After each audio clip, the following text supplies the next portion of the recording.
Honestly enjoyed it. Yeah, the second half was fun, right? Because it was 12-0. We hyped up the pistol. Then it's a full eco where the Eagles don't really do anything. They won that first gun round just by sort of owning them.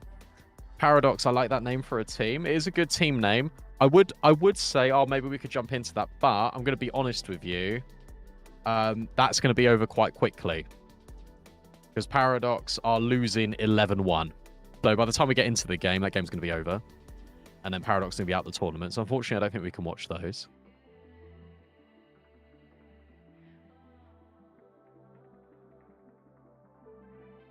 Black Clover versus the Masturbators.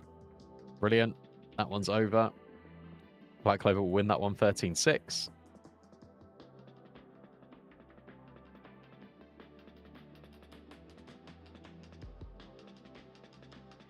What else have we got in here? We've got a team that's called themselves Sangao. Maybe...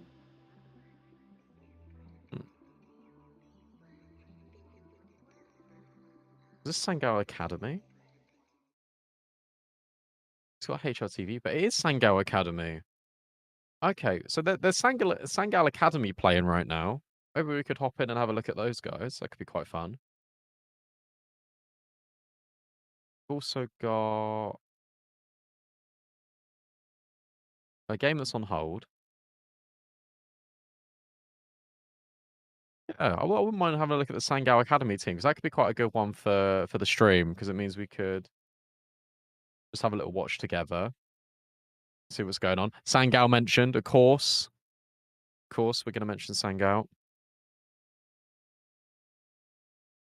Respect Sangao. I don't know what they're doing. I don't know what Sangao are doing actually with their main roster at the moment, because they made all those changes, didn't they? Because I know they signed the CIS team, and now they've added Hox and Radix. I'm not really too familiar with Hox. I know Radix quite a bit. Right, we're straight in. Perfect, guys. All right, so this is a round 2 matchup. Sangao Academy taking on Sicarios. And we get to have a little look at the future of potentially what Counter-Strike looks like. Got our call from Sangao. You did. And we were big Sangao fans, so that made us even bigger Heroic fans. Yeah, they've got a CIS mix with like two Turkish players.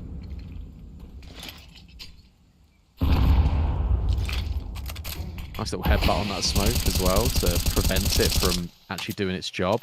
We've got the nade crosshair here for this player. It's quite fun. So the CS observing, when you look at it in game, it will always use the nade crosshair, and I don't know why. So this is going to be an experience for sure whenever we watch this guy. Still gets a kill anyway.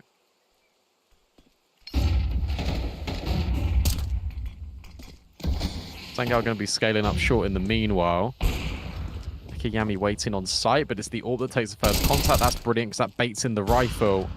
And they are getting it cleaned up right now, Sangao Academy.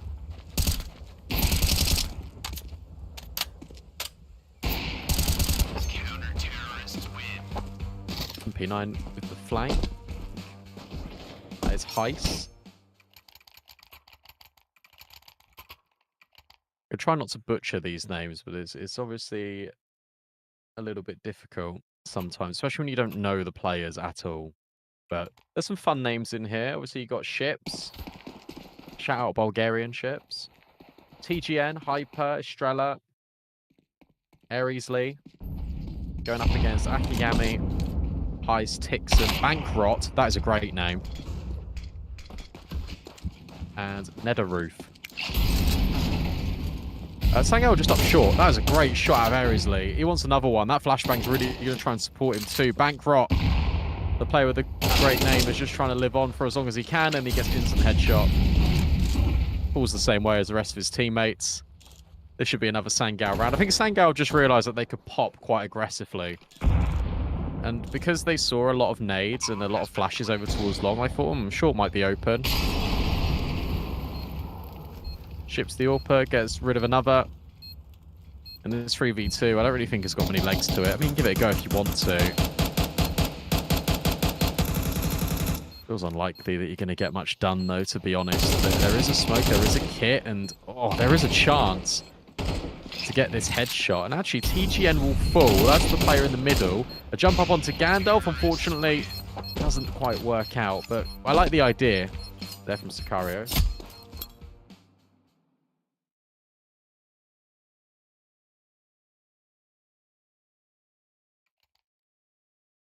Whilst we're in freeze time, I just want to say thank you to Loaded as well. This tournament is brought to you by Loaded. You can save big on your favorite games across multiple platforms of up to 90% off at www.loaded.com. Again, big thank you for Loaded for hosting this tournament.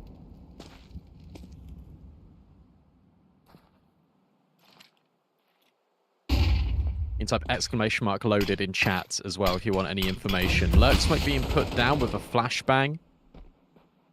But Ersley, yet again, is providing even more terror over on the map. I think that was on the 5-7 player, to be honest, who was lurking over towards B doors. Bankrot's now going to rotate in towards middle. You've got the AWP that could provide some overwatch in between the windows. That's certainly possible. There you go. Thank you, Poop Banana, for dropping the ! Loaded in the chat. What made you come up with that name? Always like hearing the lore behind people's Twitch names. I suppose face it names. Poop Banana.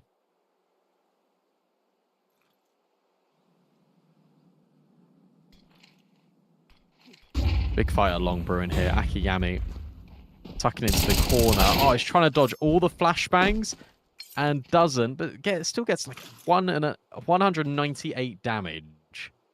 A kill and a dink. 3v3. 20 seconds to get into the site. 2 players are on A.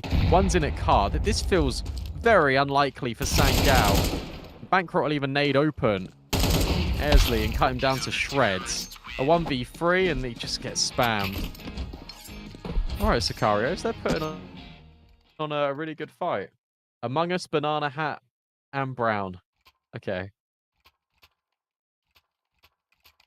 Sure.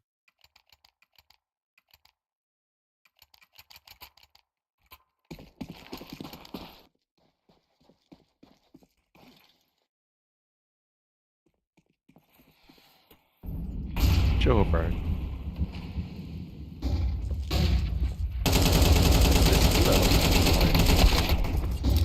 Quite even. Big flash play out long.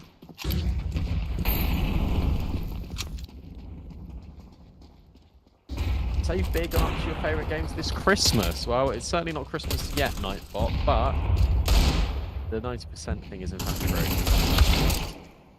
Heroic calling out your Nightbot. Nice shots. This Ersley guy's crisp. Very, very crisp.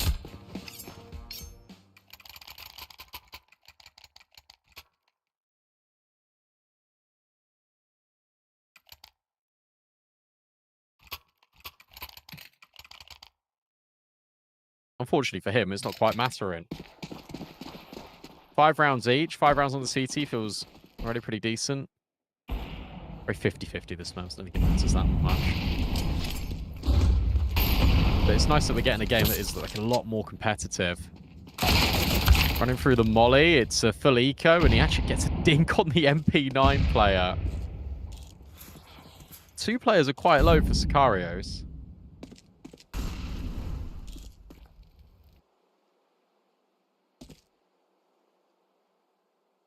I don't know how you work this round into a win if you're Sangao. My best guess would be maybe going in towards B. But instead they're looking to obviously default, then going towards short.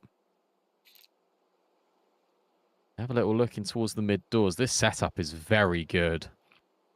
You got the AK that can take the contact. You got a Heist tucked in on the wall. And yeah, he's low HP, but he's the swing. And it didn't work. Uh-oh. Bankroft finds one. And now the AWP's left on site, and he's such low HP, but the bomb's been dropped, and Sangao had a chance to win. But they couldn't get it done. It looked scary, but just for a moment.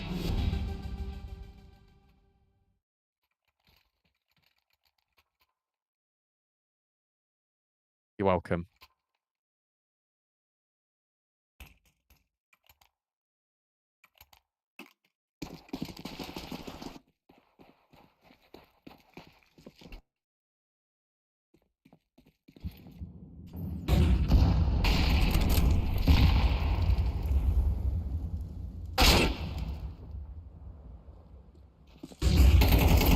Gets the opener. Now we get this push, not only in long, but also through tunnels. Oh, Sangao are going to have no idea that this is happening to them.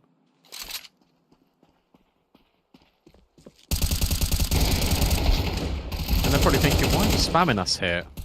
Maybe it doesn't even matter. Airsley, again, finding the success. And understanding that, well, look, if they're spamming the doors, then probably they've got someone that's pushed it in towards tunnels. You've got the short player that's trying to capitalize, but Chips gets the kill. And what felt like a disaster actually works out favorably for Sangao and their academy squad. A 3v1, you just bring the bomb over to A, it's easy.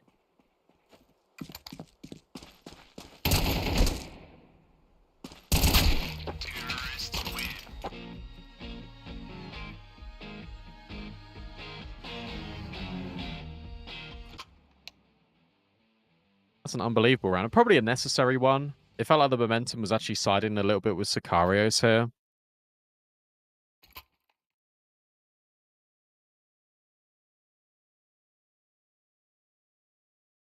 I think that's probably a sweat off the brow moment for Sangao Academy.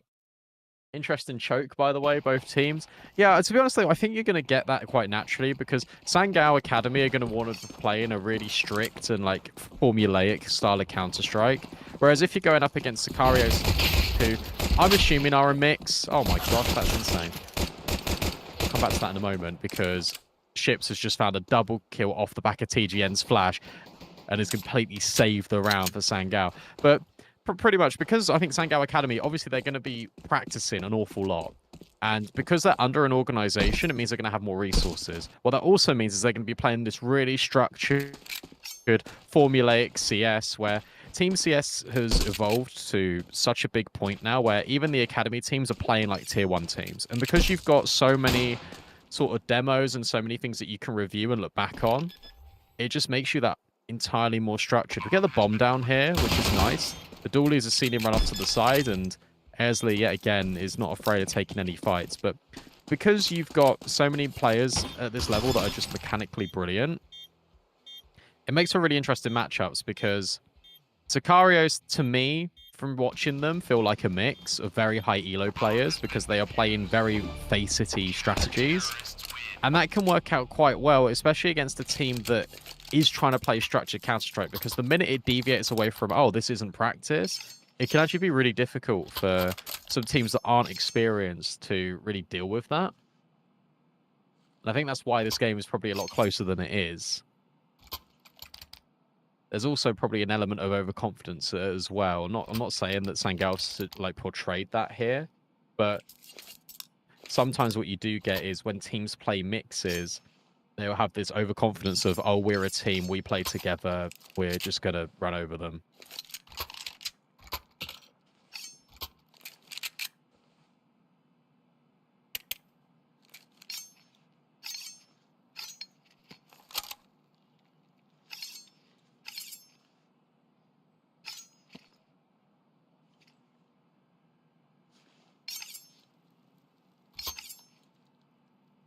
Technical pause. Oh, that's not good.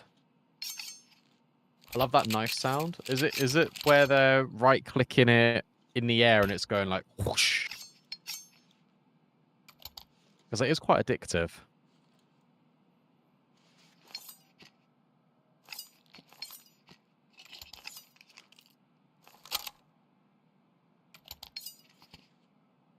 It looks like we're fine because they're buying. Everyone's bought. So I feel like we're going to get back into the action momentarily.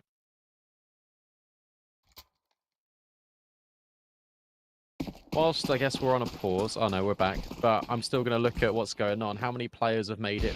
How far have people gone in the bracket so far? We're still round 3 people right now, which is nice.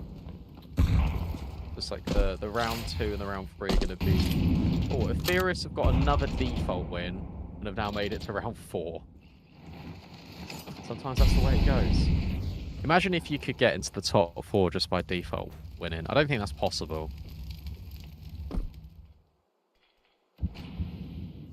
Important round, I think, for Storgaard to pick up here, obviously, because they've invested. It's not really a future-proof buy. In fact, there's an AWP of all weapons. Ships has immediately said, you know what, guys, I'm just going to buy the AWP.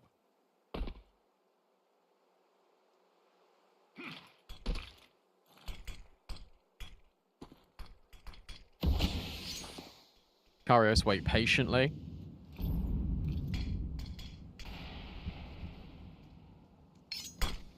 They're not going to fight short. They're not going to go into the AWP. Instead, they're going to move completely in the opposite direction and head towards B with 50 seconds left. And then they've changed their minds. Never mind, I lied. They are going to go into the AWP. This shot, is that going to force him off the anchor, or is he going to re-peek? This feels a bit sketchy for Ships, but he does re-peek. He does get the kill. Now with 30 seconds left. Oh, he just hits every shot under the sun. Fair enough. Ships is the GOAT. And Storgaard get back to back. They wanted to go B, and then I don't know what changed their mind. They were just like, oh, okay. We'll just go short. No util. Oh, W. And that's the power of the mixed team. They're unpredictable. You never know what you're going to get.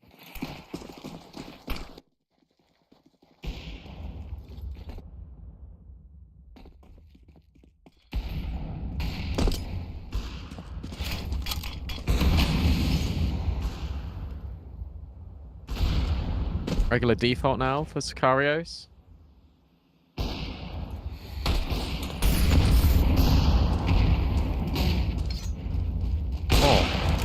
Brilliant flash. And Ships is there to bail out his teammate. We'll get overrun eventually, and the Tech-9's found another. So that's an AWP that can be scooped. You've also got this lurk out B that was there for a moment. Still should be okay, right? Nido Roofs is very low. And now is the only one here. And they'll have a really good understanding here, Storgaard, that he's going to be in towards CT trying to save the AWP. Instead of FAMAS gets upgraded into an AWP, which everyone laughed and everyone was happy about.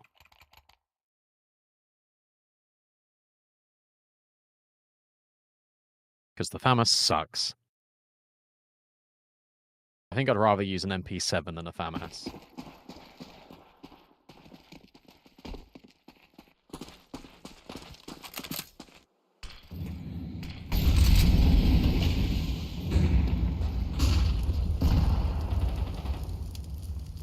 This is aggressive. Airsley. This guy's the GOAT. I'm telling you. This guy is the one to watch on this team. Not just because he's 3.7k elo. Just because whenever his name is in the kill feed, it's an instant headshot.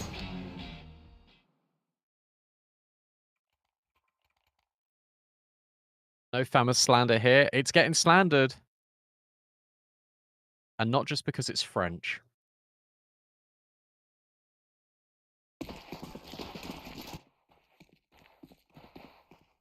10-6 now.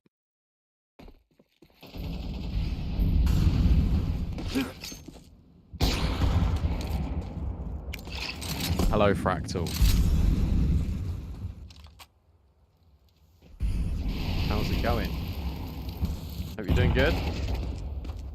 They are just in short. Oh my gosh. Okay, that was quick. AK's just rattled off 2 headshots. Finally, we lay to rest. One more AK left in the ranks here for Sicarios. They could probably scoop up another one, but it's currently Galils and Scouts. Very quick rotate from Storgaard Academy in towards CT. I'm surprised they really want to take these fights, the T side. This feels a little bit unnecessary. They get the necessary kill out through long on the flank, but you're giving them chances. That's an insane shot out of Ships. And he's still got Airsley alive, but not for long. And the bomb's not planted to them. So he baits them in perfectly. That's a great headshot. And now he's just going to stick. Ships is sticking the bomb the entire time. Looks at the floor. Is there a spam here? No. And he just sticks it perfectly. Bankrock can't do anything. Ships even kills him after time. It doesn't matter because the bomb's been defused, but it's just style points. That crosshair is because it's the nade crosshair, and the observer has just picked that one that it's going to be using. He doesn't actually use that crosshair. That was an insane round out of ships. My goat.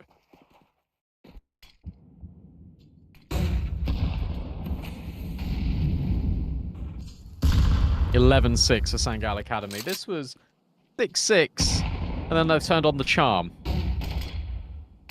And Ships now wants even more. Hyper started to push, and it's all falling apart for this T side. Sicarios are getting owned by just the individuals now of Sangal Academy.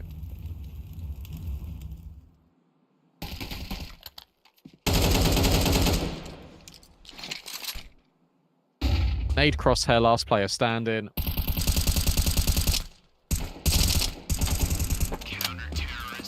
That's a really nice little sticker craft, TGN. You see that? He had like the NAF stickers, but they were scratched all the way through. It just looked like it was like a proper autograph on the gun. That's really nice.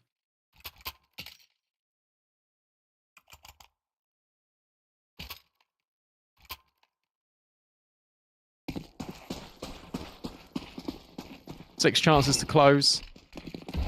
Ouch. Oh, Ersley's going to have a sore head. That angle's disgusting out of Hyper. Guys, get to know all these angles. Pisces just ran through B and just got owned by the AWP. So what was a player advantage and an opening kill, Sicarios has now just turned into, well, not the ideal situation. Tixon's low. Bankrot has swapped from Galil to AK at least, but it's a 2v4.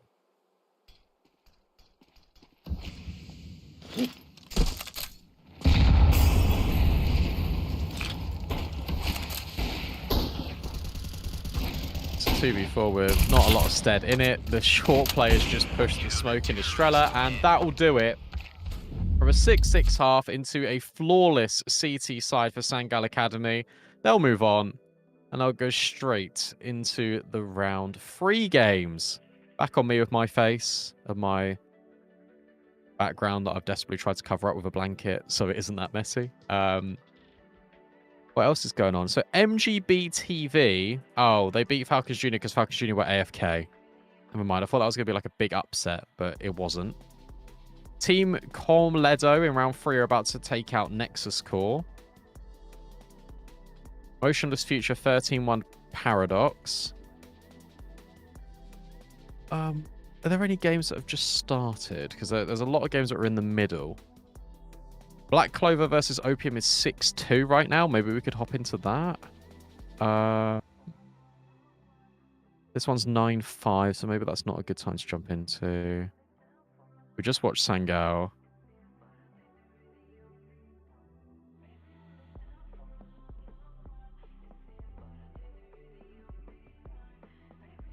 Yeah, maybe we go to the Black Clover game. Let's do that. Nice blanket, thanks. It's a Growlithe. Nice little Growlithe. I collect Growliths, actually. We're straight in game. Guys, if you're lucky, after this game, I'll get out my Pokemon card collection. And I'll show you all the Growliths I've got. But we're in game.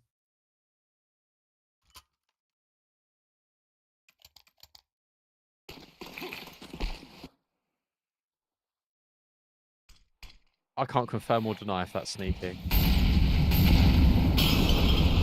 Oscillating towards middle. But a fast play up B. Look at this. This is straight into the action. And oh my goodness me. SMG gets overwhelmed. Really good trade spacing out of Black Clover. These guys feel like a proper team already. Just from off the back of that. Bomb planted. A wide swing. Another instant kill.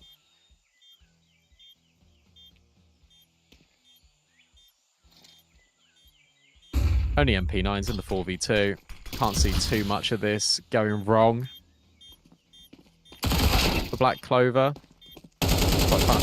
Actually, it's Black Clover versus Opium. So, basically, battle of the plants. Black Clover currently coming out on top. Great team name. And a nice shot through the smoke. Did you catch them all? No, so I decided I wanted to get into like the Pokemon like trading cards because everyone was doing it, but I wanted to only collect. I wanted to collect every variant of one Pokemon, and my favorite Pokemon is Growlithe. So I thought I would try and get as many Growlithes as possible. My name is Tom or Sneaky Beaky. You can find me on Twitter at twitter.com/sneakybeakyttv. Go and drop me a follow and tell me how lovely I am. So I've got the big chase card for the Growliths. I've got the Detective Pikachu that only came out in Japanese, and I've got that in a PSA 10. And that is my quote unquote grail.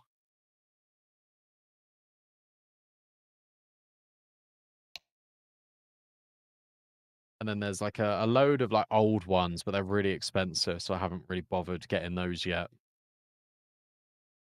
I just wanted to start out small.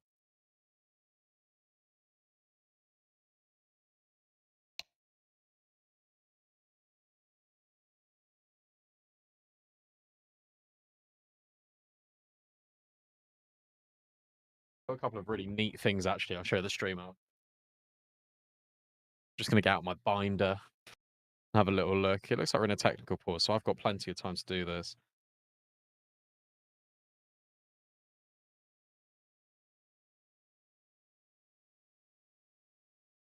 Oh, I've got so many. I didn't realize I had this many, to be honest.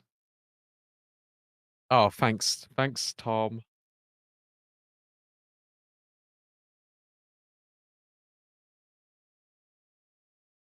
Okay, so we got the game on one side. Okay, I was just looking at my collection, right? So this is, I got this from my house. This isn't, but like it's a drawing of Growlithe. I don't know how well you can see that with the camera, but it's got a Pokemon card in it as well. That's very cool. So I've got that to like put up. It's like in a picture frame and everything, and I'm gonna hang it up somewhere. But I think it's gonna go downstairs. And then in terms of my actual Growlithe, obviously I've got the blanket there as well, but I've got like 3 pages of like just pure Growliths. So I'm working on it. It's a work in progress. Hang on. I was a fool and was in Amsterdam when they dropped the rare Van Gogh Pikachu, but I decided not to pick one up. Oh, brother. Oh, no. That is actually the worst case scenario. This is your boy B-Dog? Yeah, hey, what's up? Uh, the Van Goghs are very cool, but now very expensive. I don't even know what. Van Gogh, Pikachu, PSA 10. How much are you going for? Oh my god. They're like 2 grand. What? Why are they £2,000?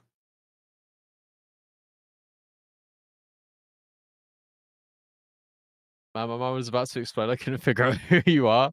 Oh, sorry, bro. Yeah, I'm just filling in today. It's gonna be a combination as well. It's not just gonna be me. It's gonna be Grimmy Renard or Freddy as well. He's a lot more high energy than I am. Um,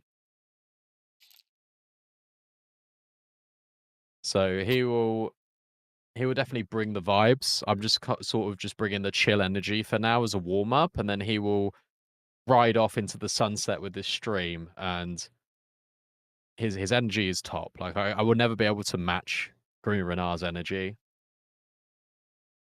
But I'm glad he's coming to have a little look.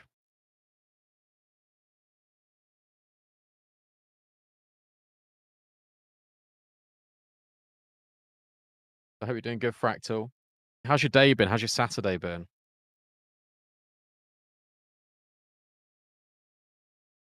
Let's have a look at the bracket. We're in a bit of a techie, which is a shame.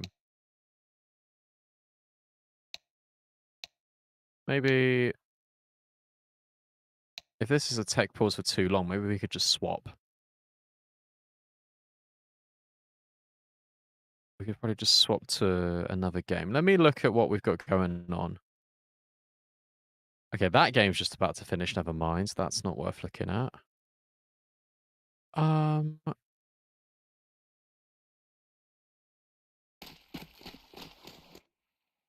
Never mind. We're in. Don't have to even worry about it. Your voice is familiar. I remembered you cast a lot of Lucy. Yeah. Yeah, covered a lot of the bits and bobs of Lucy. The main person I work with. CT side gets a number of kills, which is nice. Considering this was a 4-spy, made it into a 2v2. Could be made even worse here in a moment. But no, Deagle player's been spotted at Heaven and somehow makes it back into cave without dying. That's pretty bonkers. I look for Peter came in hand to check a few CCT. Yeah, I'm always on CCT. Actually, I'm on CCT later as well. They call me Mr. CCT, which I still don't really know as a compliment or an insult. Just joking, of course. We love it.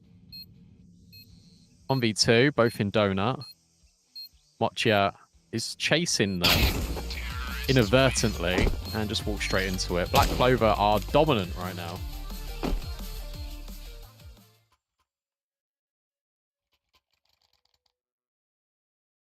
(7-2), very easy.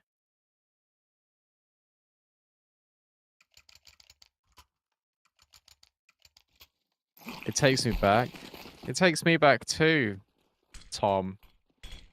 Back when we used to work together. Not like this. Like together. Me and you. The CC of T's. Full B exec now for Black Clover.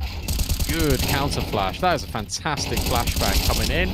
It just means that Scatterback and the rest of the B defenders can clean up 4v2 basically off of that one flashbang. What on earth is that shot? That was straight through the cave wall. Okay.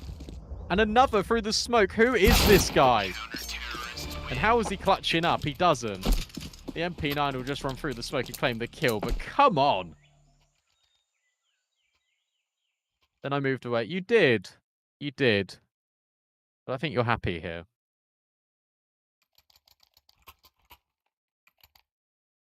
Well, that was insane.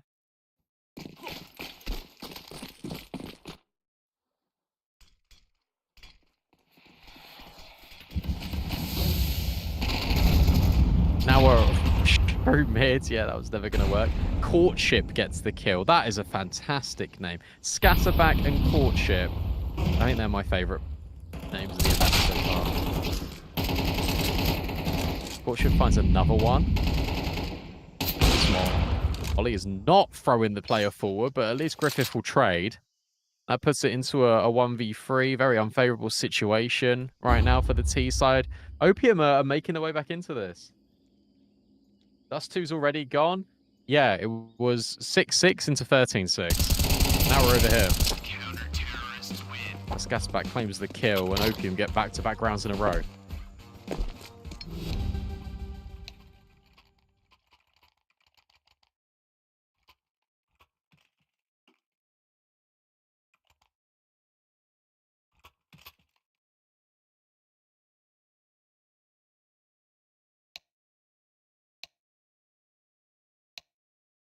All good.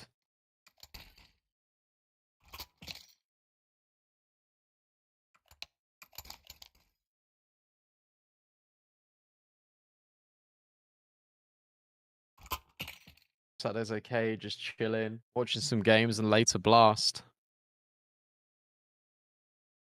Very nice. Both semi-finals are today, right? A Blast. Shame for Heroic actually, because I think they took a map off Furia and they look pretty good. Yeah, so 4 PM CEST, Vitality Falcons, and then 19 CST Paravision Furia. That is a ridiculous Tech 9 kill, by the way. Scatterback. Oh!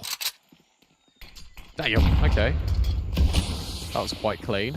Deep smoking towards shore. Means that it gives some of the T-side space, but the CTs just completely disrespect it. Nice kill out of the M4, but unfortunately he now has to claim all of these kills, and he's going to get swung on and probably flanked by Cave. 7-5 with Scatterback leading the charge here for Opium.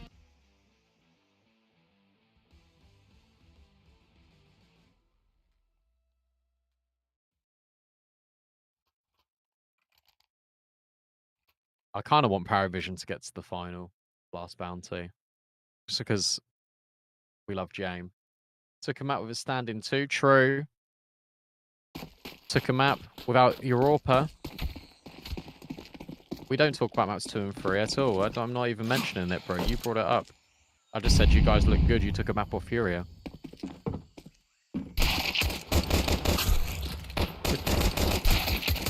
The Freezer still gets the kill. All right, this game's heating up now. This game felt very like run-of-the-mill. Black Clover were just going to walk away with this, but no. We're getting some very good action now. 4v3 and... Oh, careful. Don't want to overextend. Holiday was too much. He normally is. Oh. I just feel like James is going to farm him, though. Don't know why. Scatterback left alone in a 1v3. Just scoops up the bomb, but it's a triple swing of death for Black Clover. And that's going to be enough to take the pistol. Much to the disappointment of my heroic colleagues, I'm a James fan. I think that everyone secretly is a James fan, and they just don't want to admit it. They haven't forgiven him for Rio. Yeah, fair. That was a while ago now. Can't we just let that... Can't we just let that be?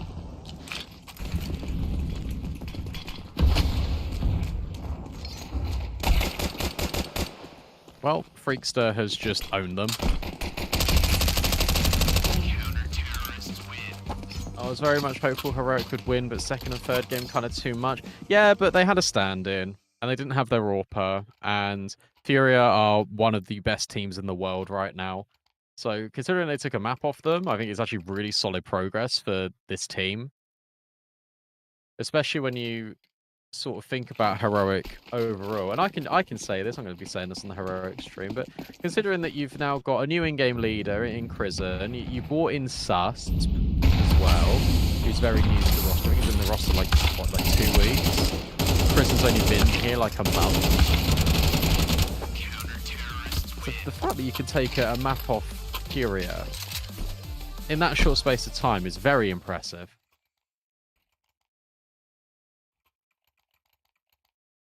I wasn't even looking at the stream then, and in about 2 seconds, the round's over.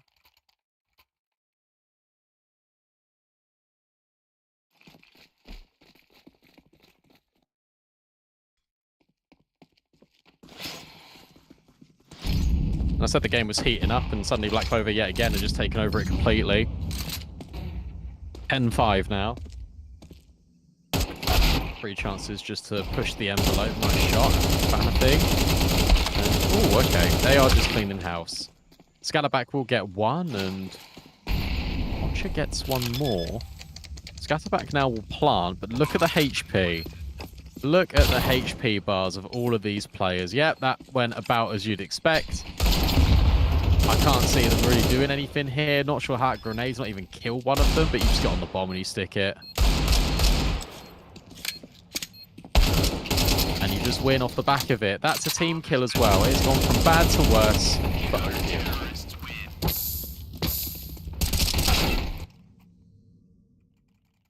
And now we have to be huffing the copium because I don't really think...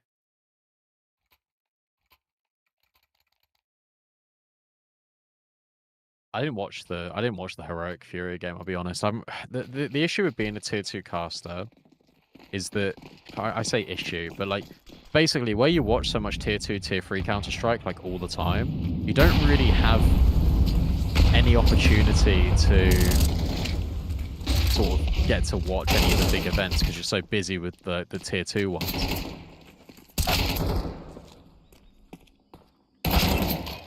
Watch out. Oh, okay. I think I was either working or like typically if I've worked in the morning and I just use the evening not to think about Counter-Strike. It's interesting that Fury didn't look that strong, but Molodoi just owned. I've been looking at the stats actually at Bounty, and it just looks like Molodoi has just been so consistent, which is awesome to see. Courtship's going to get caught here. And he's playing Trigger Discipline. That is fantastic. They know he's in the smoke. They've seen him. They know. That was a fantastic round. Back Clover up to map point.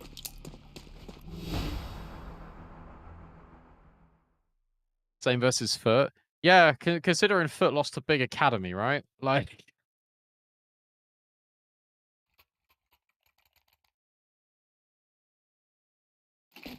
Where did my bracket go? Oh, no. I closed the bracket. Where are you? There you are.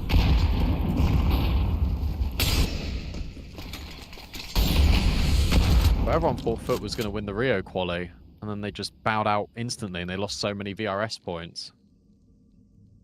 Which is unlucky. That's the way it goes.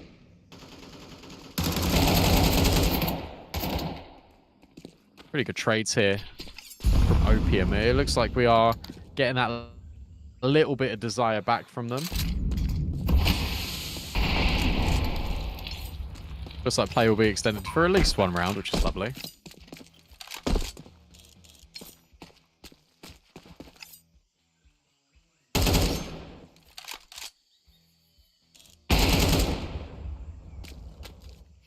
Those qualies are a madness. There were so many upsets. I mean, you got the BC game, bits and bobs, right, where they just lost to Ursa, and no one knows who Ursa is apart from Alv, because he stood in for 9 Pandas for like a week, and he just fathered Simple. He was literally just like, I am your dad. Fnatic getting eliminated, haha.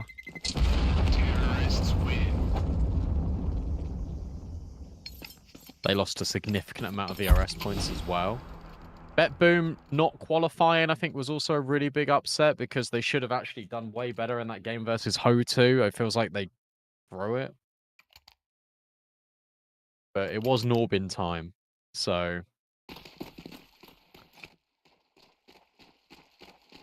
You can't really stop Norbert when he's in that form. But it felt like Bet Boom definitely had chances to win that game. I felt like they should have won Overpass, and they were up so many rounds. That was a great shot out of Freakster. He's wallbanged him? Okay. Something justice for Cypher. Absolutely.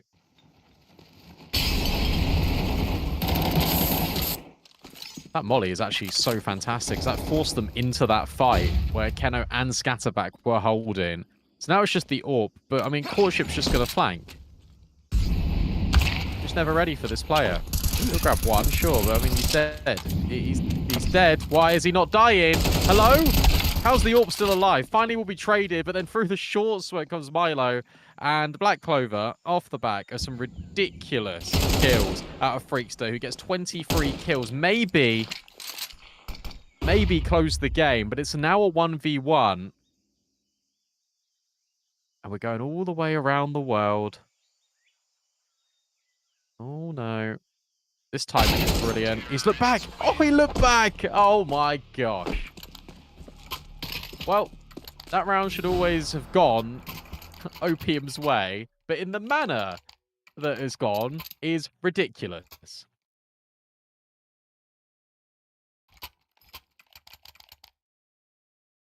I actually thought Fnatic would make it. Losing to a Polish stack, and then Gen 1, I can't. Yeah. Yeah. Yeah. The less said about that team, the better. What a shame. It is all I'd say. Justice for Jambo. This freak guy just wants to make sure the game is over instantaneously. He's even run. Oh, no. Wait, hang on. This is falling apart here. That molly's great. Oh, no. No, not like this. Oh, the 5-7's now got 2 kills. It's a 1v1. We'll talk about the quali in a minute.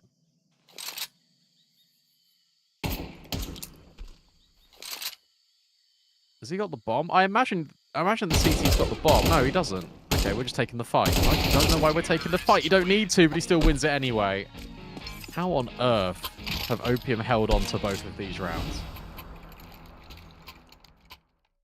I don't know, and I know you don't know.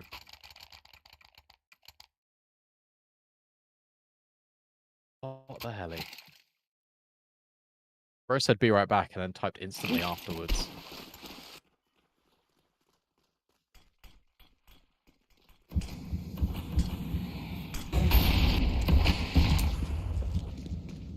Now we've got Copium. 12-6 to 12-8.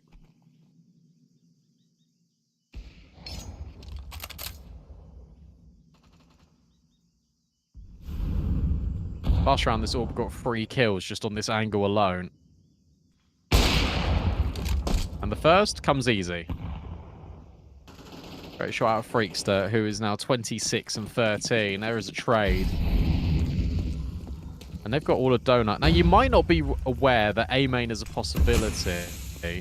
Even if Moch is holding it. It still could be scary if the players in CT and Temple put on the pressure. They molly it instead. But no one's looking at Brokey. Finally, the AWP will swing around on the angle, but... this is so uncomfortable. Freakster's just going to jump out donut, but that means he's going straight into the opposing AWP. The swing onto CT is fantastic. What a flash from Scatterback, and I don't think it even matters. The flash play was set up for success. This time, Opium can't hold on. They try their very best, but they can't get it done. Black Clover, in impressive style, progressing further in this tournament. They now make it to round 4. And we need to have a look at more round 3 games, I reckon. Because half of them are done. Half of them aren't. Now we got you guys back with me. What other games have we got going on? We've got a Mirage that I kind of want to avoid. But I know everyone loves Mirage. I'll tell you what, chat. Is there any map that you want to have a look at? Because we've seen an Ancient. We've seen a Dust 2.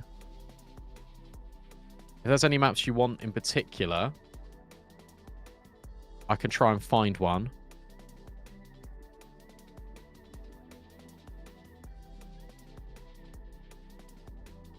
It looks like the current choices are Mirage, Anubis, but that one's halfway through.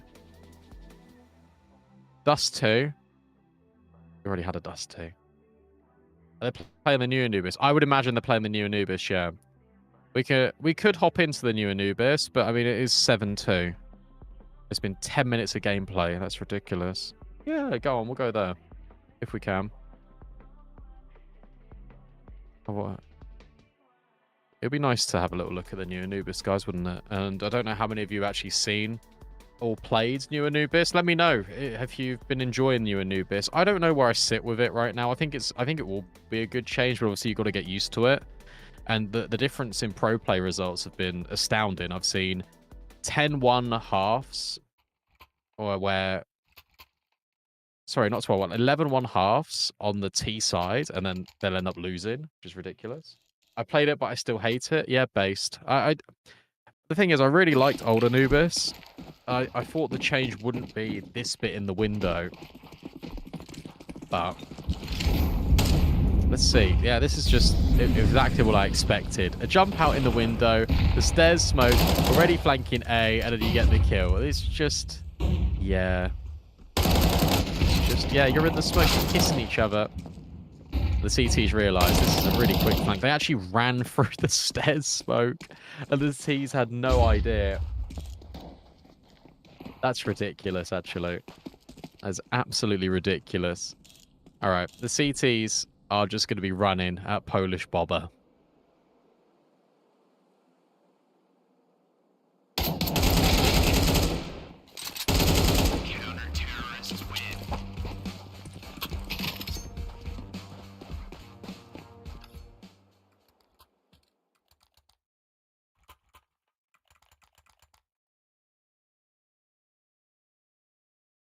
There's a big CT advantage because basically every single CT can beat the fast molly. Unless there's a new lineup. But from what I know, there's like 2 mollies that you can throw either on the left-hand side or the right-hand side on the fast spawns, and the CTs beat them. I mean, look at how quick this is. So instead, to counter this, the teams are just going to go in towards B. He was full blind. He couldn't see anything. And the Orca can't get involved on the act. I love that smoke thrown by the T side. Brilliant round out of Polish Bobber. Such a brilliant name. Hog. Rush B. That's the answer.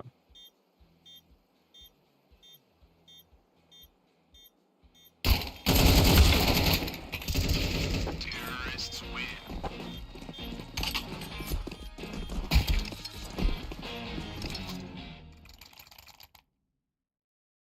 It's so weird seeing a team have 7 rounds on Anubis on the CT side. It really is.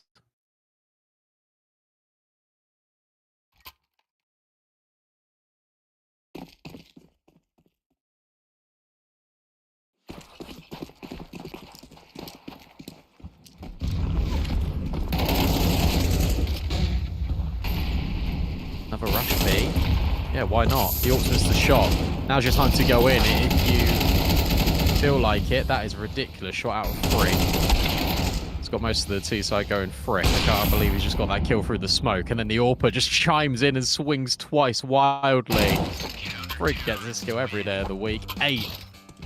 A really nice B hold indeed from the CTs. Thank you again to Loaded. You are one of Heroic's partners. This tournament, the Frag Series 4, is brought to you by Loaded.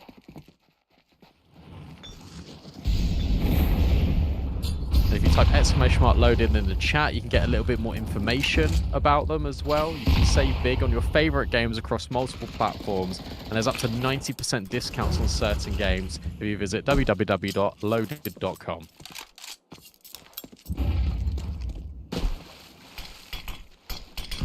How many times are we just going to aggress? And this time it just doesn't work. Killers hits the headshot, another follow through as well. 4v2 this time, but this Orpa is hitting every single shot.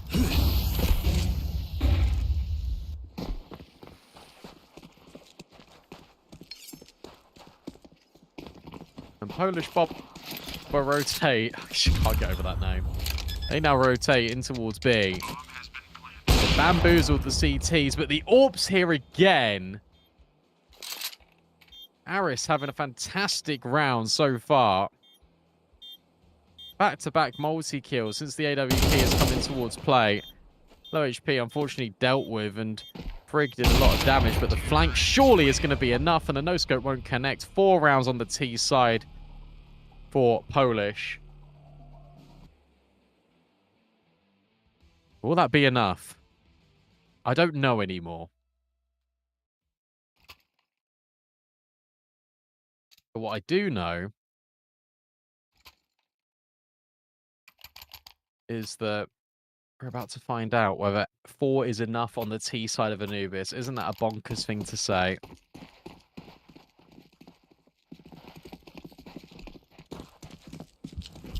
Radamantes know about the mid-tech and just rush in. Then they again go for the counter of just going in towards B. Every single kill is being collected by them. This is a 9th round instantaneously, and that is probably the worst thing to happen for the CTs because you're 8-4 down. You need the pistol. We're building a tower, for goodness sake. And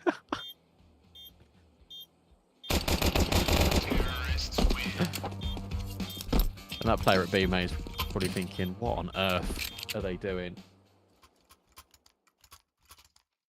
Low tier is volatile? Absolutely. Absolutely.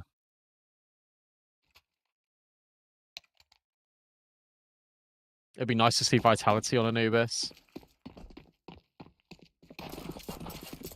Even tier 2, tier 3 is volatile, to be honest, for Anubis. Just because anyone could beat anyone. That is ridiculous as well.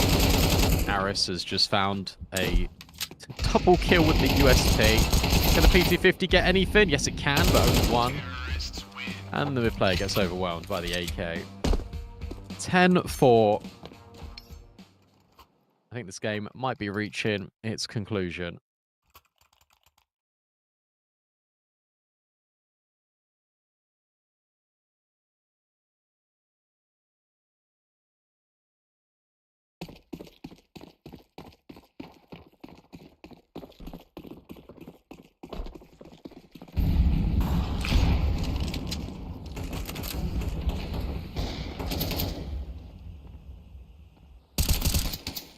Some games that have been set up for round 4 already, which is fun. Is that guy's name just Ooze?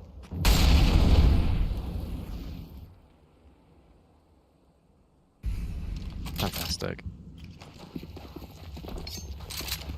Pretty sure this is just going to be like a 13-4 win. This is really what it's shaping up to be. That molly doesn't spread onto him either, so you don't get the audio. This is an absolute disaster. They're already hunting. They're not even on the bomb site.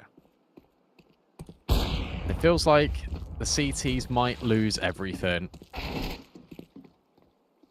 That's a great shot on the first. Orc's just holding. Ouch. They know he's here. They just know he's here. The AK locks it in.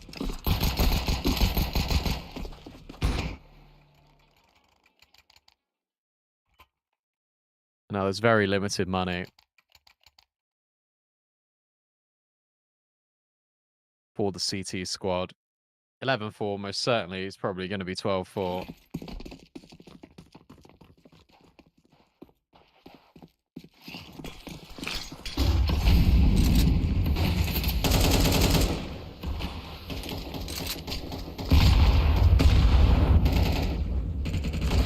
And the T's are just going to take all the liberties in the world, aren't they? They're just going to rush.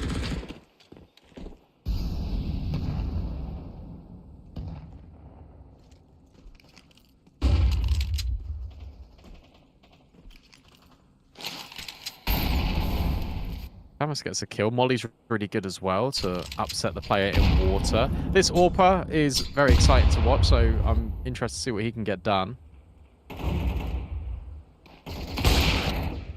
Oh, not a lot, but the AK can.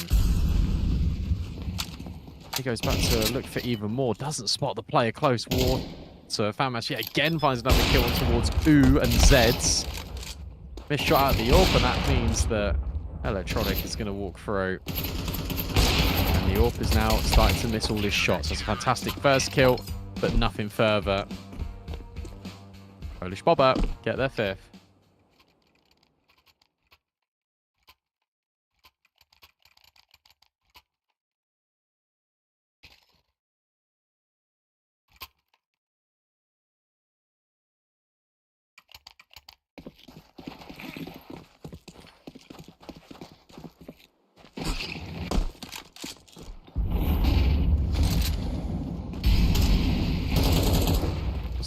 The T side. Oh, just rushing middle? That feels a little bit questionable. And okay, sure. The pistol gets the kill. Electronic, that gets an AWP kill as well. They're in A, but the mid player's just going to die. Yep, that's the bomb. And that's the round. Alright, so from 11-4 to 11-6. It's a little bit of a comeback now for the CTs, all because I think the Ts are really thinking they've just won the game. A little bit of overconfidence, starting to force and push the issue a lot further than they needed to. What a disaster of a round. The CTs walk away with 3 alive.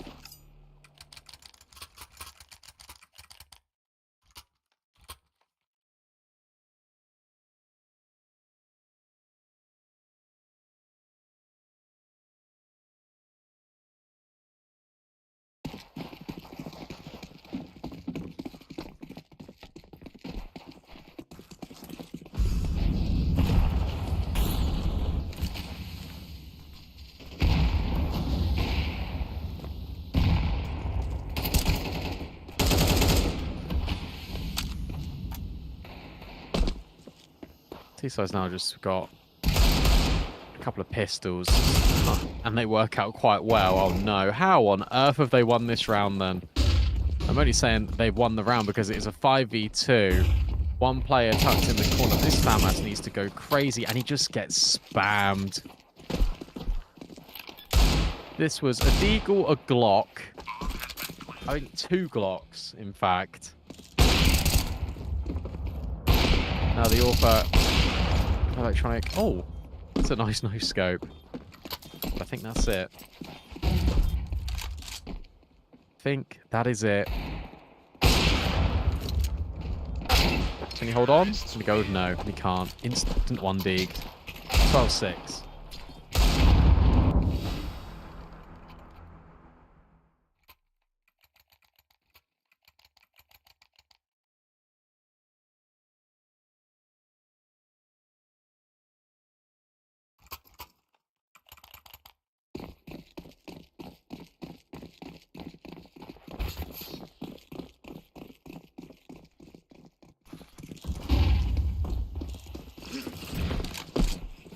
Now just drop down immediately towards the water. The thing is, Aris has seen this, so he can just hold.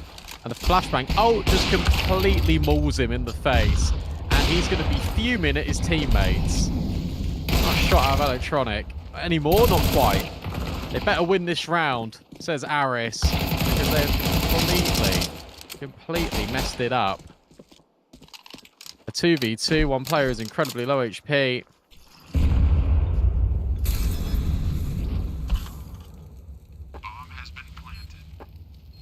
In fact, he burns alive. Did he? No, okay, he burnt alive. He didn't die to the molly bottle because the flames were already on the floor. That would have been entertaining. A 1v2 clutch just to stay alive in the map and stay alive in the tournament. One player incredibly low.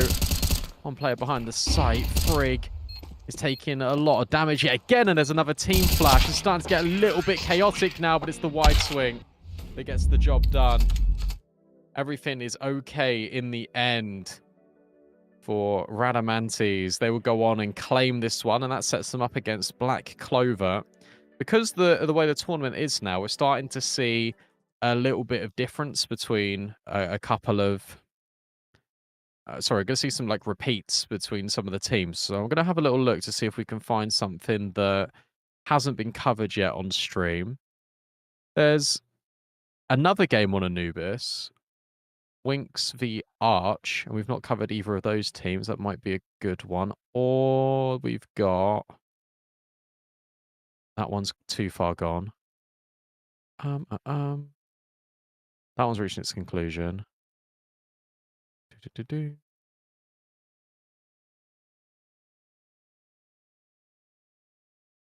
you guys have got any preferences, we can go back and look at... Could always look at Sangal Academy again, or we could do the Winx versus Arch one for coverage of them, and it also is Anubis again, and they've got a 4K Elo player. That sounds fun. That's towards the bottom of the bracket.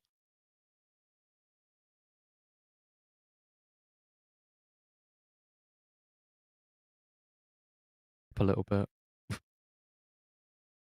Wait, where are they? Why can I see it? Yeah, there you go. That one could work. But that was about halfway through, and it's Anubis again. And if we can watch more Anubis, I'm down to watch more Anubis. So let's hop in there. How on earth is this guy 4K Elo? Well, how many games do you play? You're only in Maine. 19 years old, 4K Elo. Okay. Yep. Yeah, bro was born in 2006. God, I feel so old. So old, guys. 2006, that means that you're 19 going on 20 years old. What is happening?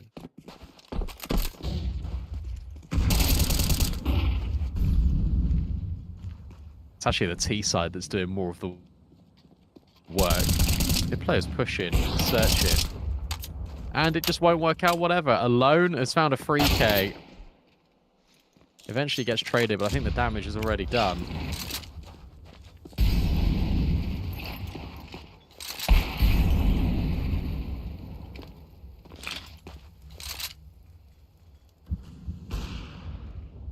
Malik, can you find anything? First, or maybe not the second. He never expects to play a B main, does he? He does. But can't hit the shot. The ult then moves off the line and... Oh! Okay. Gets owned, but no, encouraged. We'll swing for the immediate trade. That was starting to get a little bit dicey. Does Heroic still operate as a Norwegian organization? That is one for @Heroic. So I don't want to say yes or no and be wrong.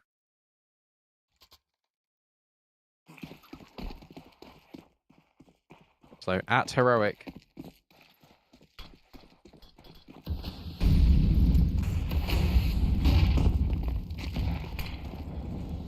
Another one of these fast plays. Oh, it's the hard style team. Okay, that makes way more sense. MP7 out and oh my gosh.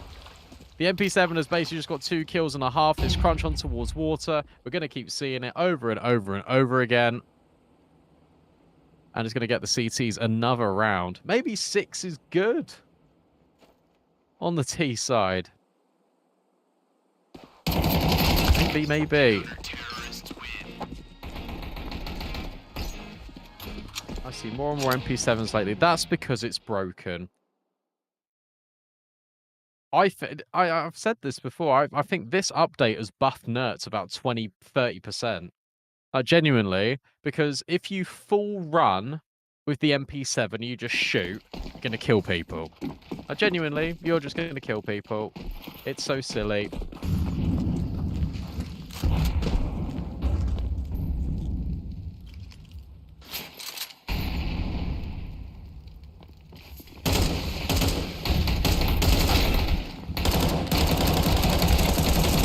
Just gets the ball rolling. Oh my god, never mind. Aegis has just owned them. He's held mouse 1, not moved his mouse all that much, and just got a 3K. Look at this again, guys. Oh my gosh. Wait, it still might be 1. Oh, and it is 1 by Arch. What? How have they dropped that? That feels very troll. Oh no.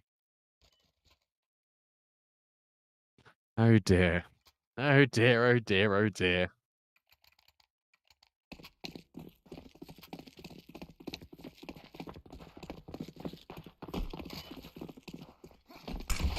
Thank you for the sub. Sove EU.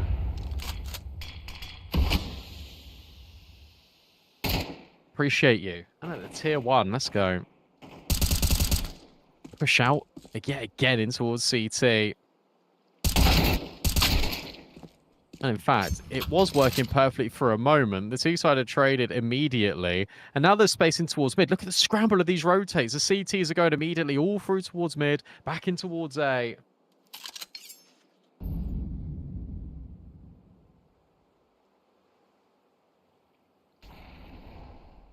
If you guys want to subscribe, check if you've got a Twitch Prime, you can head over to twitch.tv/b.cs and check if you've got a Prime there.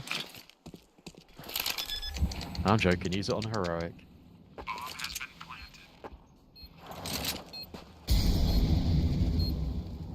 1v2 for the AWP, and the low HP, unfortunately, he can't really capitalize upon. You can see that he swapped to his pistol immediately because the comms would have been, these guys are both low. And that molly is brilliant. That is really going to upset Fur, but Fur doesn't care and just one taps anyway. 8-4 to Arch.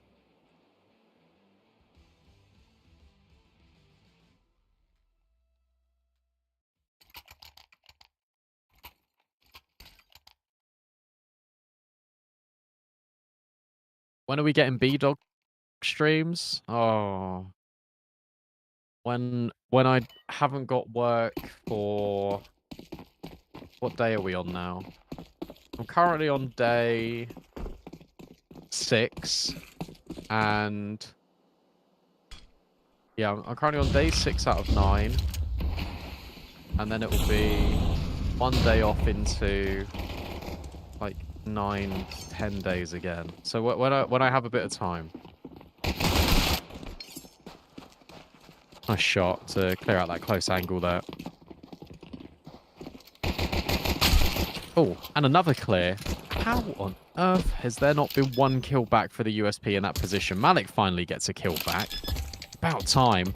And quick rotate in towards CT. Maybe we can try and swing and deny the bomb plant? No, alone gets the kill. Gotta keep you accountable. I know.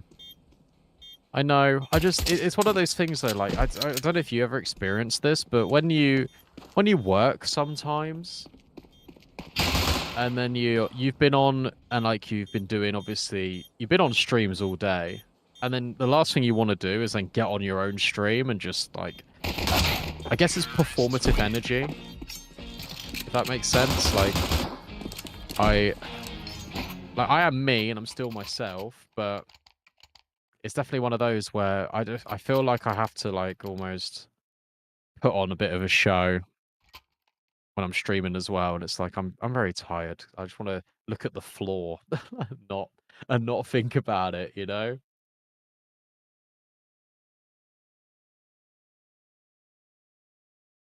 So it's just one of them. You have 2 streams to juggle as well. Yeah, it's tough, bro. And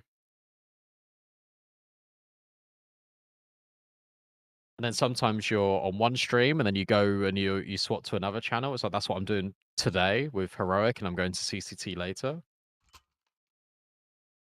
Like yesterday, I had CCT in the morning and I had the IEM Rio qualifier, and it's like, oh my gosh, I'm just here, there, and everywhere. When actually I'm nowhere at all. I'm just sat on my desk. And if I have the energy, I often have to go with Heroic over mine. Yeah, but the people at Heroic love you, and this is basically just your stream anyway. I'm just subbing in. I can't do half as good of a job as you can.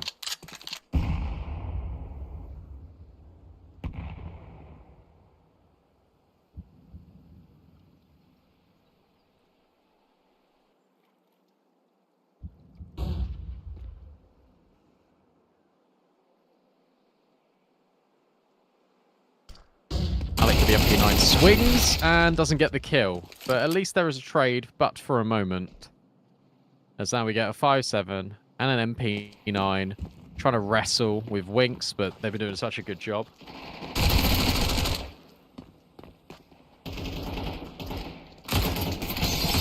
Getting these rounds on the T side. Who knows? Maybe we are just... What on earth? Did you guys see that alone kill? Did you see that alone kill? That is ridiculous. Okay, yeah, sure, cool. Don't have to also listen to you commentate this game. I appreciate that.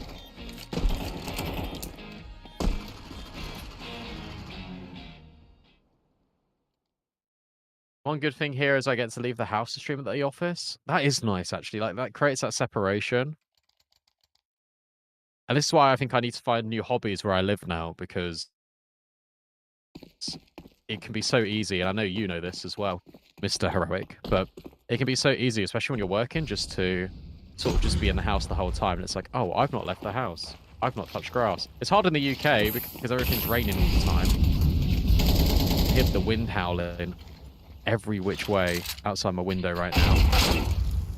What a nade, but what a kill. Okay, Kaido. Gets rid of a lone, and there's a Zeus. Can the Zeus do anything? I don't think so, unfortunately. Maybe the USP can. Reload caught. Nice. That's now a Mach 10 that can be given over. The issue is that it doesn't have armor behind it. So unless it is an instant headshot, it isn't, then you're going to get done in. This was 8-4, and now it's 8-7. So I guess 4 rounds was potentially enough on CC side.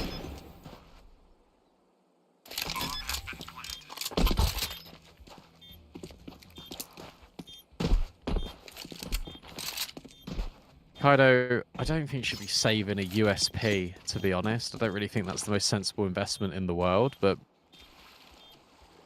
I don't even really know where you're going. I don't think there's another gun to pick up over here.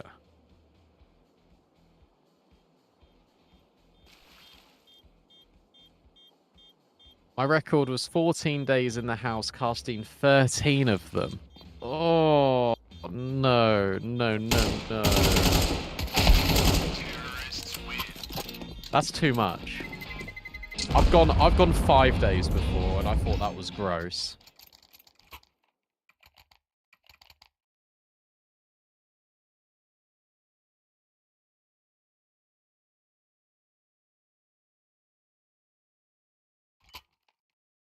13 out of 14 days casting in a row in your house. Respect. That's the grind. That's I think that's what most people don't really realize about like tier 2 and tier 3. It's that you're always on that grind. Fear is always in with the headshot. That's until it gets traded by encourage. And now you've got this weird little division of labour out of Arch because you've got a decision to make. There's a smoke that's gone deep in towards Temple.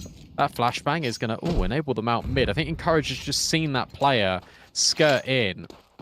They're actually going to gamble and reinforce B with 3 players.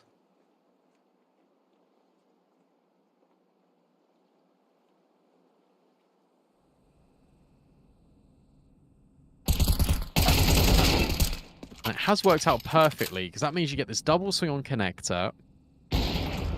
You've got the T side that is completely separated. Now Hardstyle realizes, wait, there's 2 players on towards B. We shouldn't go here.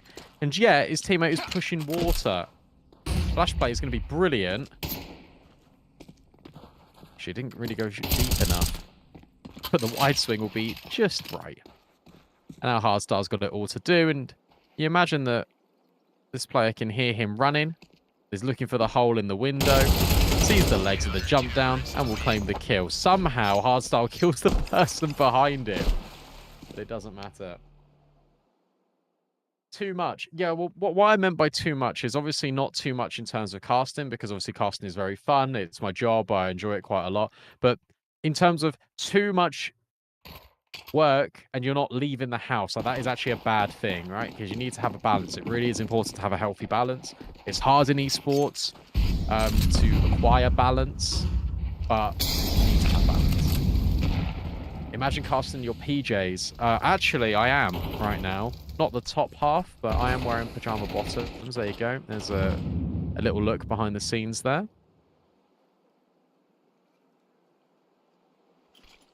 I'm very cozy right now.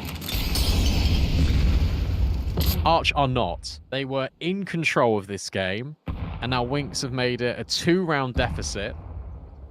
They've got control of main. They've got control of B main. They don't have anything in towards mid, but that's fine. You got this awesome double setup on A, where the Orb's going to take contact to try and bait the rifle in towards the pillar. And it is going to be an A commit, so we are going to see this setup. There's also a 3rd player here in Fur if things go disastrously wrong.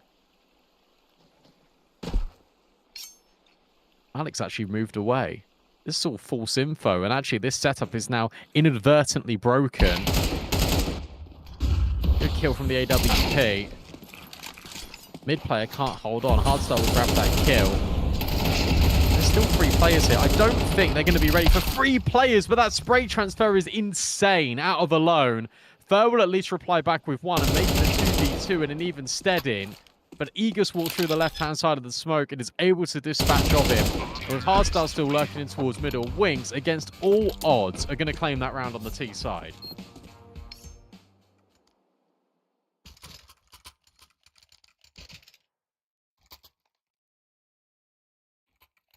That is a phenomenal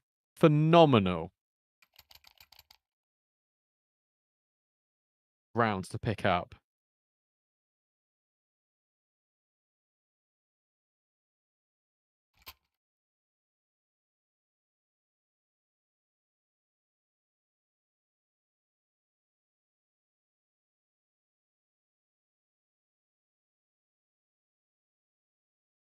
As you can see, Nightbot is filling you with all of these little reminders. Firstly, get the official Heroic Pro Kit at shop.heroic.gg.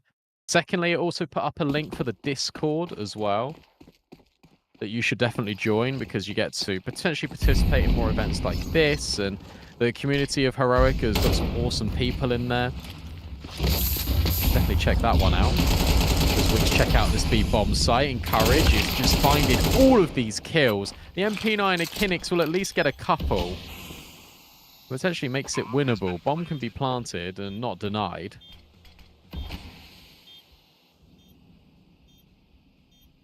Now there's 2 on 3. Potentially it's got a little bit of wiggle room to it. That is potentially until the Temple player... I was going to say falls. Instead, gets dinked and takes 2 to the grave, which leaves it all on hardstyle. The smoke can go on the bomb. A molly around the corner isn't going to upset him. Potentially the smoke grenade will. The wide swing out of Malik is unbelievable.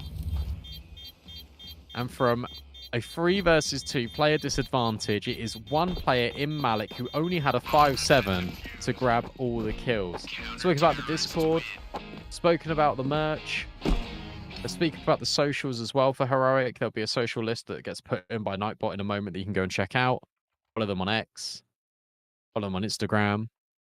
Follow them on Twitch. Check if you've got a Prime sub on Twitch. We've got the YouTube chat here as well. Make sure you're subbed to Heroic on YouTube. And also go and make sure to give the partners of this tournament some love. It is loaded. We'll get some deals across every single console. Go check out Loaded. You can get up to 90% off at www.loaded.com. And a big thank you to them as well, because they're the ones that are partnering with Heroic for this tournament, for the Frag Fest Season 4. And there's some really awesome prizes to be won. There's $250 for first, as well as $100 in loaded vouchers. You get $100 in loaded vouchers for second, and some more money. And then third and fourth will also get $50 of loaded vouchers, as well as $75. So pretty awesome.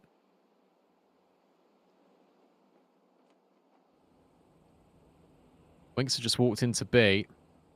And I'm pretty sure they're just going to win this round. It's a completely vacant B bomb site. Alone is actually just incredible at the video game. 22 and 14, just walks in towards water and just instant headshots people. Fair enough. And Malik can't really contend this time with 3 people swinging in when he's got an AK. Should have been a 5-7, mate. Now it's going to be 10-9. And Winks have really clawed their way back into this game. Anubis CT-sided? Ha ha ha. Not the case.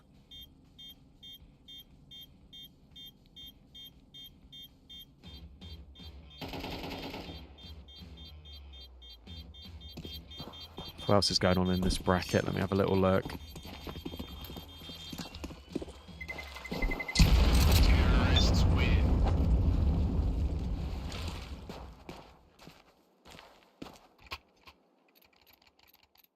Got all the round 4 games so far. There's been... Oh no, not another forfeit. The bracket's just updated wrong.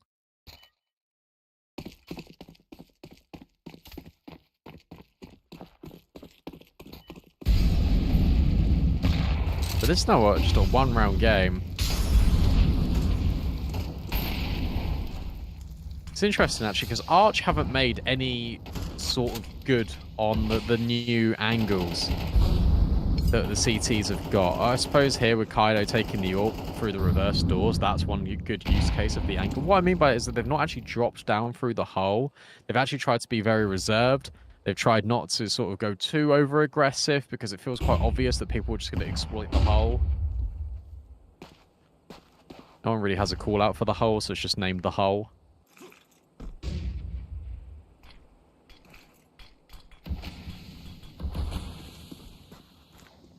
But yeah, it's just been very passive right now.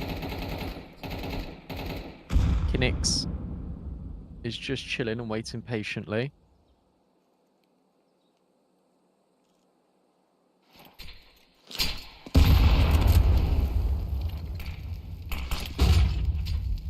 We'll use his nades to trade off with Aegis. And then, no, you're not walking through this, are you? This feels a little bit crazy.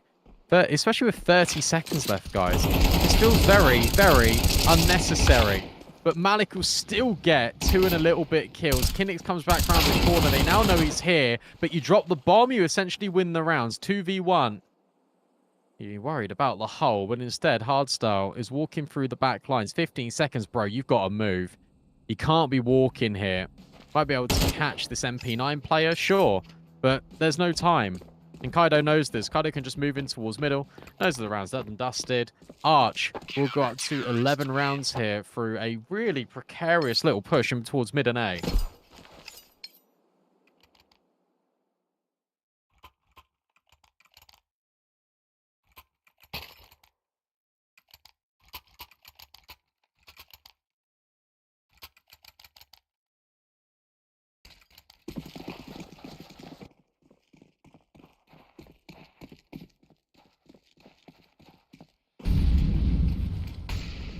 Oh, okay. One smoke blocked, but I don't think Winks are really going to care about that. They're still going to hightail it in towards this B bomb site. MP9 out, trying to get the kills, and instead it's the M4 in towards Cave that gets the job done. Another MP9 kill rings out. Kaido will follow through on the AWP, but then gets spammed out by Aegis. A 2v2, a wide swing in towards Con, and it's actually Hardstyle that grabs the kill on third. Now, if they wanted to, they could go all the way back towards A. They don't really know what the situation is. I love this reposition out of Malik, but Malik might have misinformation because Winks are just holding in towards Con, and Malik is finally going to get the info right about now that they are still planting P.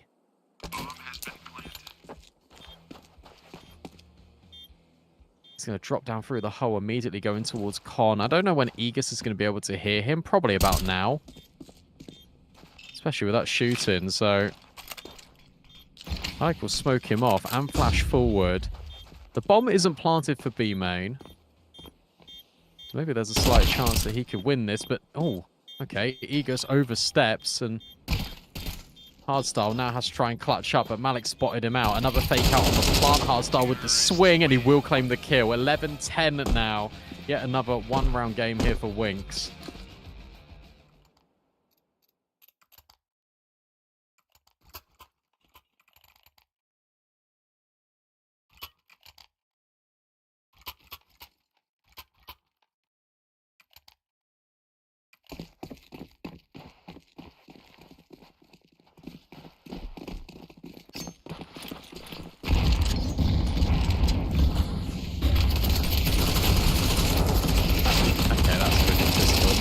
And then the MP9 gets free. Really? Really?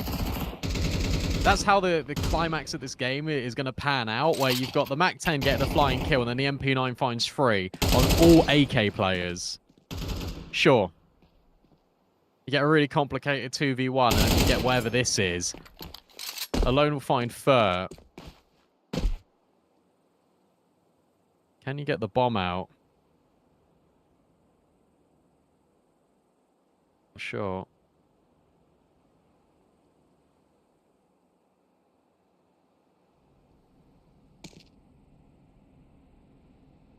Kinix is now waiting and holding. Alone is going to come back here. I think Kinix is going to kill him. Never mind. Alone prepared for that eventuality. Means that Malix and Kaido have made the wrong rotate. Bomb can now go down. It's going to be a foot race over towards the B site.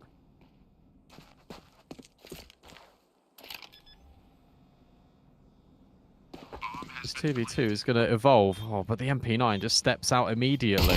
Very wide, gives indication they're going to be here. Kaido will be traded. And now you know this last guy was over towards Temple, and the MP9 can't do it. Aegis will trade. And somehow, some way, after losing 3 players to that MP9 of Kinix, they're still going to equalize the score anyway.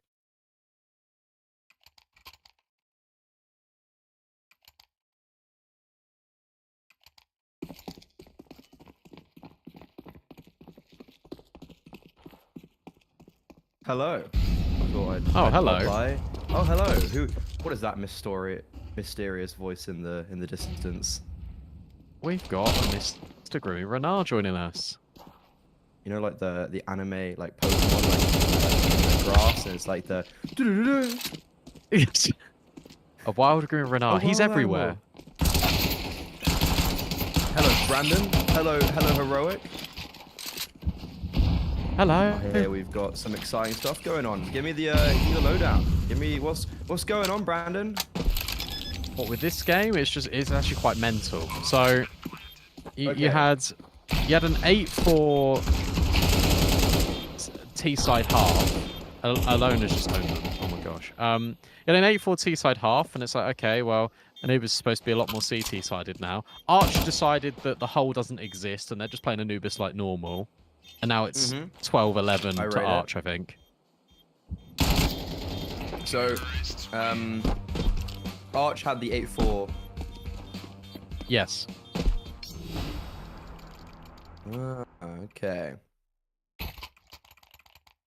So where are we in the tournament now? How deep are we currently? Round 3, round 4, and there's, I think, 6 rounds total. So you've come in at the halfway point. Getting pretty. 6 rounds in the grand final. So 7 rounds in total. And this is round, we're like at round 4. Okay, this is exciting. Well, I'm happy to be here. Oh, the Elos are pretty. Okay, so these are actual people. Yes, they're very good teams playing. Yes, I've tried. As in, like, he's like professional. I think so. Yeah. I thought it was Kado, but I didn't want to say in case it wasn't Kado. This is how casters talk to each other, by the way.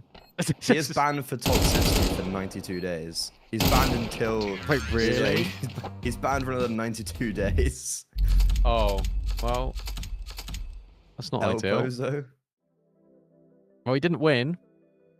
And now you've got me. And in a moment, you're going to have Freddy. The new guy didn't oversleep. No, he's part of our tag team duo, basically. He had work. No, that's what it said in chat. It's also very on brand. I thought it is really on brand. Very on brand. No, basically, Freddy had work for the first half of the stream, and I have work for the second half of the stream. So we're doing a little switcheroo, basically. Oh, yeah. I'm almost expecting the next question to be, are they playing CS or Fortnite? I think Freddy would love to cast some Fortnite. Jesus. You know what? It would probably actually work with like my assets of the ADHD brain of just like bouncing everywhere, of just like, oh my god, this guy, oh my god, this guy, oh this. Yeah. So I think what's going to happen is probably the best way to do this, and what I've been doing as well for reference, is that I've been looking at the bracket and like choosing a game. So we've done 2 Anubises now, so we've had a lot of new Anubis for the stream. Okay. And then we'll put you into a game, and then I'll just silently leave. Okay, you'll just go. Oh, you're out here like now. You were never here. Am I here now?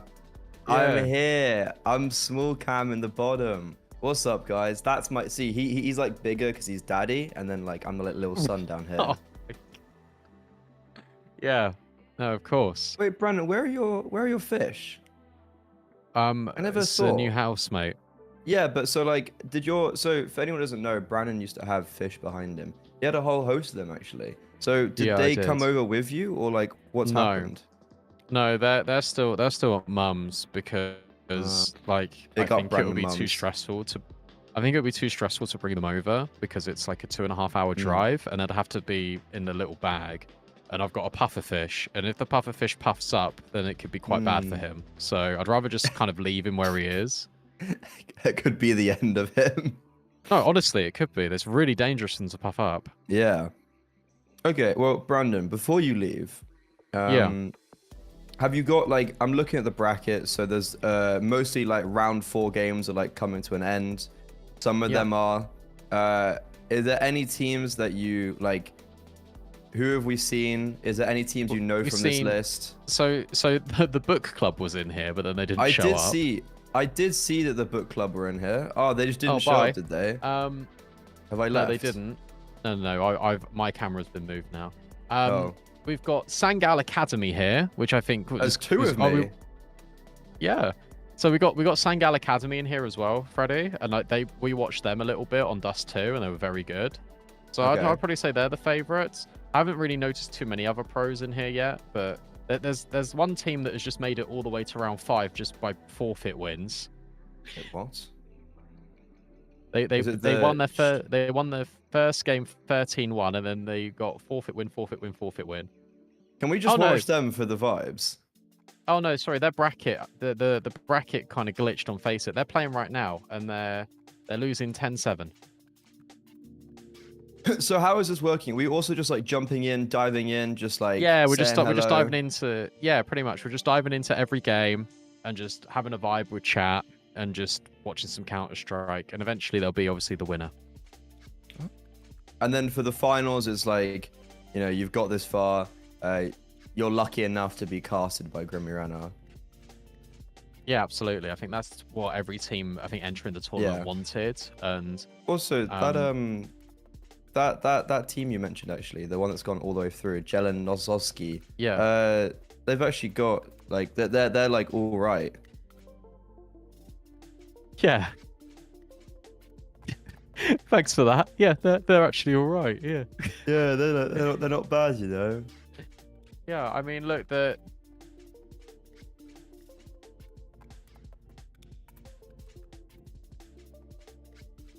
yeah. So they're playing and they're currently losing, I think 10-7. Not only do they get the Grimmy Renard serious cast in the grand final, Ooh. if you either get, if you come second, $100 and 5 $20 loaded vouchers. If you come first, you get $250 and 5 $20 loaded vouchers, which I think is just fantastic, to be honest. Thank you for Loaded for obviously helping and sponsoring this tournament. Loaded is basically where you can go online. It used to be CD Keys, if you guys remember what CD Keys is. Oh, is that it? Rebranded Okay. to Loaded. So you can save big on your favorite games across multiple platforms. If you go to www.loaded.com, you can get up to 90% off. You can also type !loaded in chat, and it will give you a little bit more further information. Right, I'm gonna let you go now. I feel like I've filled in everything that you need to know. So do I pick the game, or is it just you pick the game? You can do whatever you want. A lot of them. So the issue is, I'm looking at them, they're all kind of about to end. Yeah. So that might mean as well that you can just wait till the next one. This one, okay, no, this one's, yeah. I was gonna say there's one that's like just started, so we can go head over there. So Brandon, are you off, or have you already gone? Yeah, I'm gonna disappear now. Okay, much love.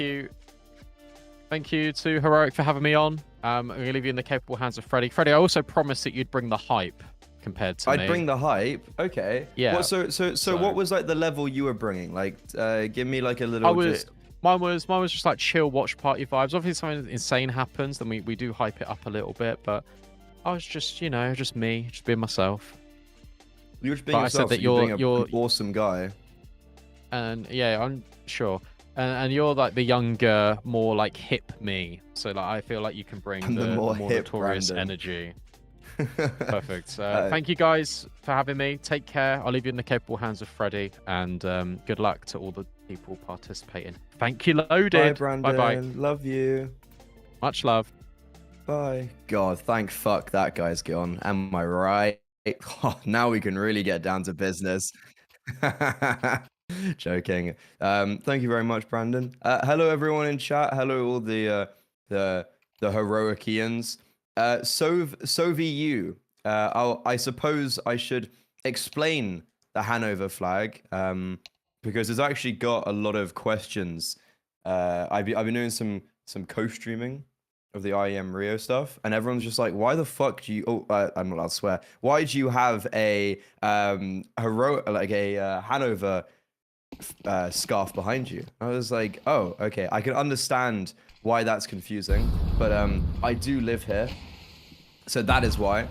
My girlfriend imported me over, and I left the good old island where, funnily enough, our producer, Orabanko, I know him from Irish Uni Counter-Strike, which I saw his name and I was like, I know that name. What?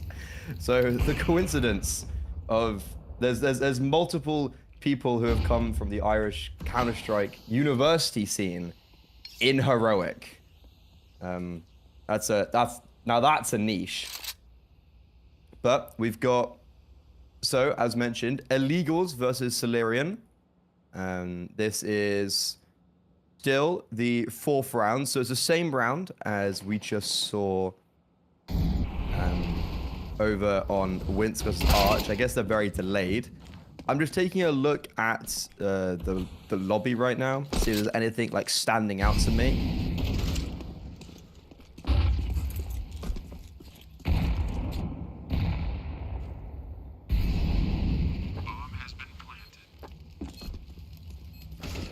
So just what's jumping out to me is that there's a big elo, I'd say, differential.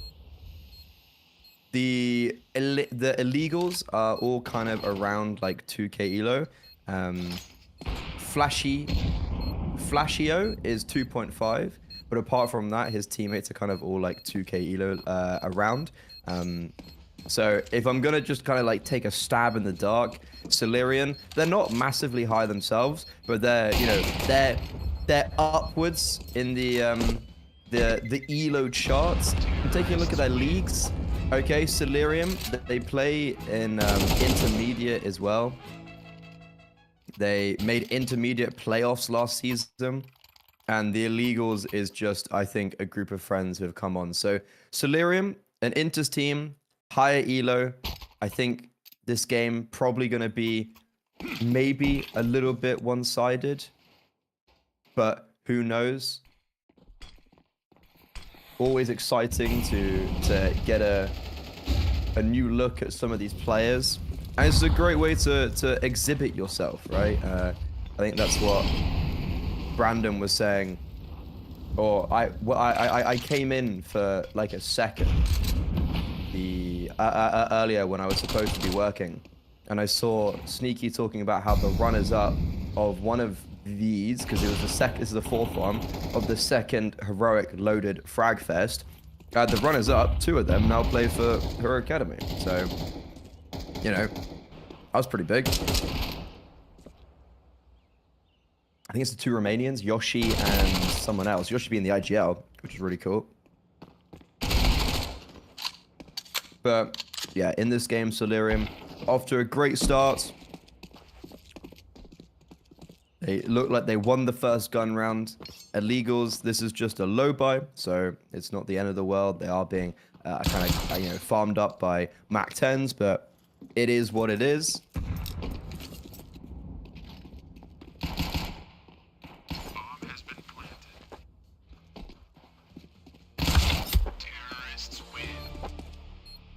Yogi and Holy, that's it. I knew it was Holy and someone else, and I couldn't remember who. They're both Romanian, right?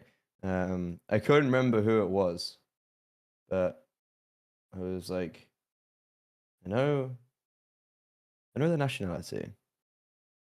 Yeah, the Heroic Academy actually did the new Heroic Academy roster was just in Malmo, and they actually did all right. They made it out of their group stage of the Player Masters. They beat Semperfi, Migo Short, who came second, and they lost to a pretty decent Danish team in state. So, you know, it's pretty cool. You know, if you do well in these, you could seriously go up there in the world. Also, obviously, just having such a great coach in Dotto, it's going to teach you a lot. But Solarian, yeah, they're doing pretty well so far, especially in the first gun round. The A bomb site is completely vacant. There is a rotation of Maysoon. Excuse, apologies if I don't get the pronunciations 100% correct. It's quite hard to see them as well, like some of the letters. But a 2 versus 2 retake, and Shrib is also very low HP on the rifle in Palace. That smoke could have been used for the bomb on the CT side, but they were maybe scared of someone being in, let's say, ramp, so they wanted to drop that smoke to give them progression onto the bomb site. Unfortunately, both players were in Palace and CT, so that smoke was rendered useless, and it's another round going in favor of Solarian.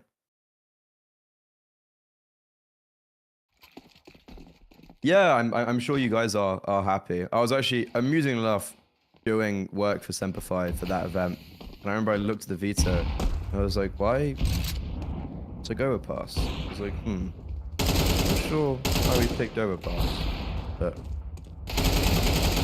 think Muchik. Oh no, it was Who is it? It was Stomach had a really good game.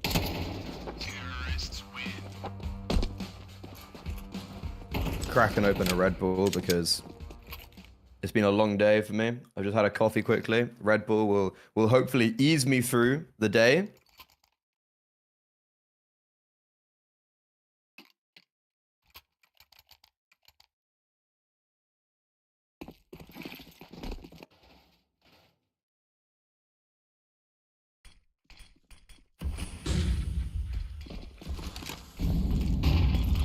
I can imagine it's a pretty long day for these guys who are playing. They haven't qualified. It started like 2 or something like that. So if maybe Solarium, if they are going to make a deep run into this team after all, maybe expected to do so. Getting these games fast will be very important. Issue is, all across the map, they have fallen like flies. And Illegals win what it actually turns out to be a pretty freebie round. They win out in middle. The lurk on A dies as well.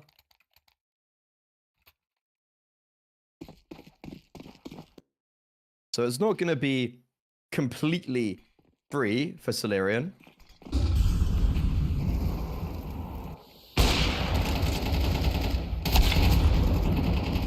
And look at the Orc go. He's the highest elo on illegals, and he's showing us why. But unfortunately, Flashy is only good for 2 before he ends up getting dropped. It looks like he has done enough, as Maysoon on short is going to get 1 to put it back into that even keel 2v2. And whether the T side take this, the bomb is on the back of the player going up, no, leaving. I thought he was going to go up short, but he's gone. He's run for the hills. And he's going to go over towards the B-bomb site. The Orpa Koznich? Let's go for that. Koznich, he was on B, but he rotated away. And now he's actually going to commit towards the A-bomb site. But he has a pretty good idea what's happening now, because Maysoon dies on short. Bomb planted. But at a minimum, it's the extra $600 for the T side. And Lazy, a 1v2, which would be a 4k in total, and 5 HP is all he has to work with. This would blow the socks off everyone watching. And unfortunately, the AWP just walked straight into his crosshair, and it couldn't have been any easier. A nice little one tap as well, a bit of flair, bit of BM. And Solarian, they just stay winning.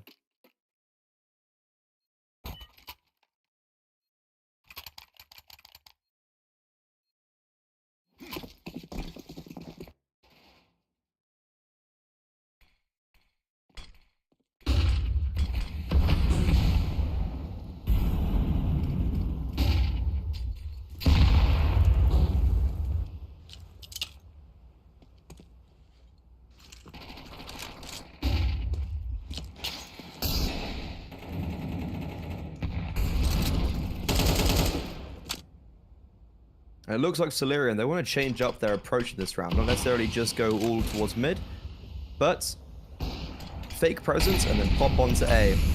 Flashy, worried about mid, worried about that con smoke. So he's kind of split between 2 mines, but he's still able to find one before he gets traded and kind of overextends slightly a little bit. Koznish, who unfortunately lost the 1v1 in the last round, could try and make up for his misfortune. But just walk straight into the cross as a Joe. It feels like everyone can AWP on the Solarian side, apparently. For this server. I think we've seen 4 different AWPers so far. This could be a clutch. Maysoon. Oh, gets bested by the Mac 10. Low HP, you can see it. You can see that that clutch was on. But no, Solarian 8-2. They're running away with this. Running away with this half, and I would assume the game. So I'm taking a look at ahead of the bracket. So Solarian play Winsk, which was the game that you guys just watched on Anubis. So Ark versus Winsk. The Winsk team that won, they'll be playing up against Silurian. So that's going to be quite a hard game, I think, for the Silurian side. But we don't want to get too ahead of ourselves because, look, Illegals, they're a 4v3 here. And I don't really know what's happening. As Lazy got crunched from really all over the place. Bomb is dropped somewhere. And Vincenzo actually is making a real good case out of this one. A 1v3 turned into a 1v1 and 7 HP on Maysoon. That nade would have been fatal if the AWP hadn't rotated away.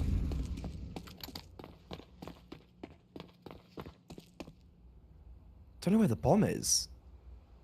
It doesn't matter because Vincero, he's making some pretty sweet moves. Maysoon, oh, just gets ticked in the mollo. And a 1 versus 3 sizzles for Solarian as they get 9. It's a pretty easy clutch. Yeah, I've never really seen a CT push like that either. So Sovu, I was actually just quite confused. I was like, there's CT players everywhere.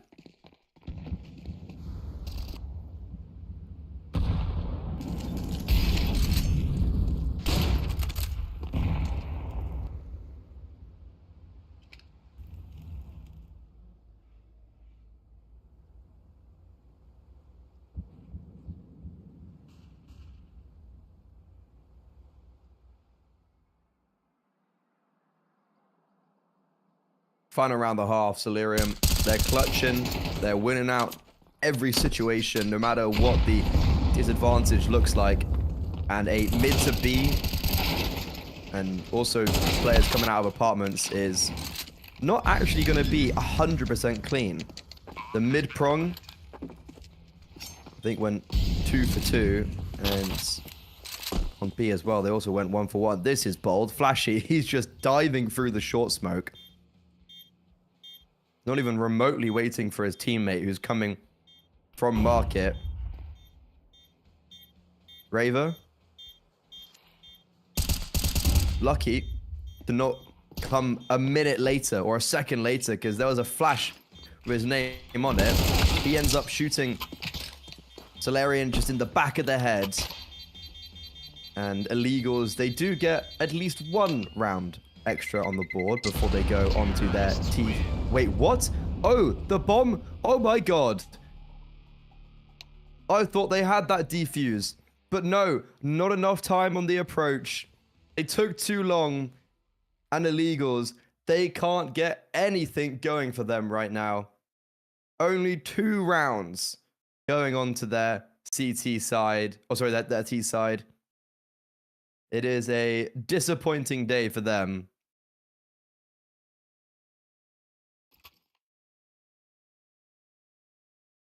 Mamma mia. Yes. Lol indeed. Lol indeed.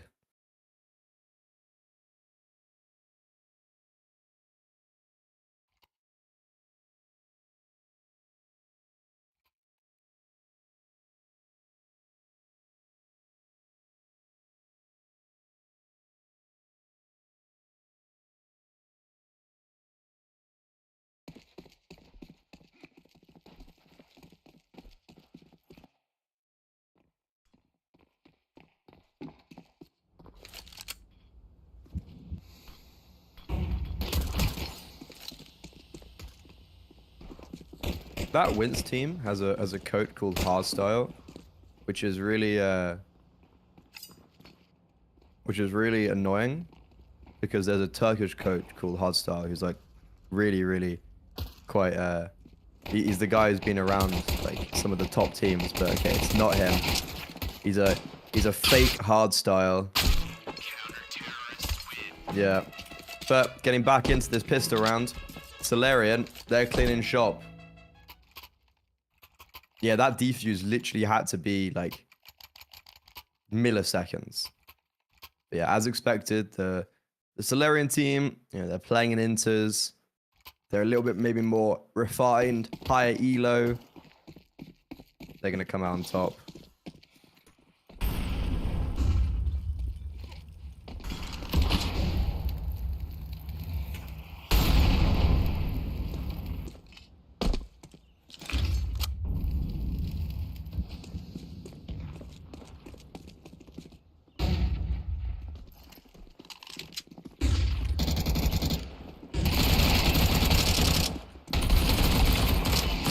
Essentially, only 2 more rounds of the game left. Make it 1.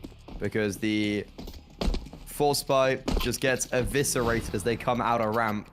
It's too clean and it's too easy for the CT side. They're setting themselves up for success in the future.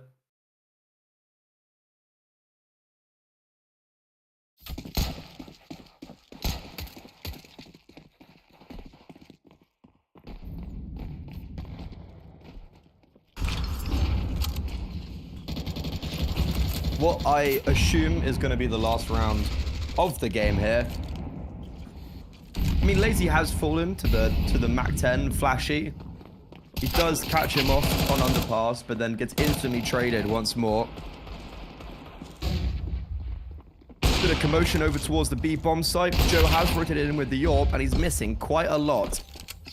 Vincero, who clutched up that beautiful 1v3, has rotated in. Both CT side players are here, and Vincero actually gets 2 before he falls. Deagle out for Maysoon to keep illegals in this game. And he gets the movement right, but he misses the shot. 1 bullet left in the magazine, and he makes it work. He misses the easy shots, but he hits the hard ones.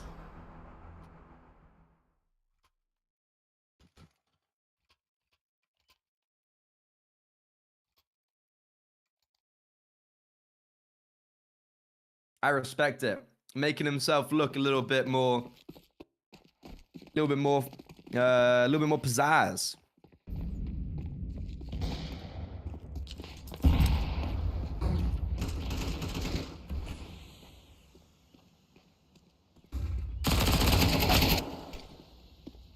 Uh-oh.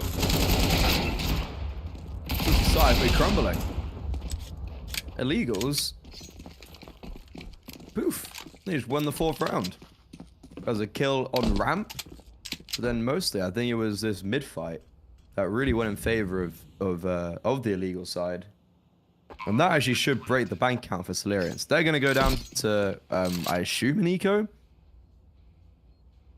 Skyrix does have 2.25k, 2.5k. And Zai Sultan could say this A1S. And I can also imagine they're just like, nah, we ain't going to be ecoing. While we've got maybe a done round, I got these fun snacks at the shop while I was. So I ran to the shops before I came on to get a Red Bull dinner for later. I'm gonna make some chili con carne.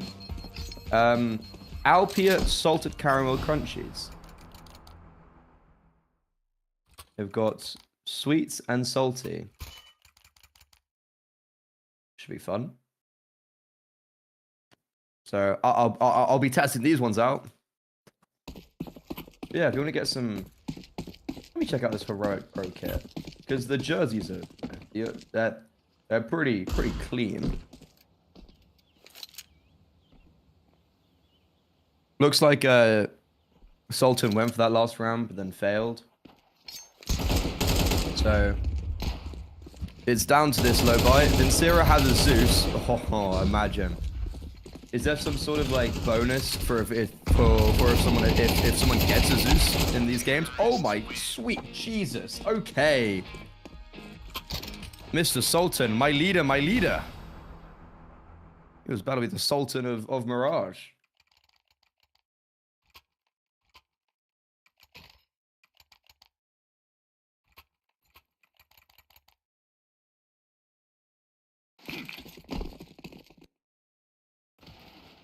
Favorite German snack?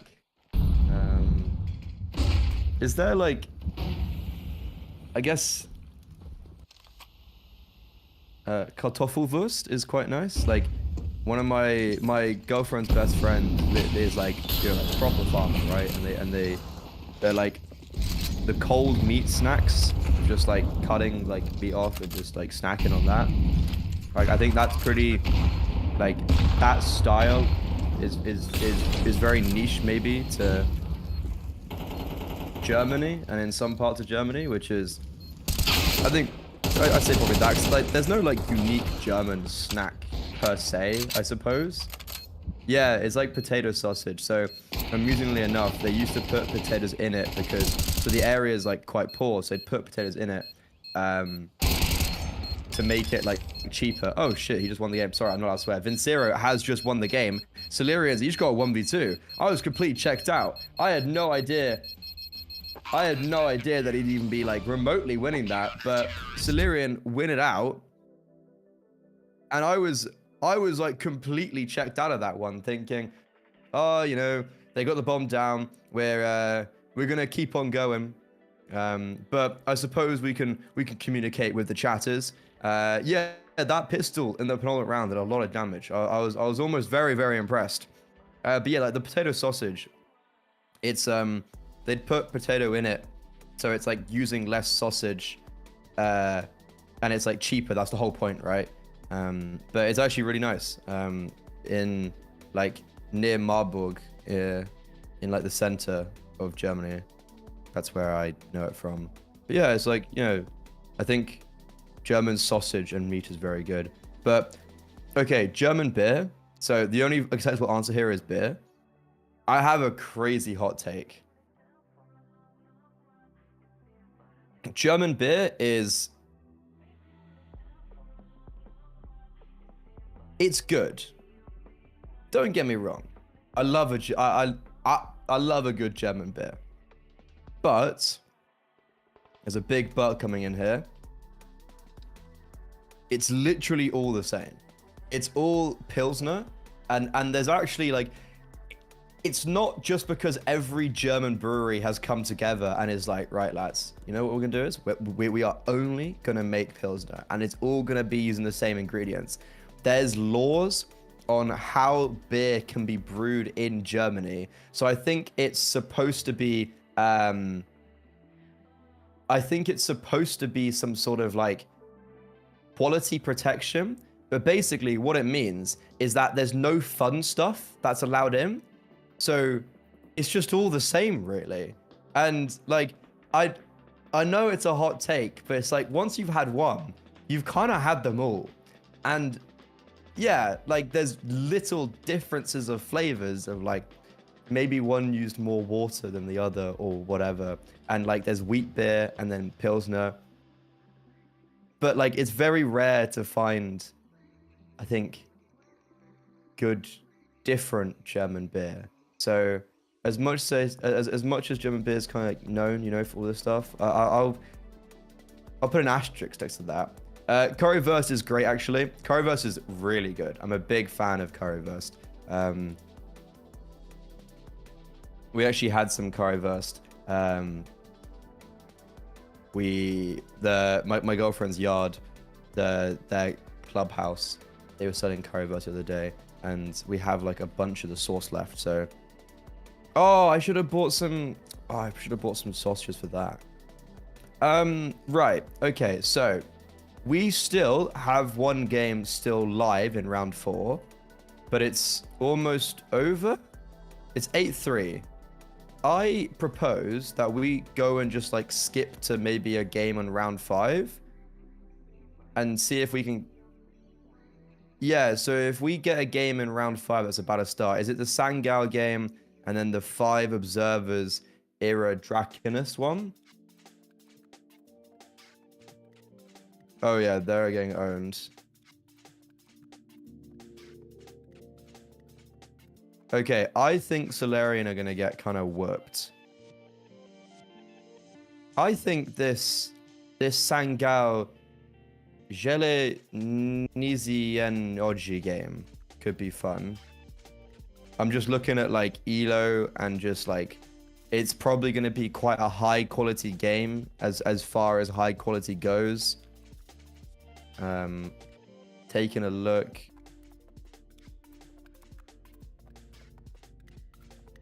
Oh, well, that sounds perfect. If, yeah, like we can basically get in and go. I'm going to do some, so while we're here, I'm going to do a bit of research on some of these guys, see if I can find anything. I'm saying disagree. Once you've had a free beer at Cologne, everything is an improvement. So Cologne, the beer is the Kolsch, like Kolsch beer is what you'd normally get in Cologne. And the whole point is it's like less, and then it keeps it fresh. So you get it in like,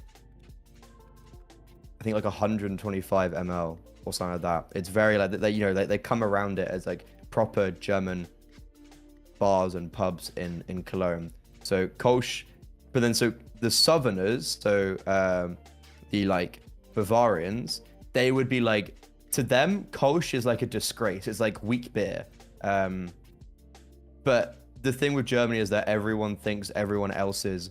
It's like, you know how in actually the best example is, it's like Ireland is very pride about each county, but they also like wouldn't inherently maybe hate another county. Like with, I guess like Cork and Limerick, you know, there's maybe some sort of like rivalry, but in the end they all come under one banner for Munster, for like the rugby, for instance.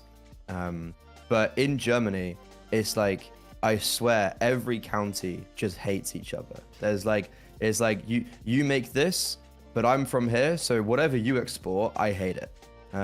Kolsch is nice. No, Kolsch is not bad. Like, still right.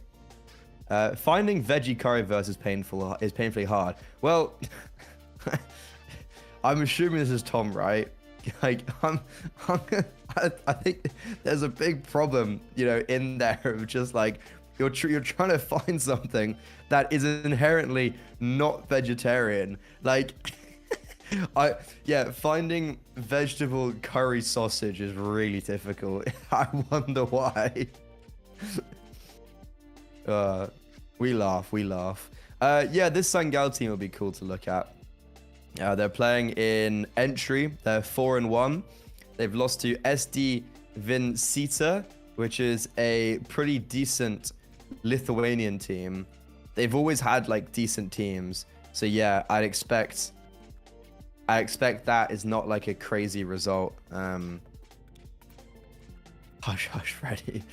I'm assuming this is Tom, right, because of the vegetarianism.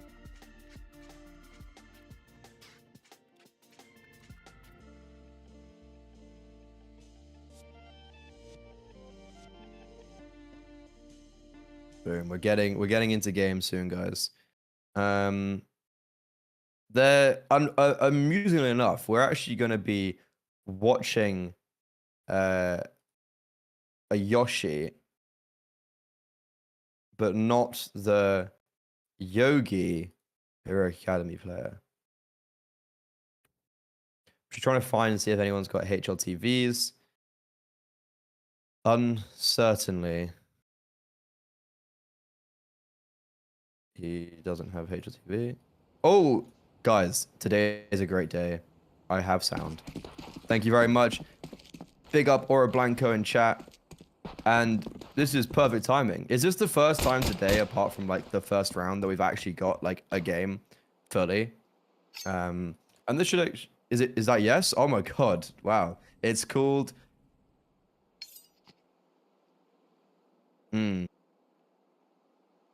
Well, I mean, that makes completely sense that like everything's been kind of all ad hoc. Okay, I have found a few HLTVs over on the Jelen. Okay, so I need to think of a kind of a shortened version of this. Jelezen. So Jelezen, that's, or just Jelle. We're gonna go for Jelle. That's probably the easiest for me. My little, like, you know, dweeb brain. They've got Toru has played against 9 Pandas and K27 on a team called Spotless in the Fast Cup CSGO Run Cup Season 1. Jesus, that's a bad name. He did, against K27, quite literally drop 15 kills across the best of 3 and get a 0.51 rating.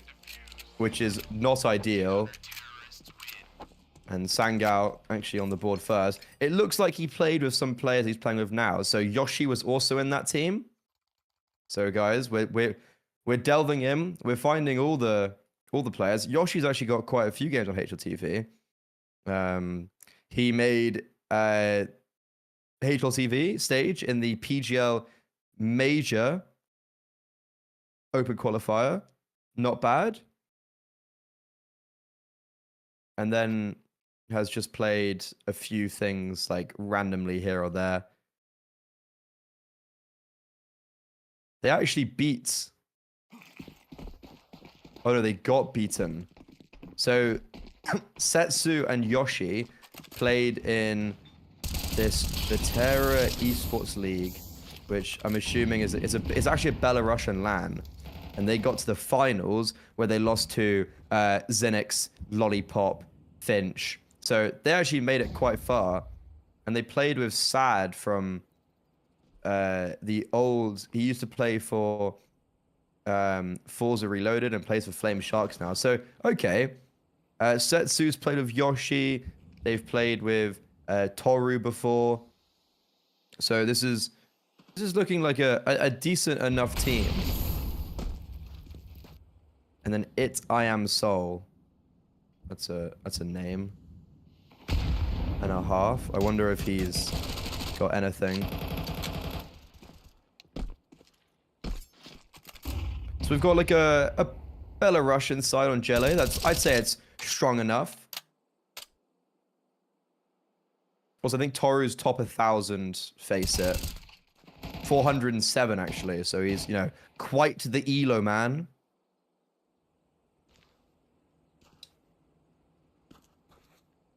For now, unfortunately. They've, I was going to say they've yet to get a kill in this round. But I suppose they just did with a team kill. Not the way that you'd want a kill to come through.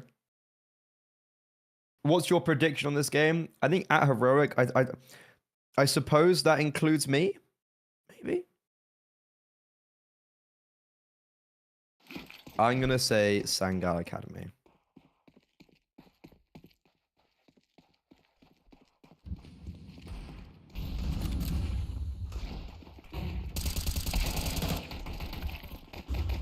And that was a force buy from Jelly in the second round as well.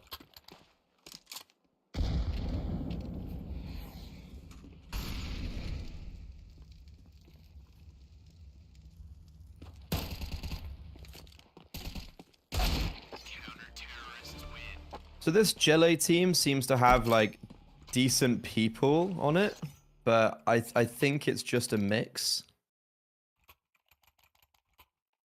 Like main level players, Am I Soul has played main. Like they're just kind of high elo, like huggers, I suppose, that have got some team experience. And then Sangal Academy, I'll do a bit of research on them.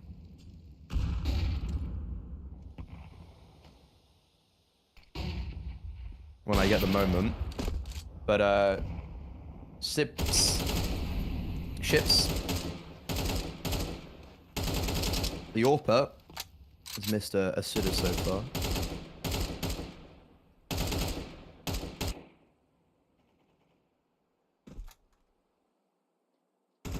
Yeah, I'd say like this is actually, these tournaments are quite cool for those like intermediate main teams because it's also official prac. They're like really good fun to play, and there's also some goodies as well on the other side, right? Like there's substantial prize money and loaded money as well for first and second.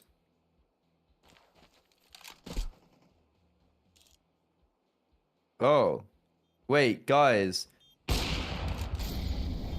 So we're not supposed to talk about Heroic having an academy for Norwegian talents and something happening soon? We're not supposed to say that, are we? Oh, okay. I'll make sure not to say that on broadcast.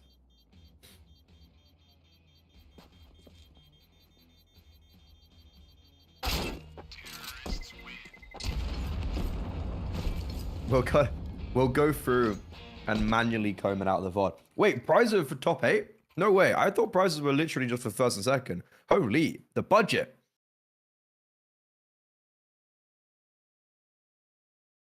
Oh, it trickles down. Okay, so yeah. First is $250 and 5 times $20 loaded vouchers. Second is $100, 5 times 20 loaded vouchers. Third to fourth, $75, 5 times 10 loaded vouchers. And then 5 to 8th is 5 times loaded vouchers. Damn, that's a lot of loaded vouchers. That's cool. That's really cool. No posting spoilers in chat. What about spoilers about upcoming Heroic Academy teams? Oh, Shreya, so you guys have got Anubis most days, right? It's actually interesting that so many of these games are going on to Anubis if it's such untested grounds.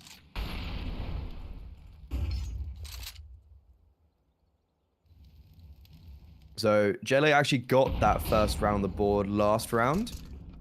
Setsu needs to be careful. That AWP gets spotted.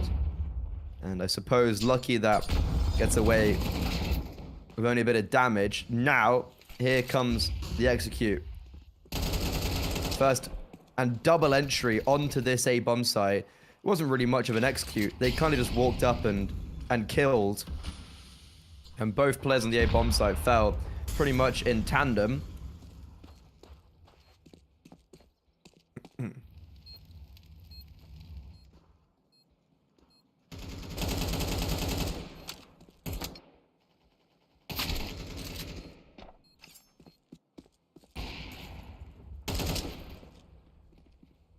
Oh, Setsu's banned for 12 months for toxicity. Great. And he played last season in Maine where they went 12 and 10. And the reason why they were in Maine is because they went 9. Yeah, they got 9 to 12 in ESEA playoffs in Open in season 54. So they did really well in Open, went to Maine, and then I suppose crumbled. So that's good.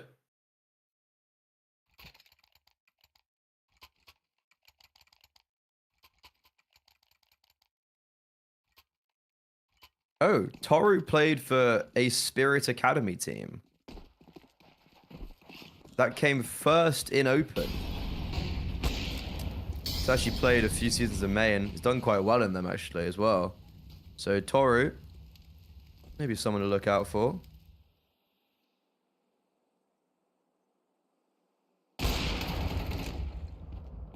Yoshi's played Advanced quite a while ago actually. Played for Cybershock.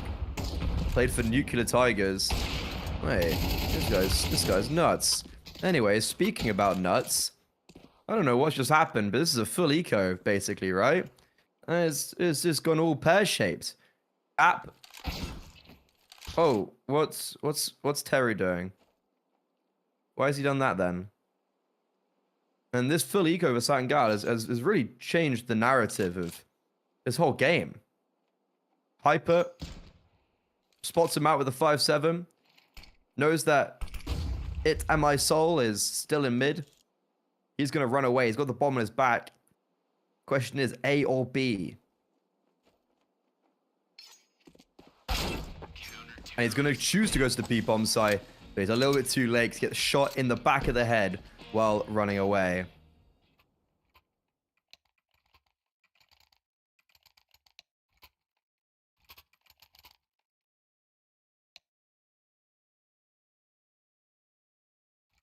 I was also thinking that. So Oro Blanco's, I don't know if you guys can hear him, but he said that Toru he thinks was trying to do a silent drop out of gap. That's what I was also thinking, but it just looked really like weird when he dies from it. But I do agree. That was my first thought. Force by Wars galore. TGN, he does pretty well to stay alive for that long and like get another kill, but Storgaard went to go get aggressive over on the B bomb site, and Gele also were there to meet them. They get the bomb down, but it's a disadvantageous situation. Estrella does not miss a beat. And it am I soul. A glaive smoke. It ain't gonna work out. So that's 5 for Sangao. CT side. I think Brandon was saying like, oh, it's supposed to be CT sided. I don't think we're there just yet, you know? Okay, so this Yoshi guy, he's played Nuclear Tigers, Cybershock. He hasn't really played many like HLTV games for anyone. Yeah, okay. But definitely, I'd say, yeah, heavy hitter. I'm going to take a look at the Sangao team. Like, kind of have a chance. Might not have a chance, actually, because I might just lock in for this round. The T side, eco is the only an option. It's for the weak. Full steam ahead. Bomb's going to get planted again. Estrella gets dinked in the back of the head by Hyper. And this is very awkward for the Sangao side, actually, because they're trying to get out of camera. But they've actually just been re-smoked by the T side. They've got to smoke themselves. Both players have kit, so that smoke's going on the bomb.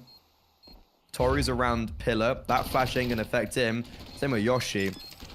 Bomb's being stuck. Hyper covering for his teammate, but he's not covering the right way. So his teammate falls, and Toru is the easiest just clutch. I don't know. That seemed very weird, but I think that was a kind of a poorly played 2v2. Tried to focus too much on getting the bomb planted, or getting the bomb defused.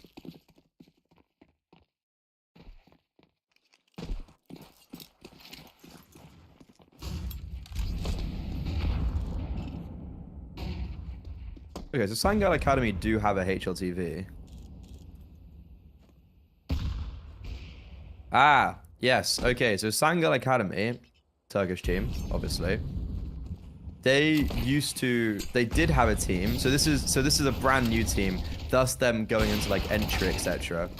But they promoted 2 players from Sangao Academy onto the Sangao main team to play with Patsy, Clax, and the other guy. So yeah, they promoted Rydax, the Orpa, and Hox. Sangao just made the IM Rio Close qualify. I think they're doing like all right. So it's a pretty good team. And this is a brand new squad,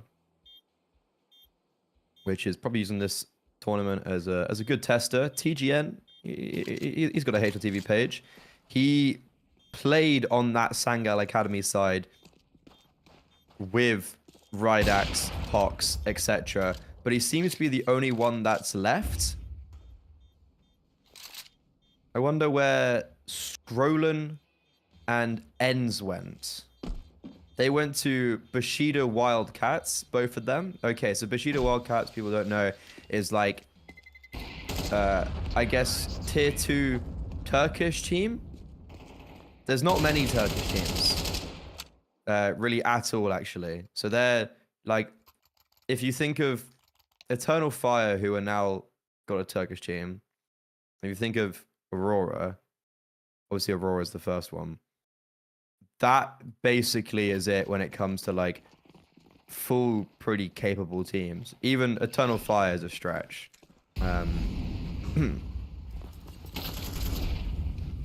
Like there's Gank and Bushido Wildcats and Misa. But Misa aren't very good. And Gank are alright. So there's like 2 tier 3 Turkish teams. I guess Eternal Fire is like tier 2 maybe. So I guess that's what this Sangao Academy team wants to become. It's like a tier 3 Turkish team. TGN though, that's a good player to have. Like, you know, like he's got the experience at that level. They also kept him. But this could be another pretty harrowing clutch. Uncertainly doesn't make it back to safety, and ships make sure that they stay in the lead. Yeah, It is surprising, actually, right, to hear that like there's not many Turkish teams, because there are so many Turks on Face It. There's only one. There's only actually one Turkish guy I really know. I don't really know any other. Yeah, there's only ever one Turkish player I really ever stumbled upon. His name was Swisha. He stood in for us for a HLTV game once, and he played on Gank. So that's the only reason I know about Gank is because of him. He's a pretty good AWPer. Okay, so TGN's on Sangal Academy still. But that old Sangal Academy roster tied. So they got beaten by Permitter at the beginning of last year. In the middle of last year, they went to a regional Turkish event, came last, got beaten by like all the academy teams in all these academy team tournaments. So they barely even got a map against anyone. So yeah. Not the greatest. In the meantime, though, this Sangal side is actually looking like they're the favorites to come through in this tournament, I'd say. Sorry, the favorites come through this round. I can't say tournament because I don't know who else is... What? I don't know anyone else.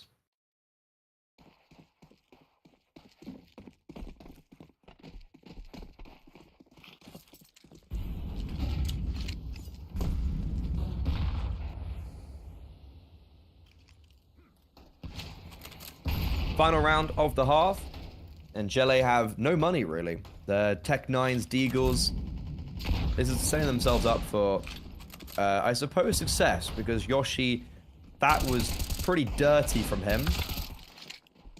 TGN, though, showing us what real experience looks like. Just running and gunning with the A1S. He's got his sidearm out. He hasn't been able to reload. He definitely could clock a reload in. Speaking of reloads, everyone's apparently using the pistols. Australia had to pull his out. And I don't know how uncertainty has got around TGN there on the bomb site. But a pretty crazy round where, unfortunately, even though Yoshi got a really lovely deagle shot, it doesn't matter. And it's the Sangal Academy side going 8-4.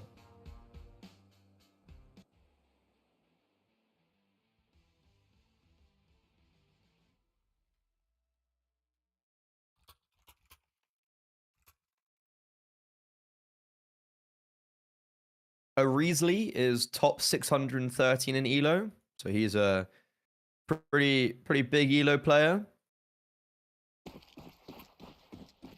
TGL's played a lot of seasons of main.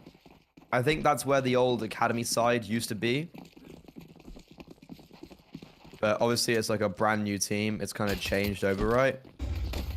Ooh, this pistol round is spicy.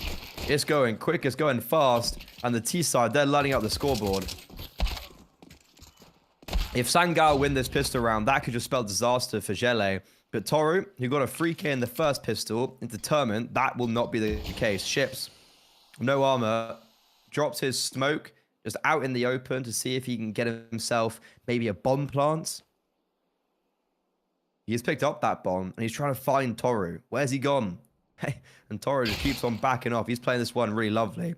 Spotted towards beach. Ships won't expect Yoshi to be tucked in pillar, and that smoke, which he'd previously dropped, which would have given him coverage, fades at the worst possible time.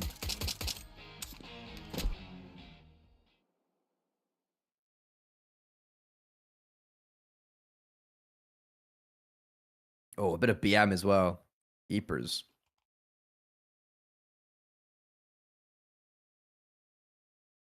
Mr. Ships.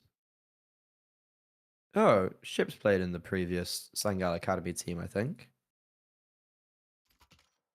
Looks like.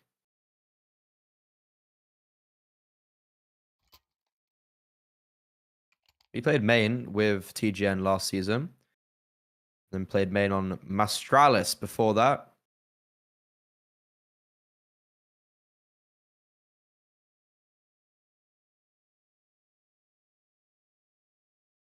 Risley, the high elo player.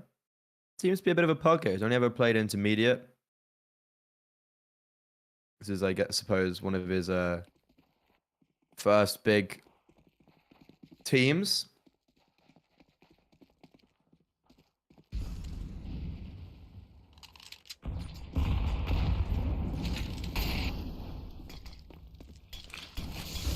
No HLTV for him either. But we go into the next, where the T side, despite not getting the bomb down, they're actually still going to force up. And maybe that was not the desirable thing to do. TGN, though, this is a very winnable situation. He's already found 2 kills in this round, and he's still got 100 HP, and that bomb's going to get planted. He's got a primary rifle, but we expect Tora and CT? No. And he's going to walk out, back turned.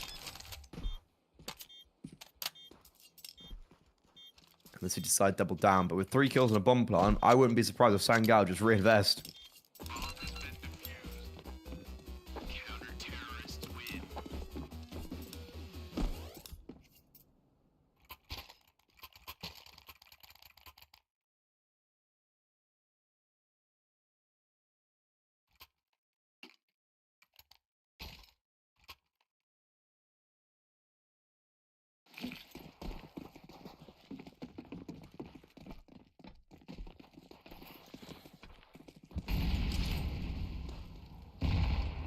Yeah, I'd agree with you, Soviu. It feels like it was just, we go through and we see what happens when we come out the other side. Estrella, that's a lovely boost though. And it is going to be not necessarily a force buy with the bomb down, but there's a hero or AK in there. And now a rifle, an A1S picked up for ships. Problem is, their player towards A gets caught off guard, so they're going to try and re-pivot towards B. And Am I Soul and Yoshi were just in a perfect position, ready to dispose of them. It's now ships up against the world, and that is a blinding headshot on Uncertainty. And he has sent Setsu on a rogue mission towards that B bomb site because there's no one there. Ships pivots back. There's a little bit of boogie, and he's on the A bomb site, and the bomb's gone down. And Setsu's miles away. He also doesn't have a kit. And with the bomb planted out in the open, Ships has years to reposition. Clears out beach and is like, yeah, no one's there. And, well, would you look at that? Flashbang in main. I found you. Tap on the bomb. Oh, my God. Setsu taps the bomb and instantly reads where Ships would be. So, despite having no kit, despite having the odds heavily favored against him, Setsu just runs in, and somehow it's a flawless CT half, and oh, okay, just making sure they're dead part 2.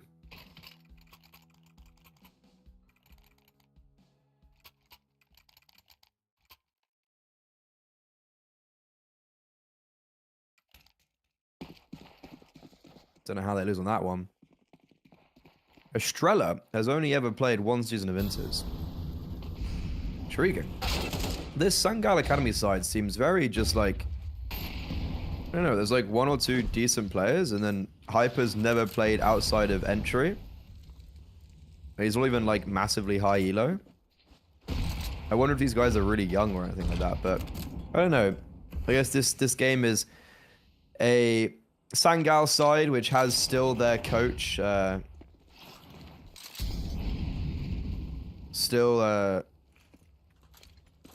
still has the same coach, Cyber, from the previous academy side, who's I think somewhat experienced as a player as well.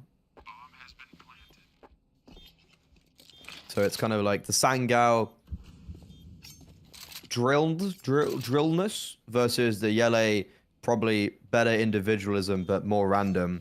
And so far on this Anubis, Sangal, they're going to break through for their first round on the T side as they just go right to B.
The gap's being used.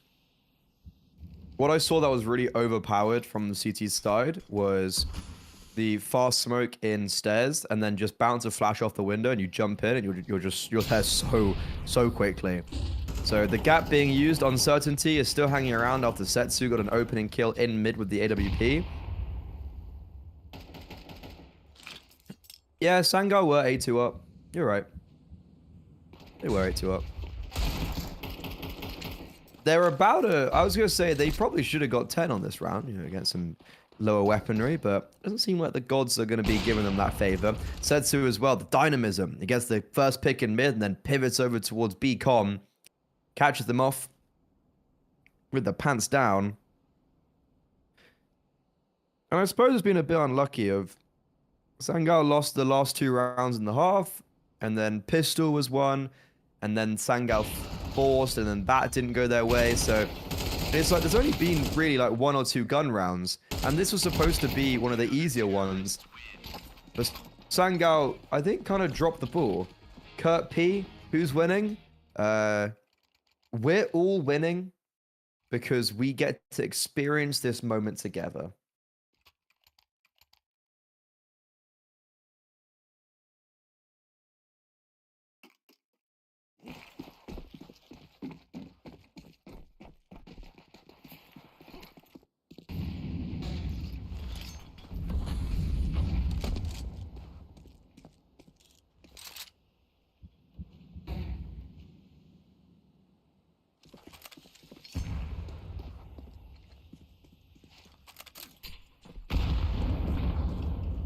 So a bit of a fumble from Sangar on that round.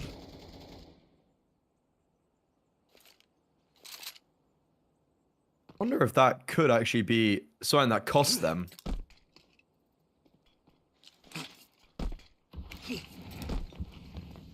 We got a faker Rooney. TGN over on on B is throwing down some utility. 2 players have revealed that they are over here for the T side.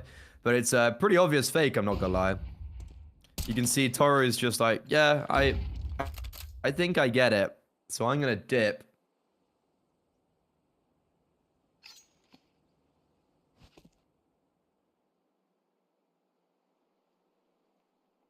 The people are winning, are the people, are the friends we make along the way.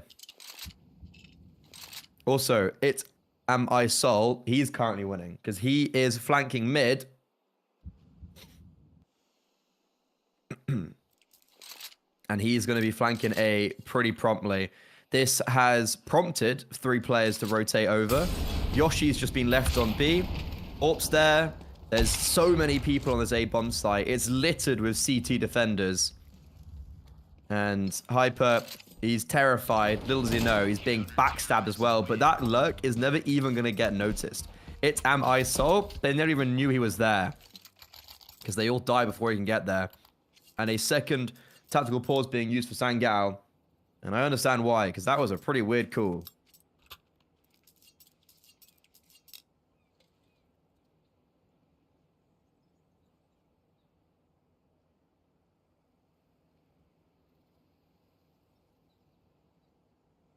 By the way, big shout out to Loaded. If you want to go check them out, !Loaded in Twitch chat, but not in YouTube, unfortunately, because it doesn't work over there. What is Loaded? You can save big on your favorite games across multiple platforms with up to 90% off. I actually used Loaded not too long ago. I wanted to buy Total War Shogun because I had it on an account that I lost access to. So I wanted to play it again. And I picked it up for like, I think like $6 or something like that. If that. And I got like the gold edition as well. So I got, you know, stuff that I may never use, but it's nice to have it. And I think on Steam it was like $30. So, hell yeah. That's called Stonks. And I actually wish I could just get given like $50 of loaded vouchers. I'd be like a little kid in a Play Store of like, what do I go buy? There's so many cool games that I've just been like, well, I don't really want to pay for it, so I'm not. But like the Harry Potter game, I don't really want to pay for it, but I'd kind of like to play it one day. But yeah, go check out Loaded. I highly recommend it because they're the ones who make this all happen. Make the magic happen.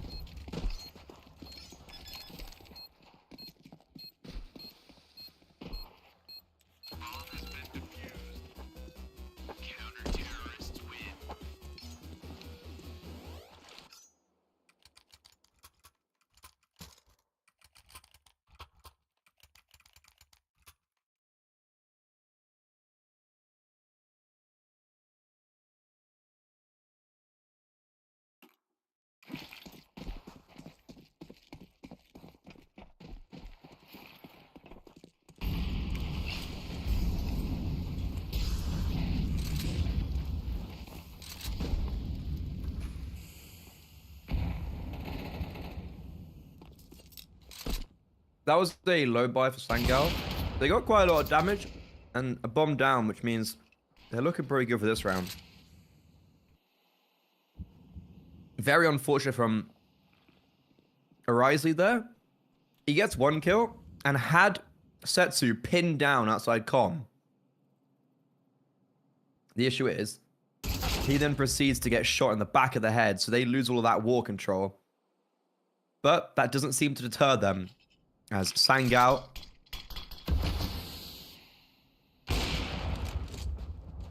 are trying to split over on this B bomb site. Setsu, who is only alive because of Yoshi supporting him, does get 1. And I was a little bit scared of what he was going to be able to do from that position. But it looks like he falls. Wait, what is the bomb? Wait, where's the bomb? Oh no! It's Am I Soul has the bomb.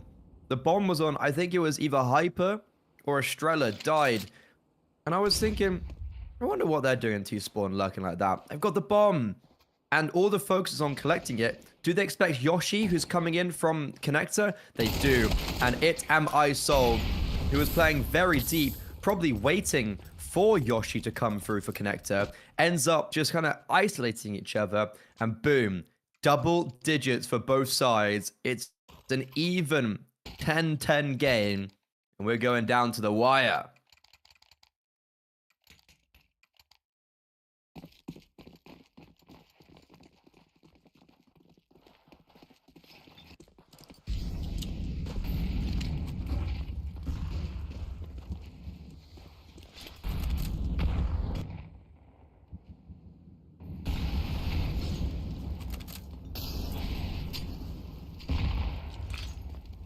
Yeah, that's actually Yoshi from Super Mario.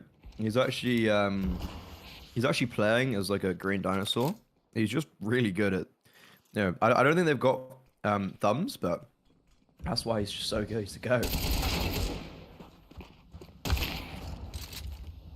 This is a big round for both sides. And after it being a 4v3 for the T side, it's now a 2 versus 3 post plant. They get a smoke down on B main, which is going to help block off Toru. And they're going to try push through this smoke to see if they can isolate Setsu. But he somehow gets 1 before he falls. He was dancing around that smoke marvelously.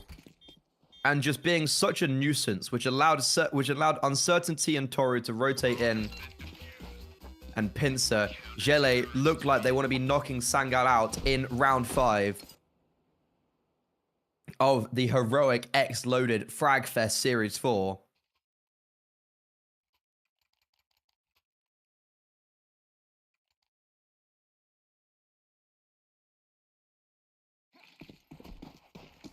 There's 7 rounds, so this is round 5. So I guess this is the quarterfinals.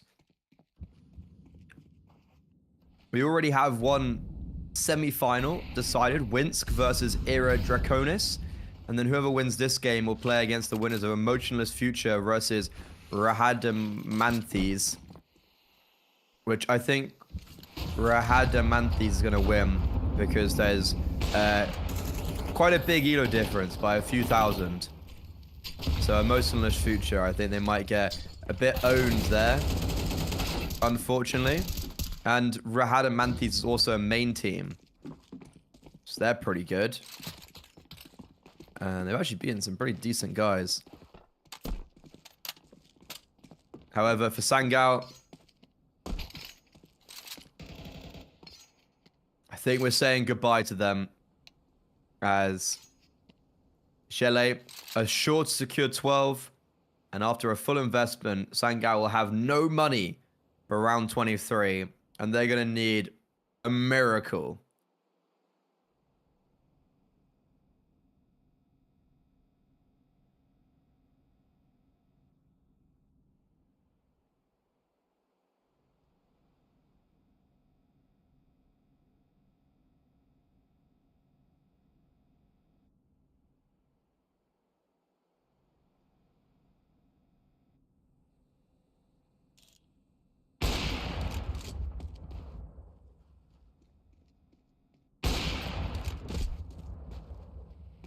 The 1v4 is not possible in the AWP, right?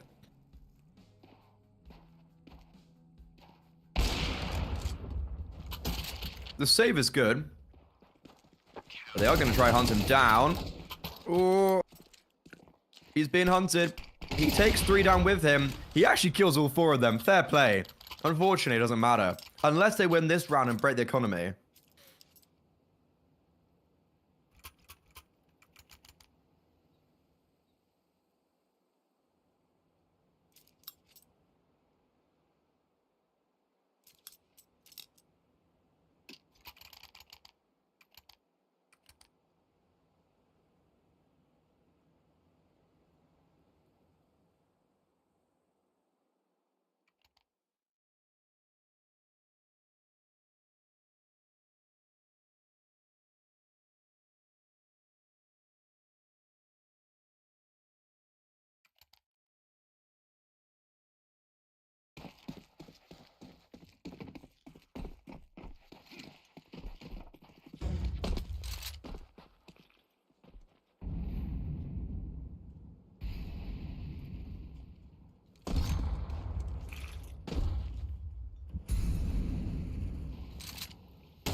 It was once upon a time 8-2 in favor of Sangao on their CT side. But since it's gone over to the attack, they've struggled. And maybe this map has been made more defense hardy. As Sangao only got 2 rounds on the T side.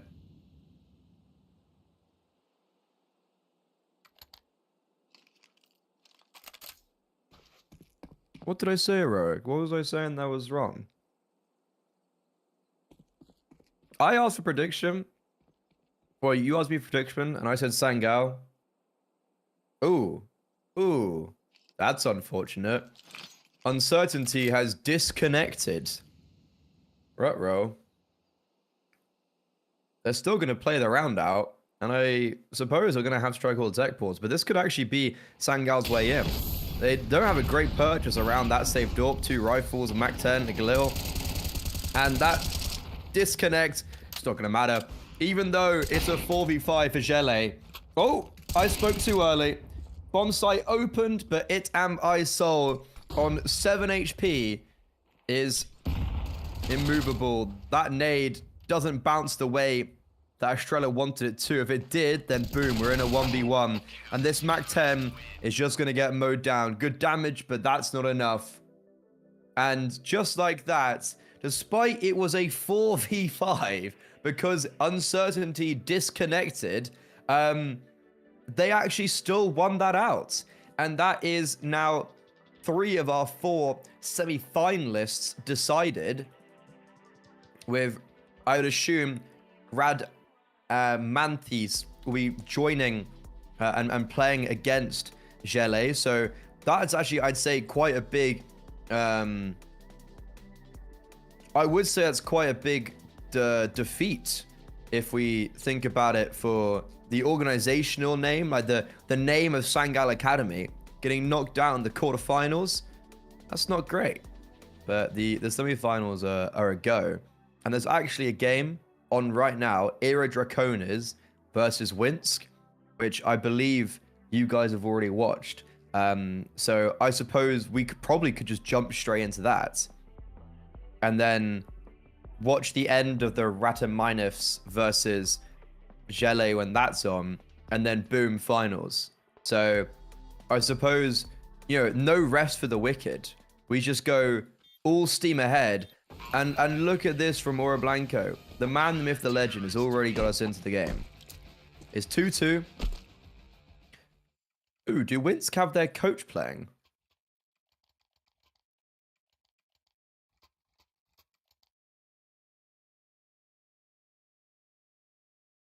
So Winsk. No, so they're also a Belarusian team.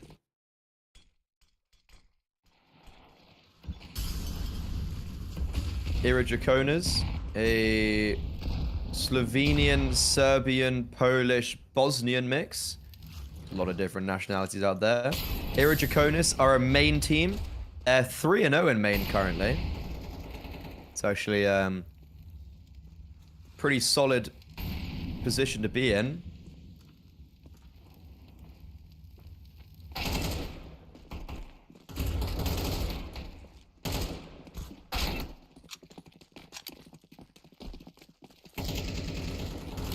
There's a Winks and a Winks, a Winks and a Winsk team. That's they're keeping us on our toes over here. They're getting the day right out of me. But let's see what's happening, because Irajakonas. Was this just an eco round? I think it was. Okay, almost won it out. Unfortunately, ran out of bullets, I think, at the end there to us. So Winsk, they're in the lead currently. They're playing an entry. They're 4-0. And there's some pretty high elo players. Gonna take a look at that ESEA game, see what maps have been played. See if Ancient overlaps at all anywhere.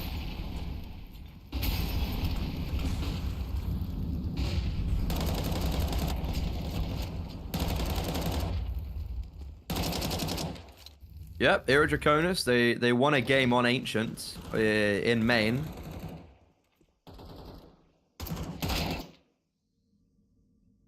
So they should be, I suppose, theoretically well versed on this map.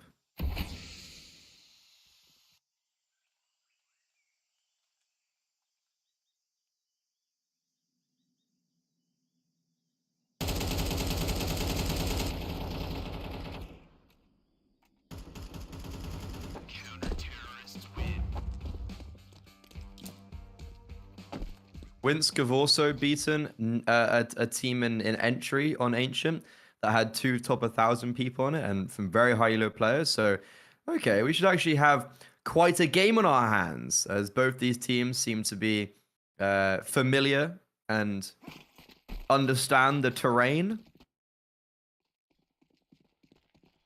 As currently, the Winsk team is leading 4-2.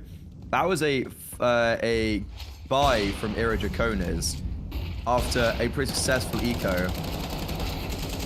I'm gonna say the team I think is gonna win is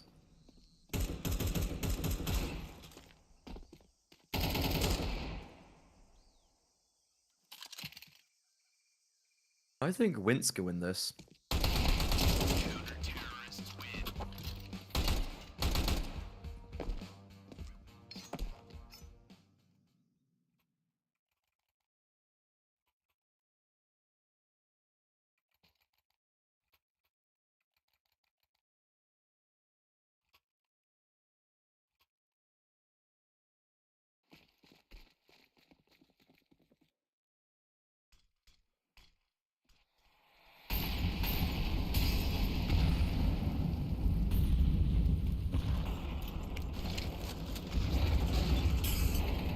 It's actually potentially a pretty big gun round for Irajakonas, because they've not been having a great time, and probably one of the higher rated teams in this tournament.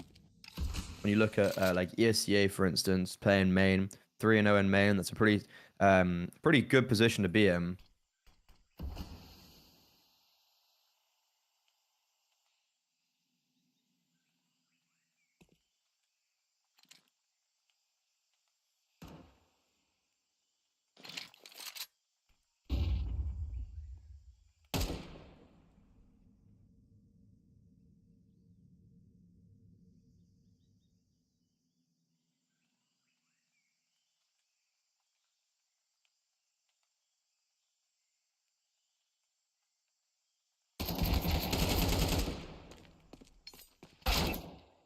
Gonna make a good old college try of this one.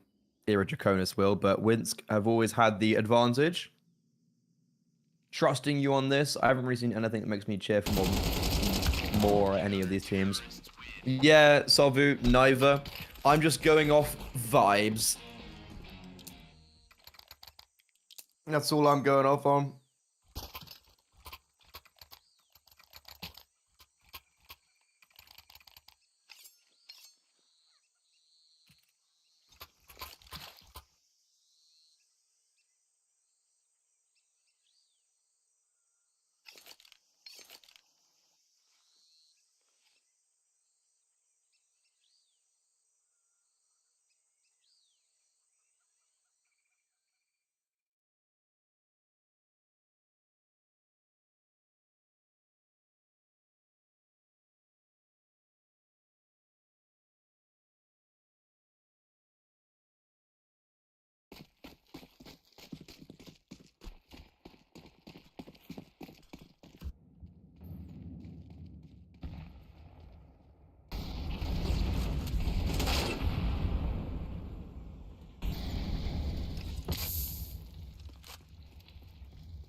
Okay, 6-2 up, Winsk. This should be a pretty easy pretty easy game for them.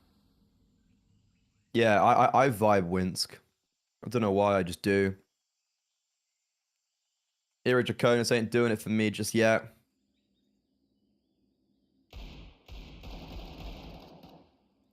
Ooh, I don't know what's happened in middle there, but I think there's been some sort of whiffy from. there's been some sort of whiffy from Artasuma there.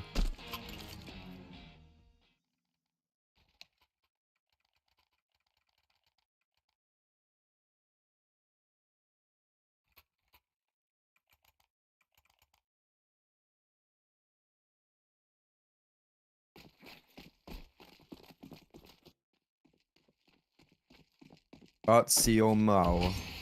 Artsiomao. That's a fun name. But, Aegis. That's a pretty lovely opening kill.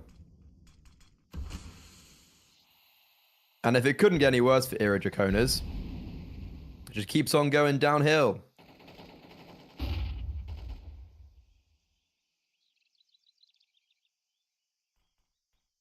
And across the board, they're just dropping like flies. They're going to group up and try hit towards the B bomb site. Encourage and Hardstyle are looking to get aggressive, and it's very awkward. Oh no, it's gone so wrong for Era Draconis. You could see that Dotod was up close and personal, and he was taking all the attention. His teammates just spur past him. They try to create space, but they end up just falling flat and get mowed down by Hardstyle. Dotod? Nothing. He gets ultimately sat down. Ilush, I think it was.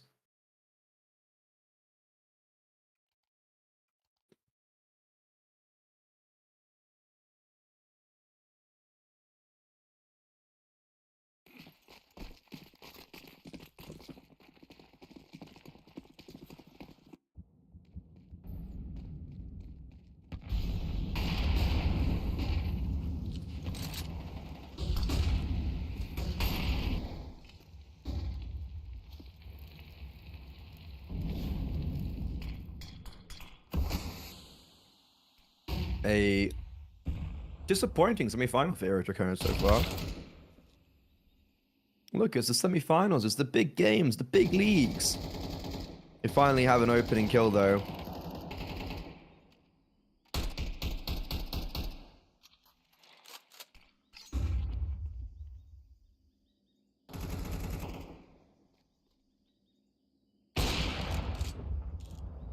However, as soon as Era Draconis have that opening kill,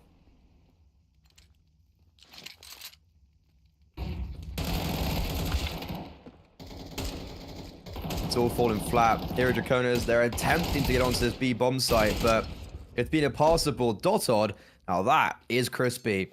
He was up for the clutch in the previous round, but on 7 HP, it's going to be very hard. Alone is close in cave, and Alone actually misses the mark. No util. He would love to have a grenade right now. Swings out. Dotod, low ammunition. He literally only had 2 bullets left, and he only needs 1. 7 HP, and he played with the confidence of 100. That is an illustrious 1v3 that gives Iridraconis a way back into this game and potentially a way back into the grand finals.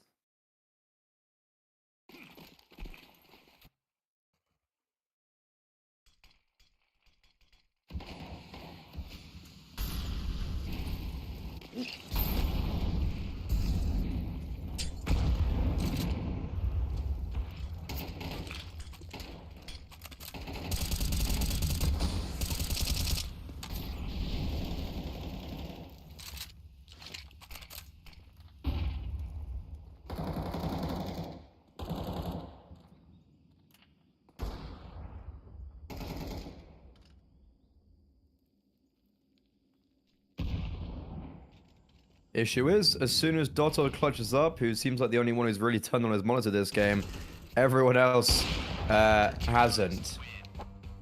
So they win that 1 round.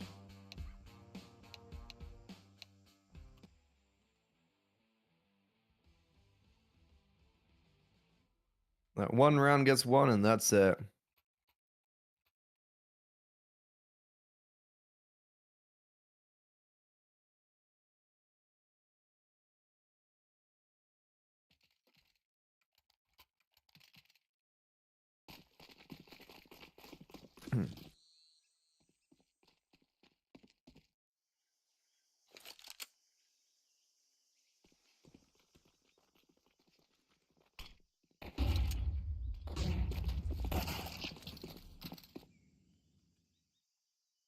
Winsk on the T side now.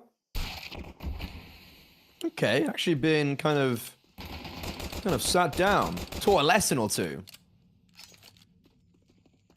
Gotta respect Dotod, 50 and 10. Yeah, in a losing game, or 59. Gotta respect the game. He's trying his best. He's clutching up as much as he can. He's putting as much to the line. And he might be needed once more as his teammates are struggling. He's got the dual Berettas. He's in close proximity with Scopy. As the bomb is going to walk out on A, and it's going to tap in those digits. Scopy is going to be careful. He doesn't necessarily overextend. It'd be wise just to deal with this player in red room, Aegis. But Scopy, that's a lovely shot. And oh my god. Atsuamao wins it out. Comes in from the B-bomb site at the best possible moment. So, pistol win? Sure. Iridraconis, okay, they got 4. However, Winsk did get 4 kills in a bomb plant. So they're just going to buy back in.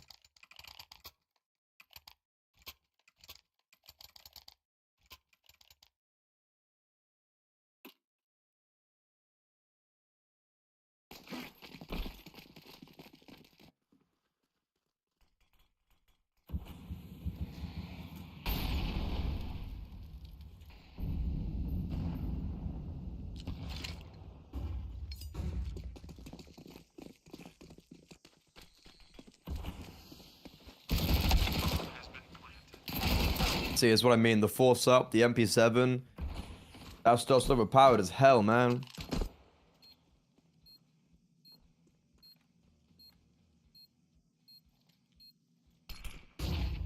Bombs down, time's ticking. There is a kit, and it was on that player. It got dropped in cave. Flashes in for the retake.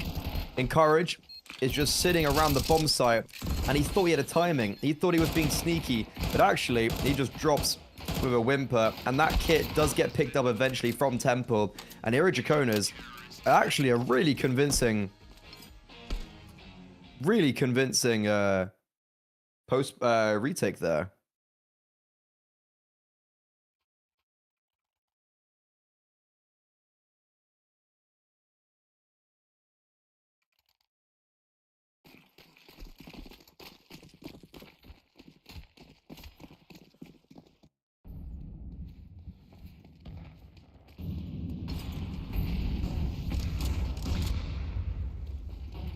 Fast up B. That bomb down is going to support a little bit more utility, and around that would maybe be a little bit lackluster.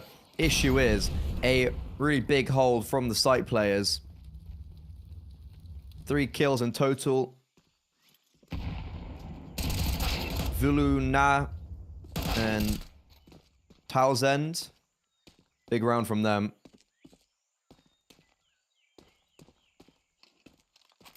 Just 1 Tech 9 left. Very, very far away.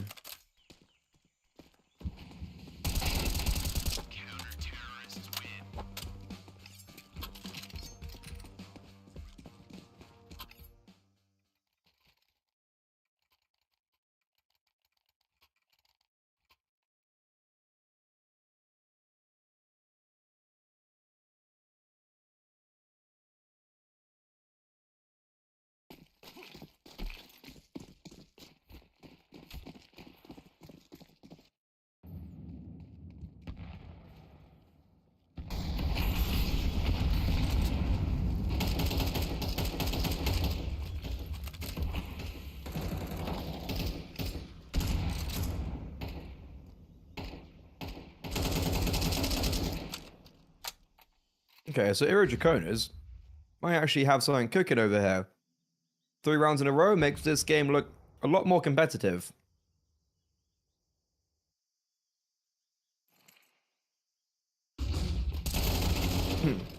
Ooh, no.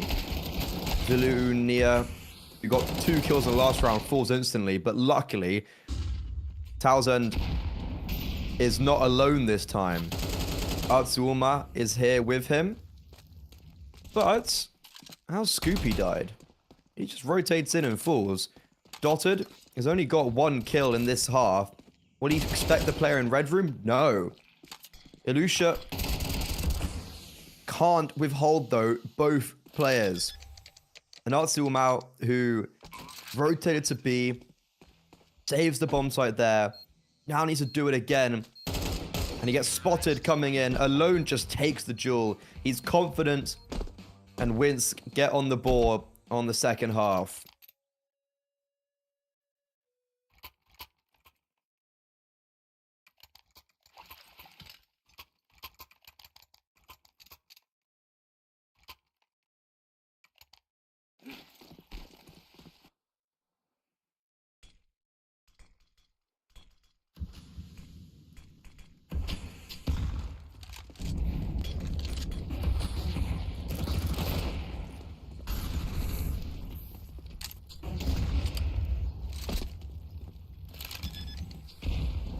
T side, they're going to continue their fast-paced plays, and they just storm up on the B-bomb site. August is just shooting them down at range. Oh my god, 4 kills from 1 position, flicking around. They stood no chance whatsoever, and that could be what breaks the camel's back. Dotted, he's been the hero, but unfortunately, dreams have been crushed. No comeback for Draconis. And Aegis, that was mental. They stood no chance against him.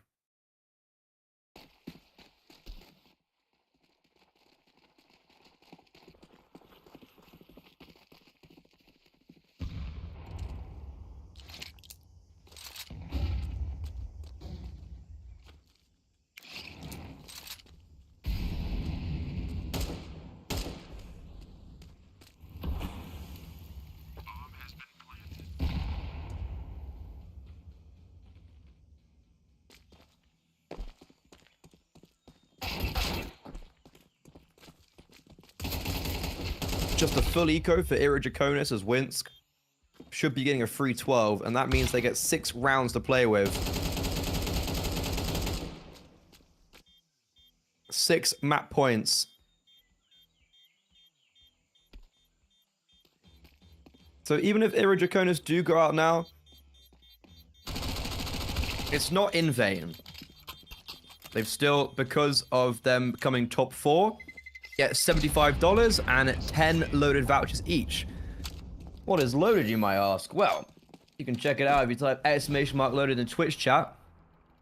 And it's the best and easiest place to go and get your favorite games across multiple platforms: PC, Xbox, PlayStation, and Nintendo. You can get up to 90% off on certain games. Now, isn't that pretty cool? But what's even cooler is that we might have just secured our first finalist at the Heroic X Loaded Fragfest Season 4. As the T side, they just brute force onto this B-bomb site. No care against the world. And even though Artsumu does nade open that smoke and have the bomb planter right in his sights, the coverage is perfect. One kill does come back, but it's those two B bomb site players now on the retake. Molo's great, but Ego's just, again, covering from afar. And the AWPer puts the nail in the coffin. 13-6. That was a very, very dominant game from... completely forgotten their name. From Winsk. Yeah, that was a completely dominant game. They were just all over that. I told you, Bovu, I just had a vibe. I just had a feel. I just had a sense. I don't know what it was, but it was just something that I could feel it. But yeah, that's us coming towards the end now, isn't it? We've got our second semi-finalist going on right now. Oh, the game's just started as well. Radamanthes versus Yella. So we've seen Yella before. They were the guys who came back against Sangal Academy, and then Radamanthes is a main team as well. So it's really shaping up over here, isn't it? And they actually have played against some pretty decent teams in main and beaten them. There are also a lot of them ranked within the top 500 of Europe on Faceit, which is, you know, nothing to laugh at. They owned Exxon, which is a pretty strong Finnish team, if I'm not mistaken. Yeah, Finnish. Like that's a pretty decent team to be beating. And guys, we've got Overpass the first time. Let's go. They also beat Glitch Tech. They own Glitch Tech, who is a pretty strong team coming out from the UK and Italy, funnily enough. And then they lost to X City, who, yeah, that's a decent enough team to be losing to. So we've seen Yellow before. We know what they're like. We know they can come back at any point. You never want to doubt them.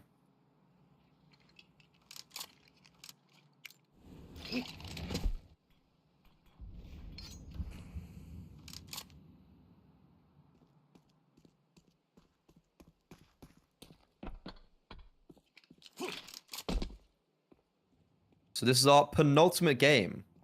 No matter what. Penultimate game in this tournament. And then I assume we'll actually have a short little break before the finals. So I can maybe go toilet and just like take a second.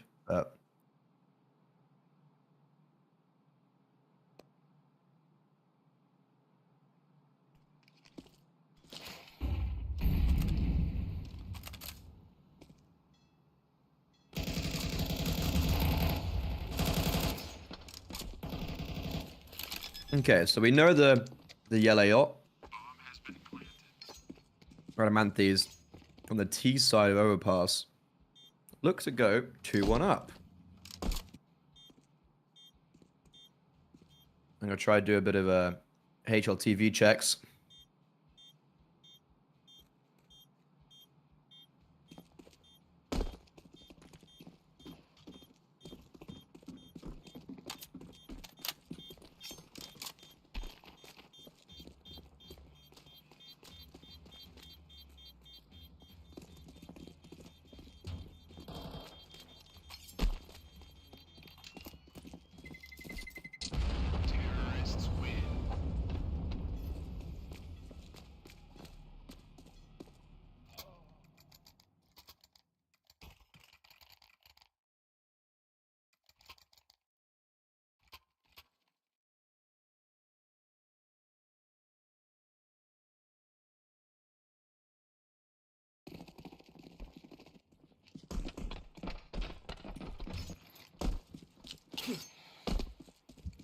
Can't find any. They've got 3 people top 1,000 HTV. Sorry, top 1,000 Europe. So Sinners 419, Frag is 352, and Ooze is 773. So, and the other guys aren't exactly far behind. So this is going to be a pretty sharp game. I can tell you that one.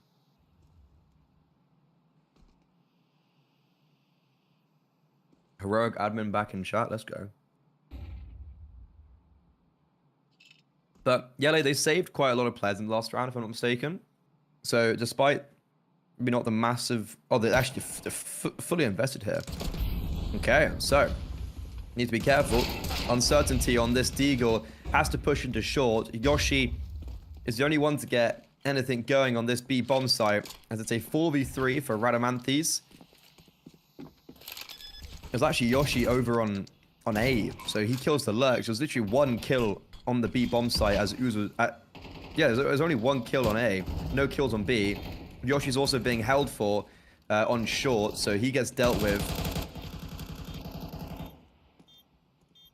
And Satsu...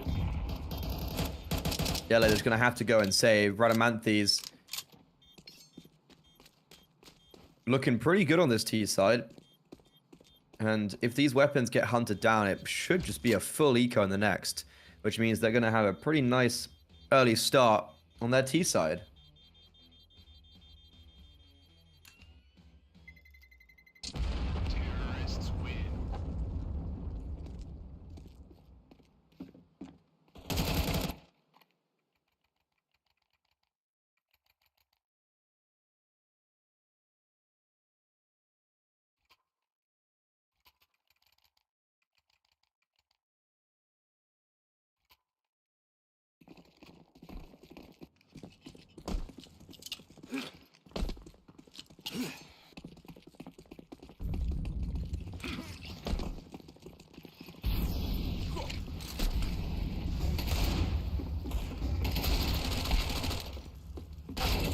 They're going very fast.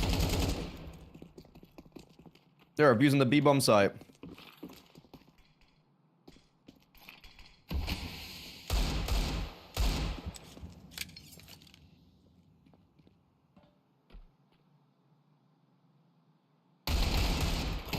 Wait, what? Yoshi? I thought that Deagle was going to be on fire for a second.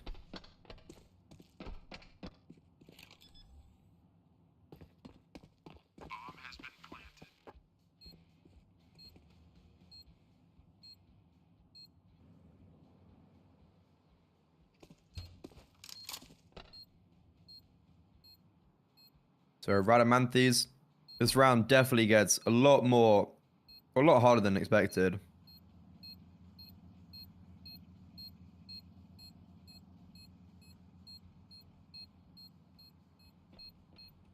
Unfortunately, Setsu, there's not a way for him to actually win out this round, but he can still do damage.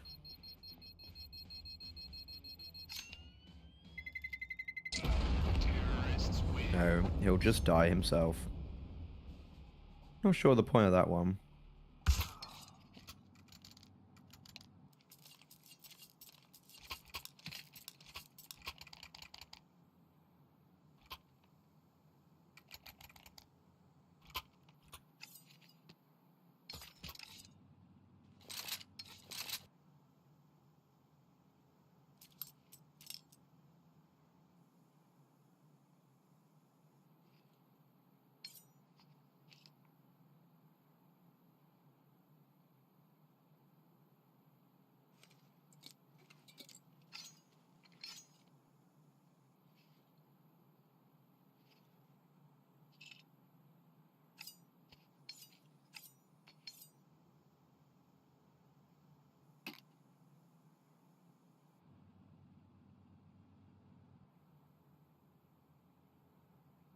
Yeah, T-side's got no chill. A technical pause. Things you hate to see. No, not the technicals.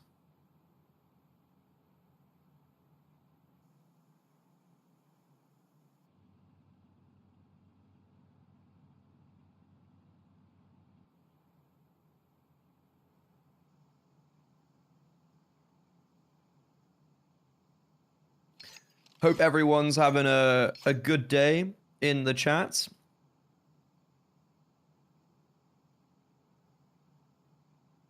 Any predictions for anyone who's watching of Jelle versus his name Riot? I hate this name so much. These names, they be cursing me. Radamanthus versus Jelle. Any predictions?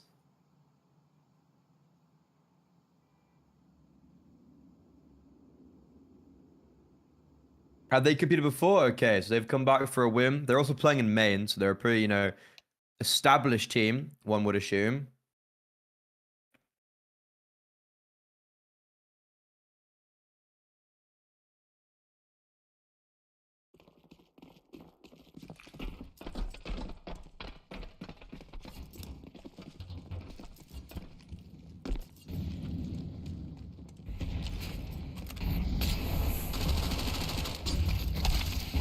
After the technical pause, it's a super quick round, actually, straight away from the T side. Playing the mind games. You break for a while, you maybe haven't got your head in the game. And then boom. The B bomb site's already been lost, and ooh, kills uncertainty. But bomb's not been planted yet, because it doesn't feel like they have the safety to do so. Orpa and Heaven, they're giving him the opportunities to hit shots. But it hasn't mattered because they just hit the shots themselves. Winsk versus Rad in final. Yeah. I think that is a fair assessment. That seems to be where the people are going right now. I think this T side as well is looking like that, right? We're on overpass. 6 rounds is probably going to be on the cards against these 5-7s. Manthes just look really crisp and sharp. And Frag. Oh, he is blinded. He actually only gets 1 through that smoke. But his teammates are in a position to speed up pace. That's exactly what they should do. Good kill on the FAMAS. Actually, a really great kill from Setsu. So it's only a 3v4. And Setsu's going to be coming in from behind, but the Orb is holding for him. 5-7 on the bomb site, also able to deal with 1. Steffi now has the full back with his teammate. I think flanked. Itamai Soul with the 5-7 goes into long toilets. They're both holding for him, and he reveals his position. Still, though, these 5-7s are getting so much damage. Glock v5-7, and, well, the Glock comes out on top there.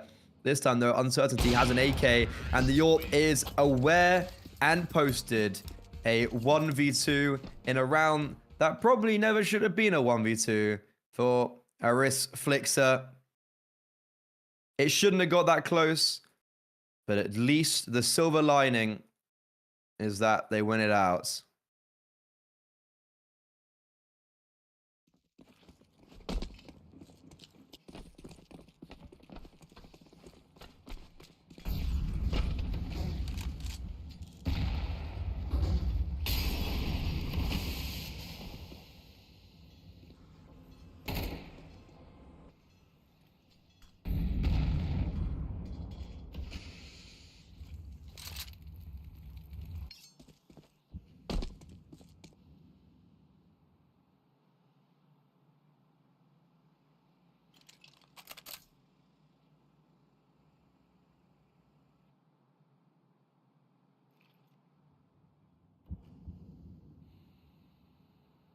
I had to get more water.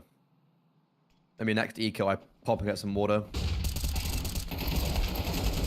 Ooh. The T side, they've been loving this B bomb site. And they tried change up how they approach it with just a straight, like, very fast pop running with the util. And it's I Am Soul, Uncertainty, and Setsu. They were there ready and waiting with the weaponry and just shut them down as they come across, as they just come around the corner there. So a change up of pace doesn't really work. I suppose the recommendation is maybe see if Rad spread out their default as it's felt like a bit of a B sim at times.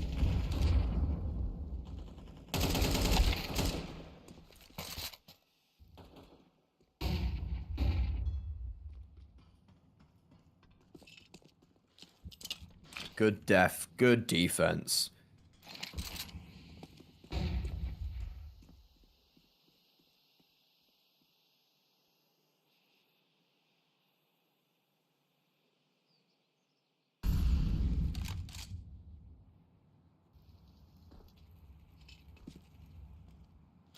So yeah, as I was just saying they probably should do is explore their options.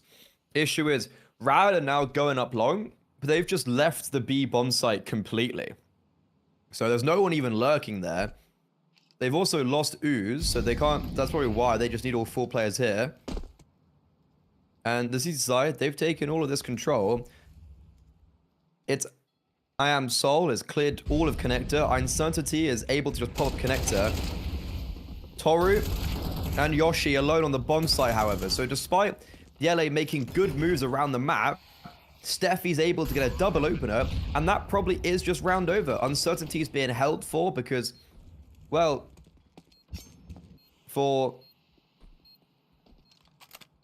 Sinner, who was holding top con, his teammates have done so well on the bomb site. He doesn't need to look anywhere else.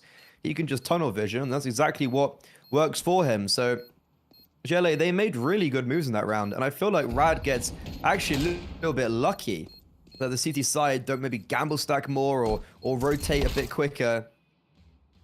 Bit of a jump scare for Steffi Enson there, because he's like, wait, you're long? And that's going to be 7 for the T side as Setsu, this AWP, not going to be saved as Ari wins out that AWP duel. And even though there was a good defense on B, it's straight back to square one for the CT side. And I'm just going to grab some water quickly, guys. 1 second.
Oh, okay.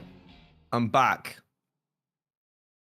And I leave. Yele wins a round. Would you look at that? They're making this one a little bit competitive, at least.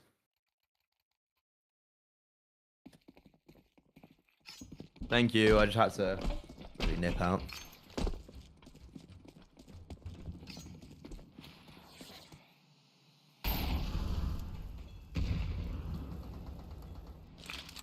And even though it's such a expansive lead for the T side, they lose one round, their money's kind of chalked.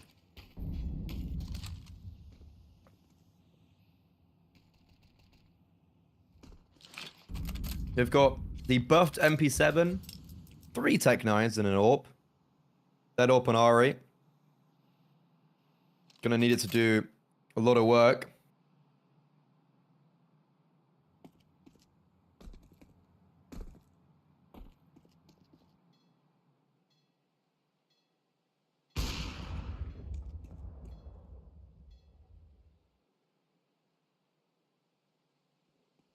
And the AWP's been spotted over towards the A bomb site.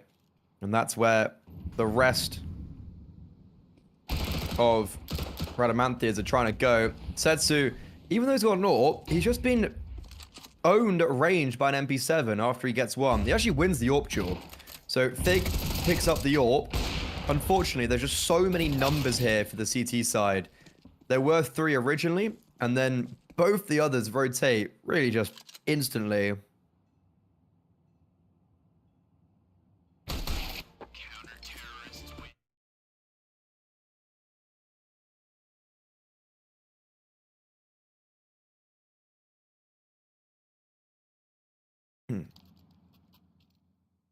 And we're back.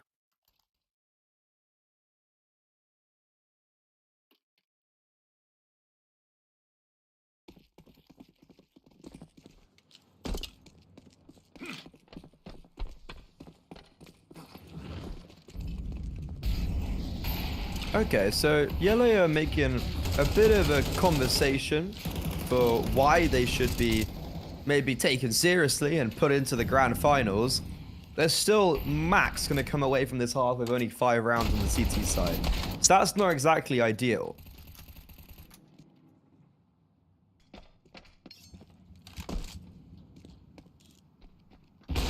It looks like that 5th should be a certainty now, especially with Setsu placed or paced up on long with this on A with this AWP. Hitting some really nice shots. Oh baby, Setsu. That was a disgusting no scope at the end, and a lovely hold on the A bomb sites. Radamanthes. They still are in the lead, but that's a nice little bit of a confidence booster from Gele towards the end.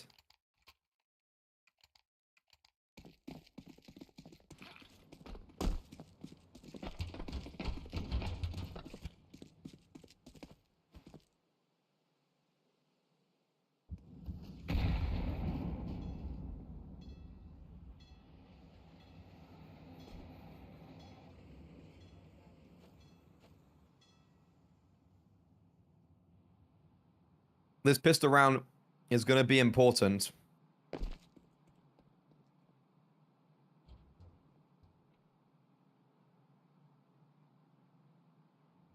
Gele on the T side. They're creeping in connector. 3 players here. They are going to get spotted by Ooze. Frig's also there. He can shoot them in the side of their head, but he can't quite land the bullets. Eventually does on the fadeaway. So that's at least 1 down. And it forces Yele to commit over towards the A bomb site. There's only 1 player. There was 3 on short for Radamanthes. Sinner is in long toilets, and he's going to get cleared. So that's when it starts to get a little bit scary for Stephenson. But Ooze, look how quickly they're not expecting someone to push this quickly behind, and he just taps Yoshi and Toru down. He finally does get traded, and Stephenson, the original OG defender, falls, but the rotations, as soon as Sinner died, everyone activated towards the A bomb site. So Gele, they keep on getting past 1, they keep on trading 1, then instantly falling afterwards.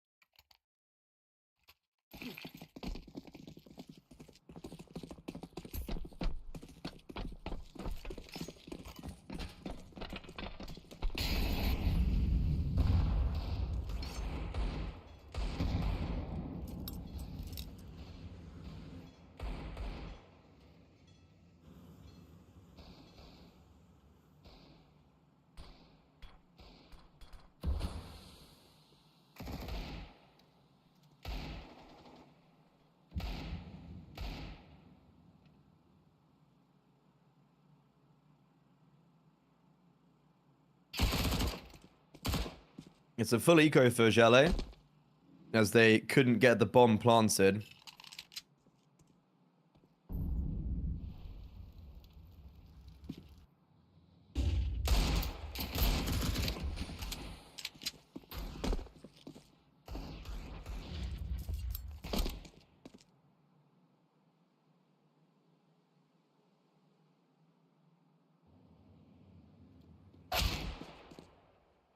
Setsu rears his head and tears off Ari's head.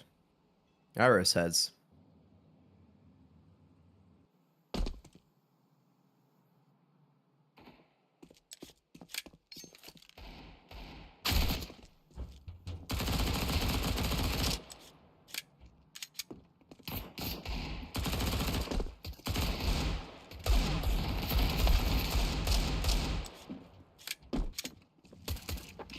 A lot of deagle shots being rung out.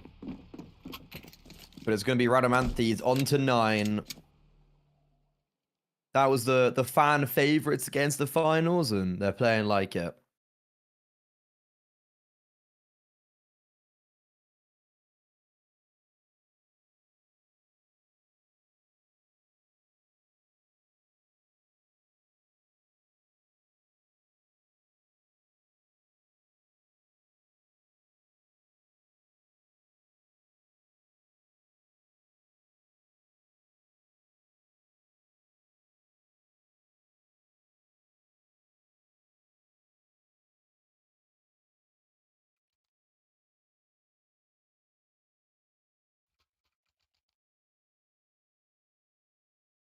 In these best of ones, anything can happen.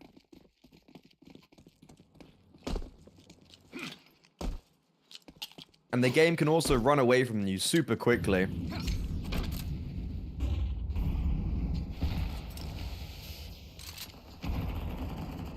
And for Gele, if they lose this round, it's like, boom, second half run away from them.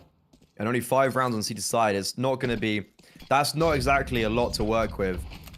So they had to really pit themselves up and do some serious damage early on this T side. Issue is, that's not what's happened. Also, missed front toilet smoke. Lucky that's not going to affect them. But Aris at range, just trying to get his teammate out, actually. Gets 2. Rotations are a bit skewed, though. Radamanthys, they all charged up towards A. He'll drop back down now. Ooze. He should be heard. Oh, the timing is crazy here. But I think they saw uncertainty just about.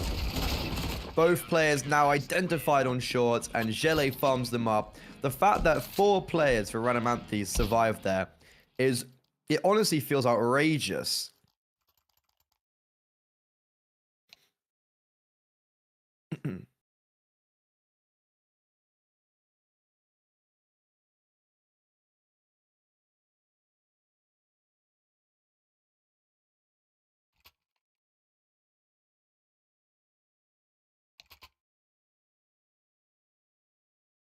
Unfortunately, I think we have a tech pause because of a player just disconnecting.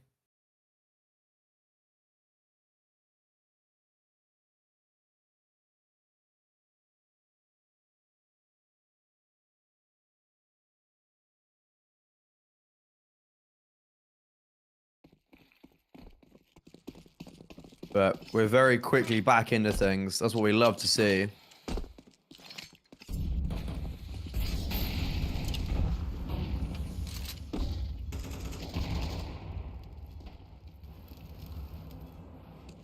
And Gele, ooh, forcing into this one feels weird. Maybe they think that they have no better option.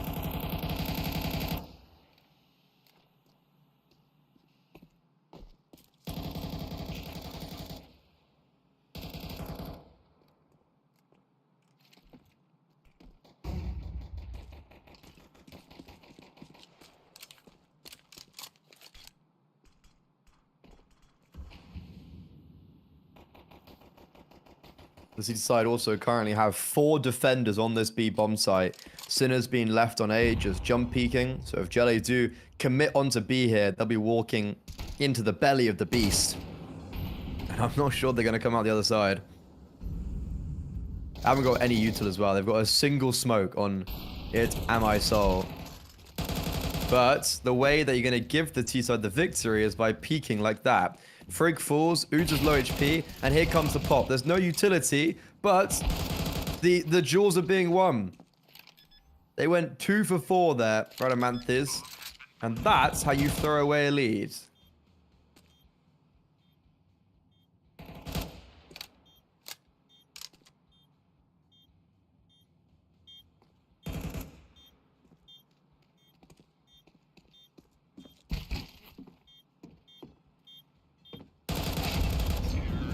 Sinner tries to give it a good old college try.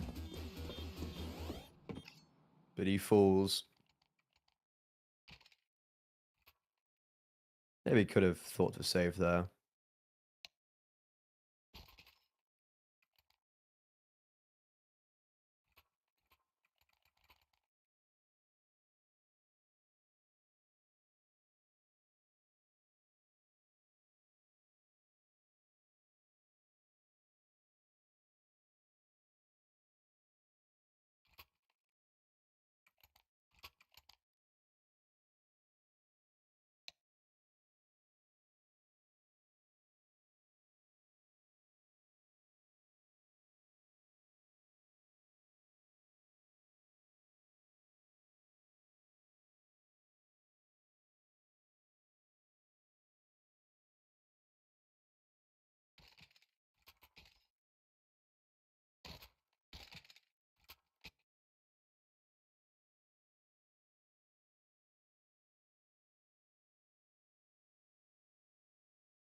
I think another little techie wacky.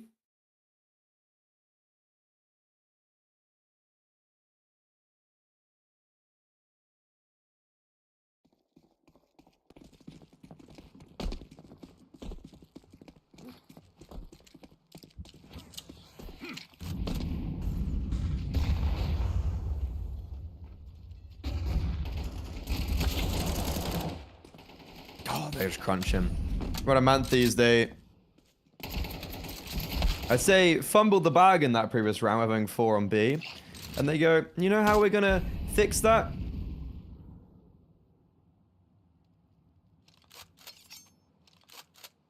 We're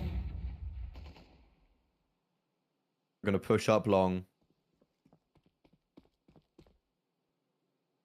Fight, fight, fight, fight, fight.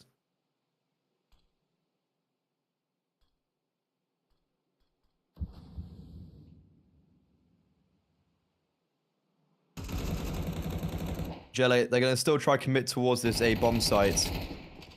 Setsu has just been tagged down quite a lot. And he's actually the last alive now. As Rhodamanthes, they don't maybe have the most deepest of playbooks, but they just fight and it works.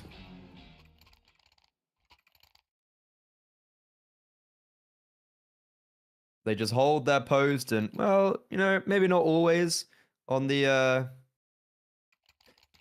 yeah, maybe not always when they're 4B fighting is the best idea.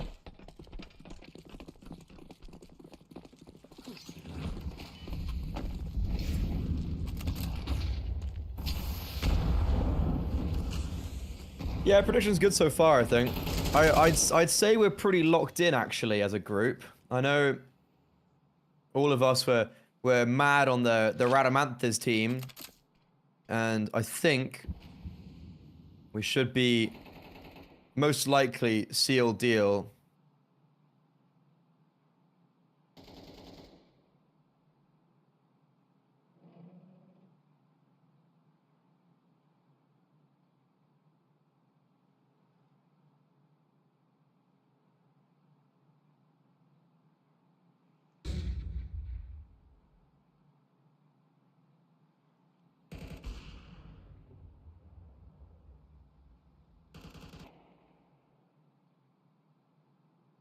T side. No utility, really. Last time they tried to do this out B, they won. But I think Rhodamanthes are playing with a little bit more respect this time around. Not just going to let Jelly walk out like they did before. That nade. Cowabunga. A lot of utility. Flashbangs, the only ones they had, go awry. 3 defenders on the B bomb site.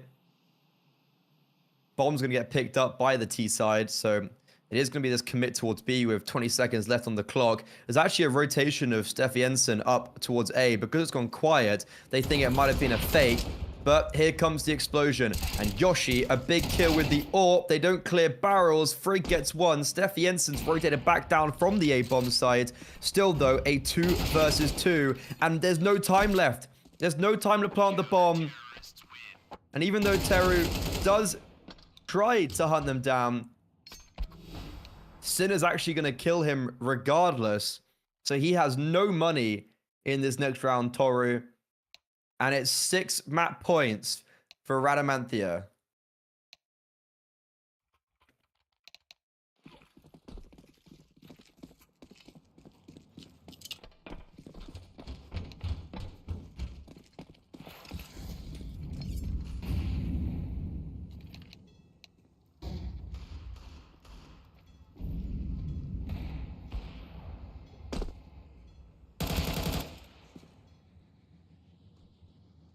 So yeah, well the thing is, I don't know where the bomb. Well, the players died maybe coming out of Monster. So I assume Toru was a bit further ahead, and then yeah, he was a bit further ahead. So then couldn't double back maybe because there was only like 2 kills or 1 kill. This is hello. Okay, Aris just kind of walks to his graph. I think Sinner DC'd, did he? Oh no, it's Amisol killed both. So it looks like we're gonna continue a little bit more.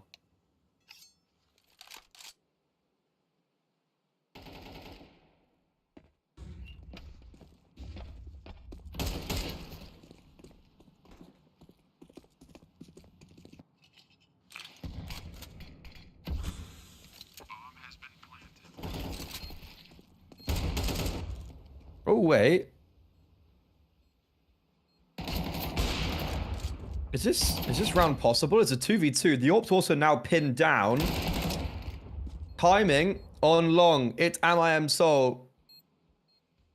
Didn't peek out to maybe help his teammates, so he's just playing for the round. All of a sudden, a round that was always in favor of Gele now has Radamanthia written all over it. It's Amisol has done everything so far. 3 kills, and Ooze is just sticking the bomb, but he gets peeked into. And a 1v2 clutch to save the day. And if the comeback is possible, Gele, they're to win 6 rounds in a row. That's the first.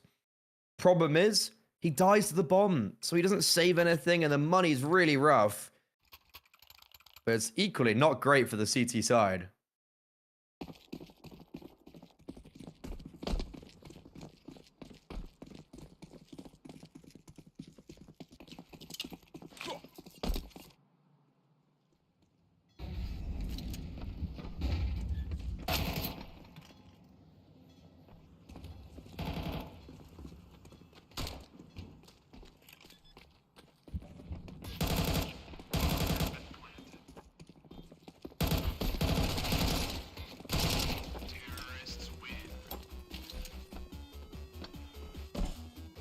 And that was just a full eco coming out from the CT side. From the CT side. So it's cleaned up. So 2 of the 4 rounds down.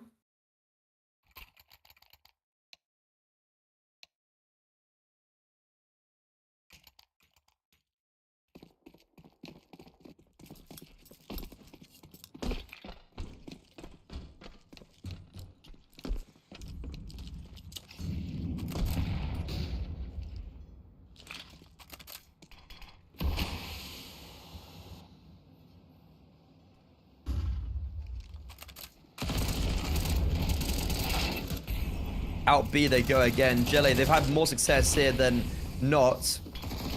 This time they actually have some utility to work with. And that utility is going to flush out Ooze, but fast rotations.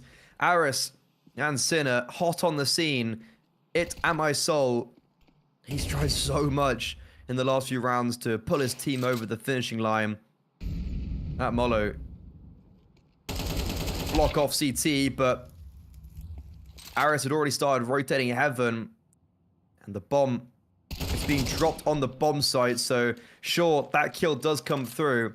But Sinner has the bomb actually right in front of him. And look at the HP. 16 on it, Amisol. He's clutched up a 1v2 already on this potential comeback from Gele. This would have to be another one, but a lot harder because the bomb's not planted. So, the ball's in his court, and Sinner knows that. But he plays patiently. He waits the T to creep up. And this off angle, not going to get expected. Flash hits Sinner, and because that flash hits Sinner, it, Am I Soul, knows he's there, and that is a crazy clutch to be getting. He just underarms a flash, probably for, I don't know, Monster, just to blind, just to get the bomb, and it hits Sinner. A crazy 1v2 once again. And that's 3 of the 6 rounds won on the comeback. 2 of them single-handedly by It and My Soul.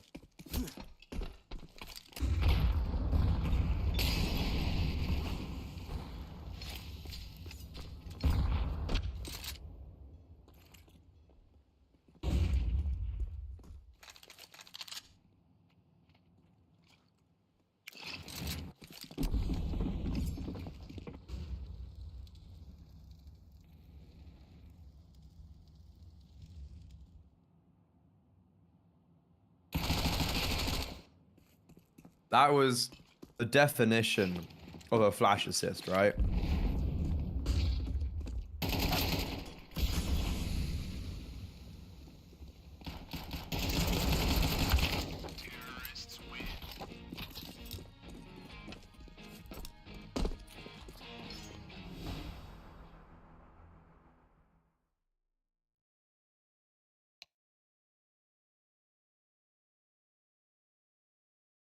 Wait, guys. Falcons are about to beat Vitality. They're up 11-2. Nucleons is 15-5 right now. What the hell? How's that happened?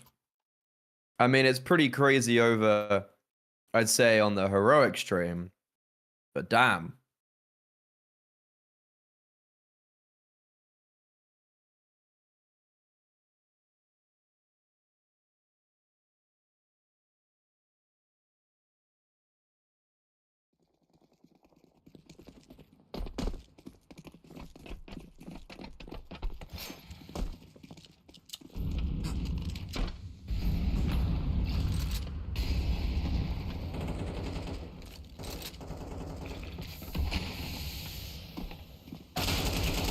Back on the purchases for the CT side, and they've just been sat down.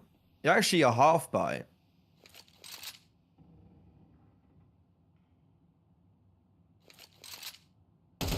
So they're not fully buying into this round. They've just bought MP9, so I assume they can get the best of best purchases for the final round. But it looks like this could go to overtime, as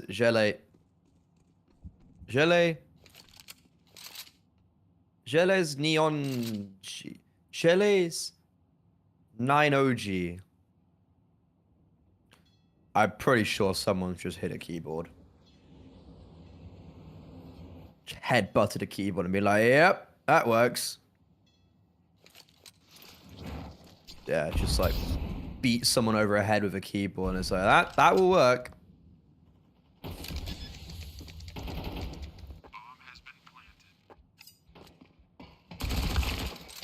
I mean, Steffi Jensen will get 1 and an AK.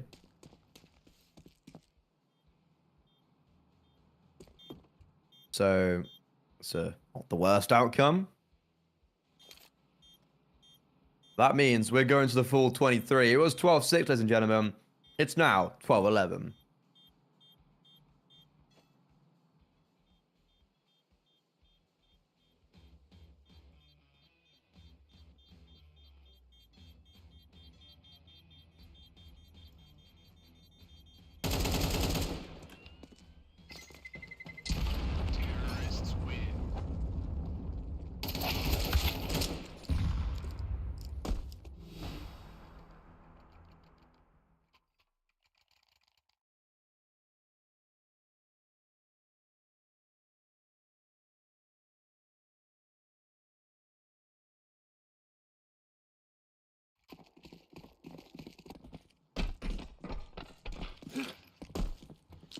Here we go. Full 24 rounds. Double AWP. Steffi Jensen on A. Wait, they're both A. No, sorry, that's Sinner with. Okay, I'm a bit stupid. Second Orc's being boosted on B, but it's also going to rotate over.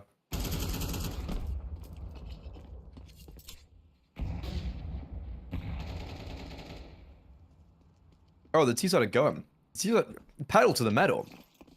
Aris drops, and they were ready and in a position to commit off it. So that's exactly what they're going to do. Second Orc, Steffi Jensen is actually doing big numbers. Ooze on the flank as well. He chops one down, and Steffi Jensen, why wasn't he AWP in the whole game? He's a talent. He's just found 3.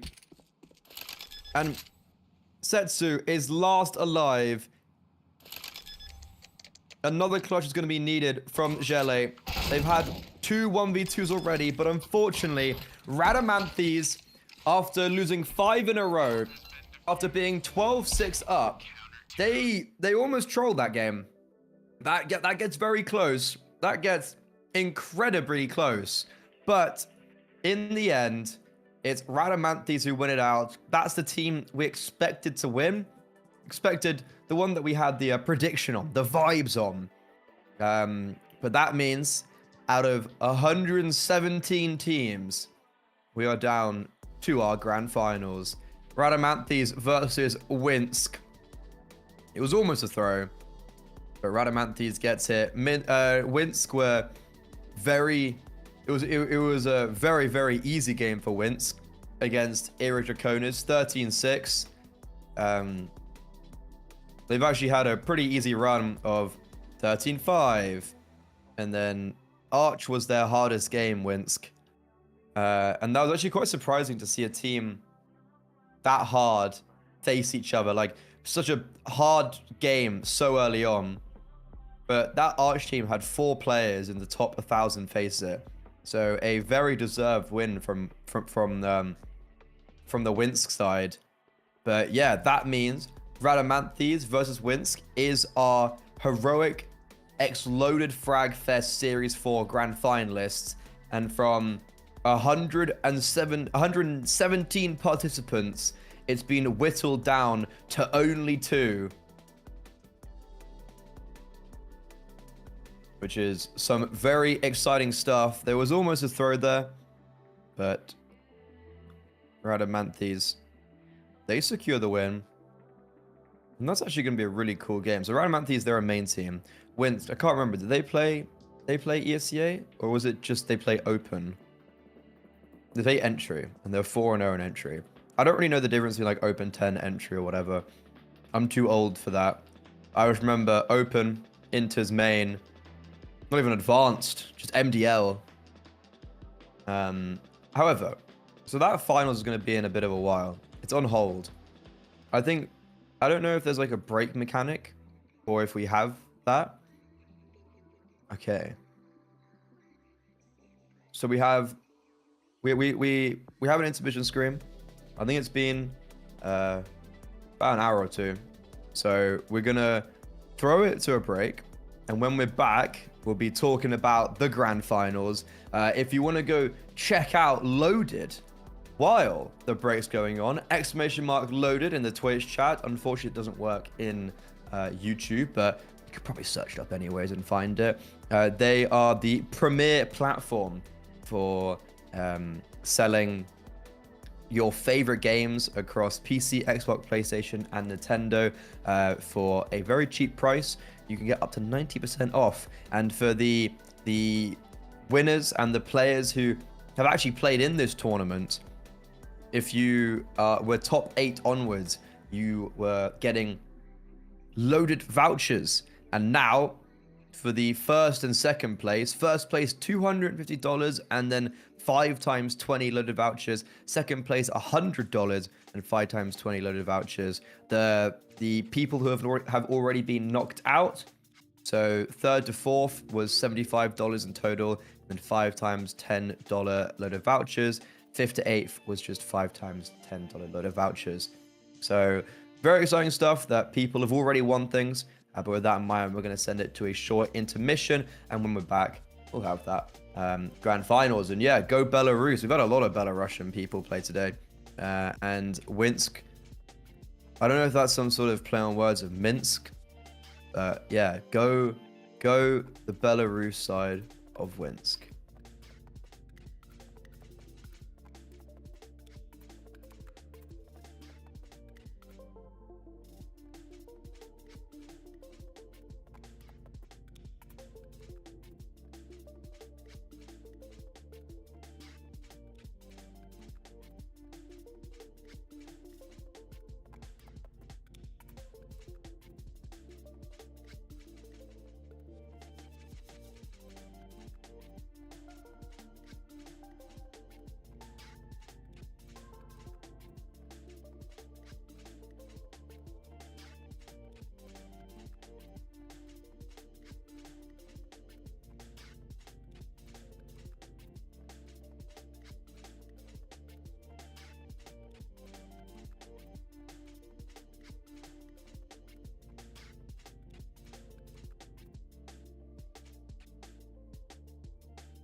Hello, hello, beautiful people. We are back. We're back for the finals of the Heroic X Loaded Frag Fest series. 117 teams entered this competition earlier today, and now only 2 remain. Who will be taking home the big prize, well, cash win of $250 plus $100 of loaded vouchers. I mean, I guess both teams get $100 of loaded vouchers, so that's quite nice. But the main difference between first and second is $150, which is quite a lot. And a big shout out to Loaded. Big shout out to them. You can get !loaded in the Twitch chat only. Unfortunately, not on YouTube, but you could probably find it if you really wanted to. They are our partners for this this event, obviously. And if you don't know who they are, well, you should. That's your fault. You can save big on all your favorite games across any different platform. So PC, PlayStation, Xbox, even Nintendo. If you've got a little Switch, you can go there. You can get 90% off on some particular games. I'm a big fan of Loaded. I think I got Shogun, Total War Shogun on it recently. But we've actually got the veto coming up. I'm going to take a look at this. It is looking like Nuke or Mirage. I'm going to then scan the games that these teams have already played today just to see what have they played. We saw both of... Yeah, we've already seen... So we saw both of those previous games. Radmanevs beat Gele on Overpass. Radmanevs before that beat Emotionless Future on Nuke. And I think the veto should be done. So it's on Nuke. Yeah, so they've beaten Emotionless Future on Nuke already this event. They then beat Black Clover before that on Ancient. And before that Anubis. So they've already played Nuke this so far in this tournament. They're not exactly noobs at it. Let's take a look at the Winsk team, the Belarusians. We saw them beat Era Draconis quite heavily on Ancient. And I know their big game against Arch was on Anubis. So I don't know if we've seen them play Nuke yet so far in this tournament. Looks like it was mostly Anubis, Overpass, Ancient. Yeah, a lot of Anubis actually for Winsk. Which might be a bit of a shame that that's not in the veto. That got banned pretty quickly. Let me check.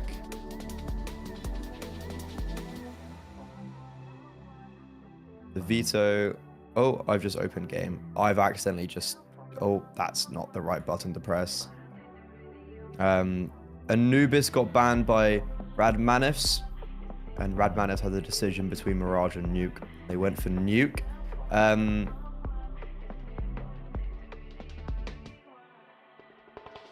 Both teams are actual teams. So Winsk, they play in entry. Let me see if they've played Nuke so far this season. They're 4-0.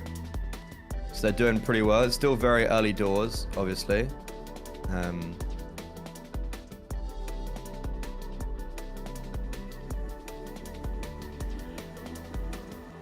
Against Saka Umuk, they played Nuke. Okay, so Winsk, they've played Nuke in entry. They won 13-6, so pretty decent on that, I'd say, all things considered. They also beat Headshot Delivery, which had 2 top 1,000 players on it. So, okay, Winsk, they are well versed on this map in ESCA. So it should be, I'd say, a pretty good game. So they're in entry. Radmanevs. They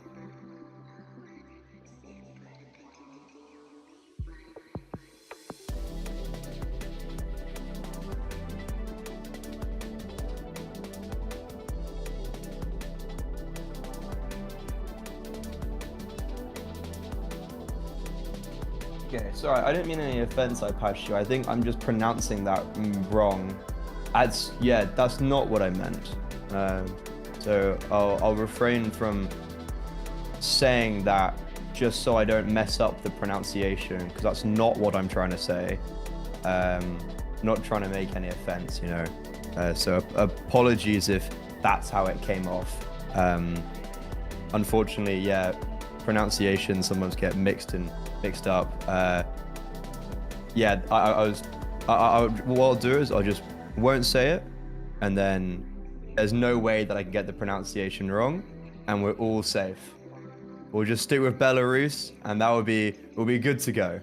So thank you very much for correcting me, so I don't make any mistakes, because that's you know, no one wants to do that. So thank you very much for coming in here and very calmly saying that. I appreciate that big time. But it is very exciting for Winsk here. We've watched both Winsk and Radmanevs so far in this tournament. Winsk were definitely way more dominant. They've actually had a pretty hard one, because Arch was like 4 players top 1,000. And then they beat an Inters team, and then they beat a main team. So despite them only being an entry, and despite them having no like crazy elo players either, like no one's top 200 or whatever, for instance. But they're doing pretty well. I don't know if I actually ever looked at if they've kind of the other players, their experiences outside of the team they're in now.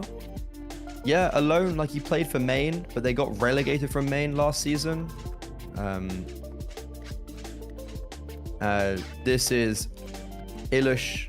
This is first season of playing in a league. So this is for Winsk, the Belarus side. And Hardstyle, he's played in many seasons of entry and open, but he's never got out of it. So this is actually a pretty awesome team to be coming through. Aegis, first season. Yeah, so this is actually a pretty cool team to be coming through. As you know, 3 of them, this is their first season of competing at a team level. And yeah, they're coming up, beating some pretty tough opponents. Nuke is going to be very testing. They have played an entry and have done very well in it.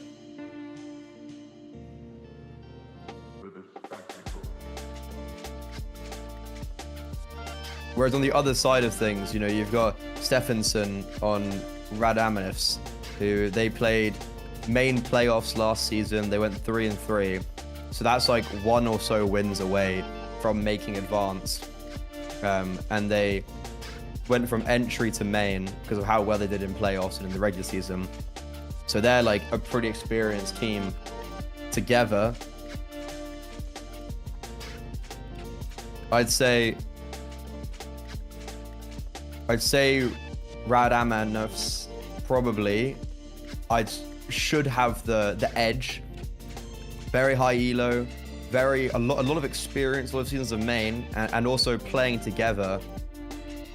I don't know if they made a single roster change. Yeah, it looks like this is the exact same team that's played together for 2 seasons.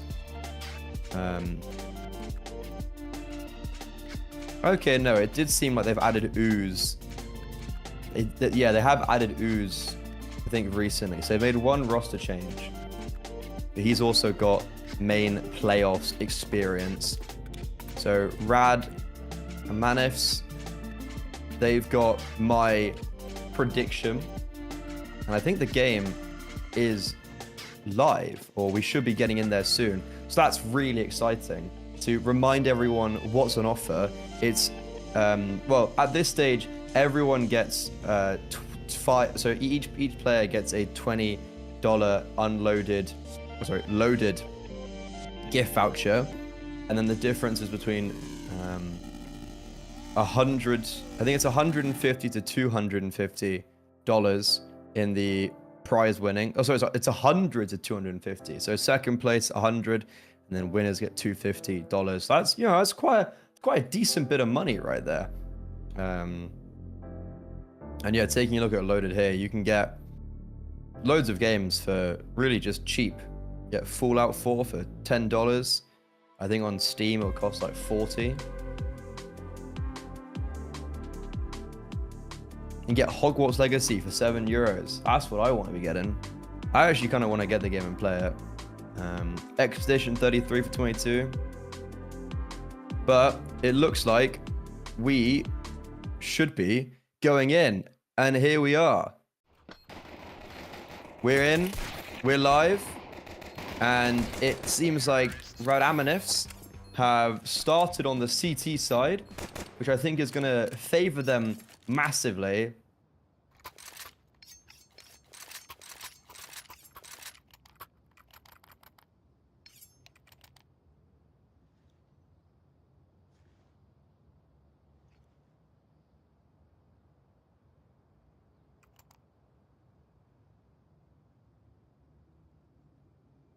But it's Winsk that take the first win on the pistol.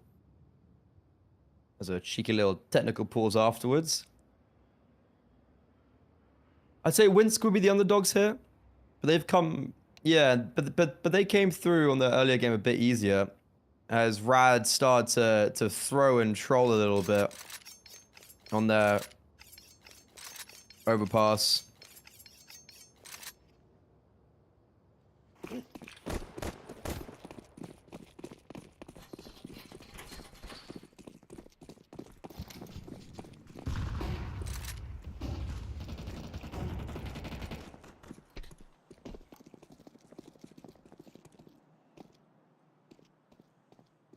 There's going to be a force up from Rad. And Winsk with the Galils are just swinging outside.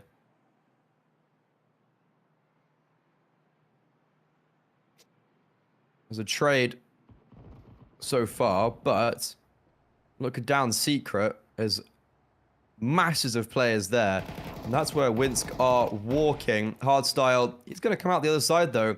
Not unscathed, but it looks like he's done enough as Sinner is left alive from Rad.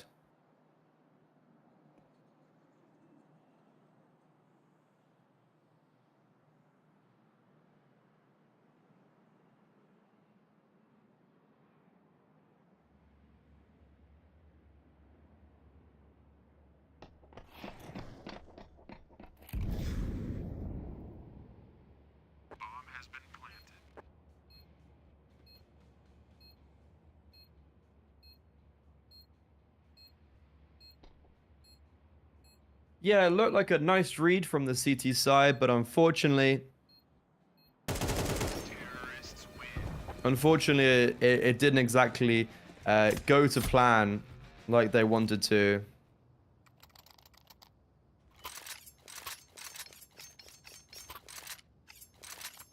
So that means Winsk go 2-0 up.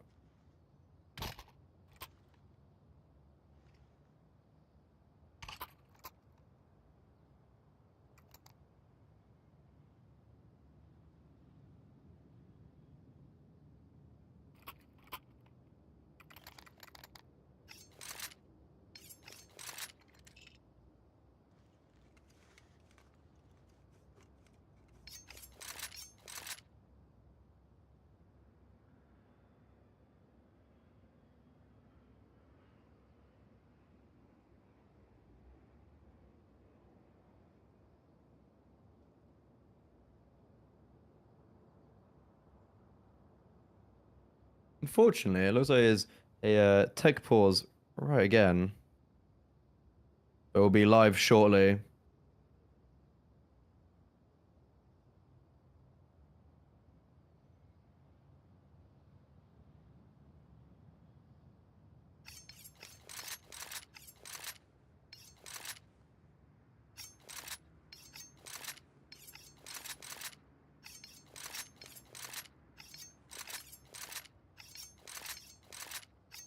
So Winsk, a good start on the T side here.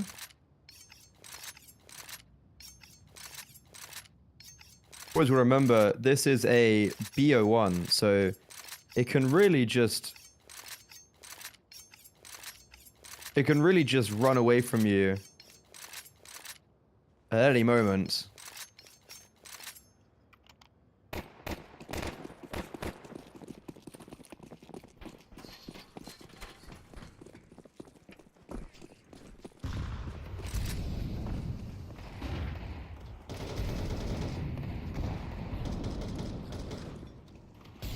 Down vent early from the T side, and it is just only an eco from Radamanevs.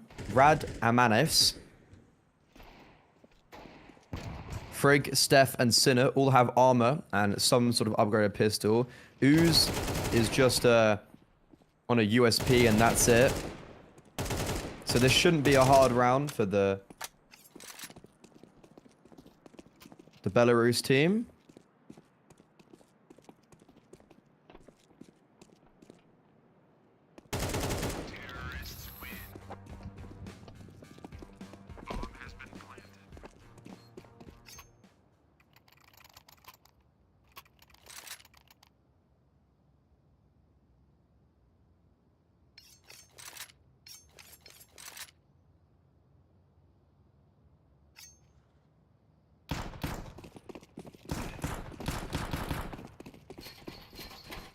So 3-0, we start getting the real meat and potatoes of things now.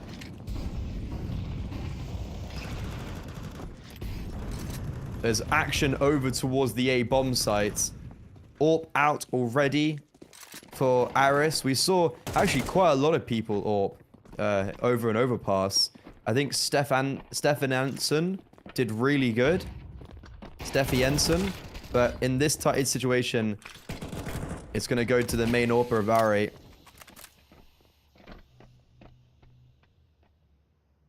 Surprised Frag was able to get one on ramp so easily there.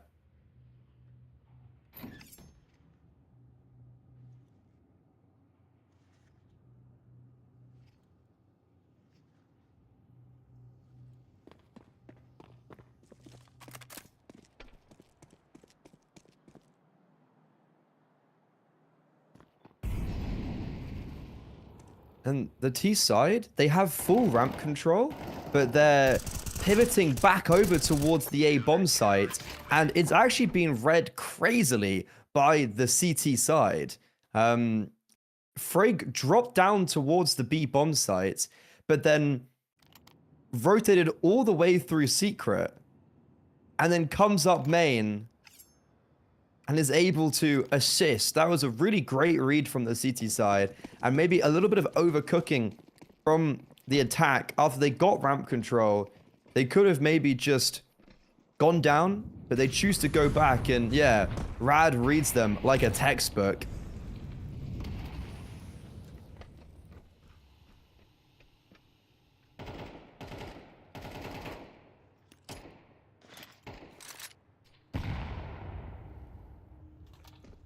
So the Belarusian side, unfortunately, lose out on the first gun round.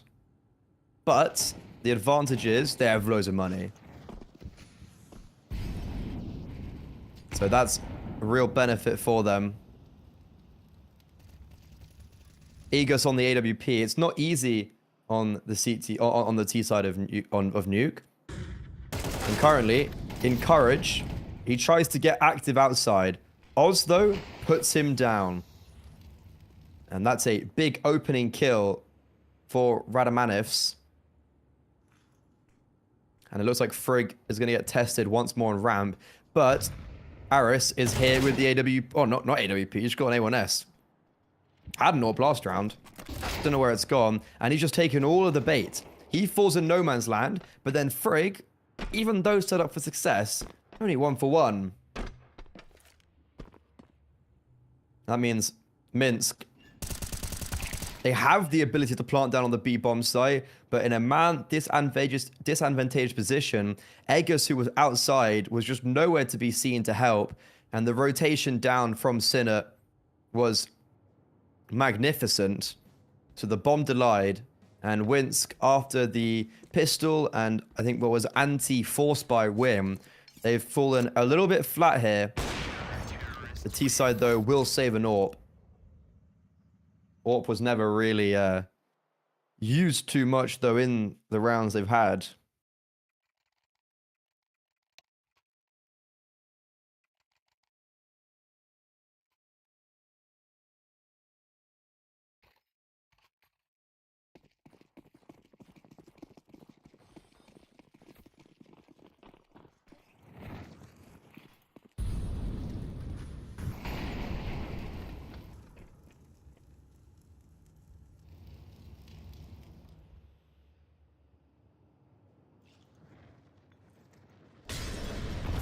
It's like Winsk, they're going to go to basics. Out onto the A-bomb site they go. With pistols and just set utility. Unfortunately, good counter utility from the T side. And just pure numbers means that Rad should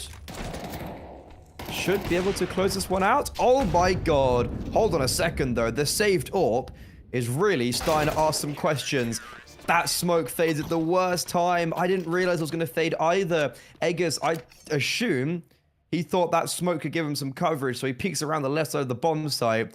But that's when Aris just comes around the corner and Sinner comes around the corner and shoots him in the side of the head. Regardless, though, I thought that was a low-buy round, but no, they invested quite a lot into that round. And are now still on the Tech 9s. And they're going to go for a very similar play, but this time straight out of spawn. And now the trades come out in their favor. Sinner gets one from main before Alone jumps on him. A1S is being picked up. M4's being collected.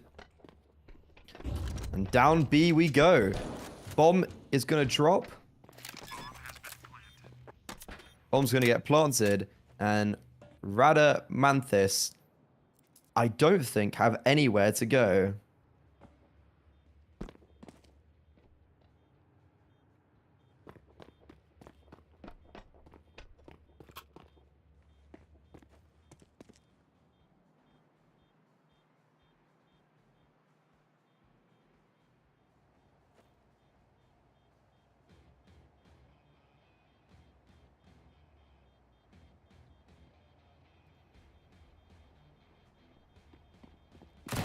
So all they needed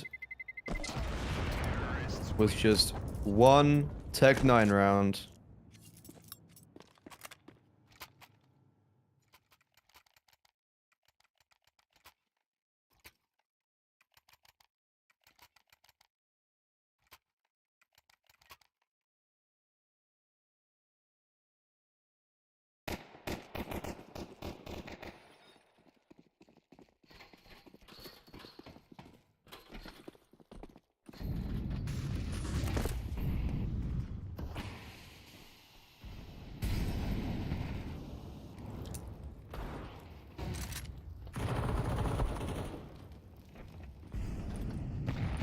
It's this time, it's now Rad up for the force buy. And they've already lost the opening kill over towards ramp.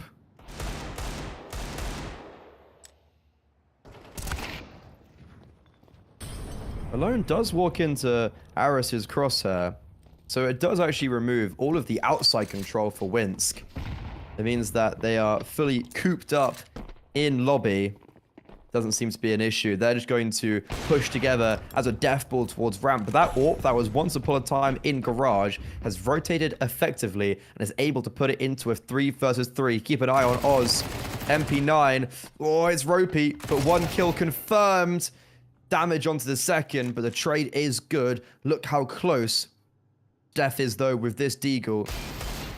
And they're not going to clear him. They don't expect him to be there. And Eggers is now left alone. Once more, a clutch needed. 13 HP. Aris is low as well. So it does definitely benefit him. 20 seconds, though, is a big issue. And if I'm not mistaken, bombs down on site. 11 kills for Eggers. He's now... Here's the player ramp. Will he ever expect Steph to be over in decon? No way in hell. But the USP... Well, it's easy peasy.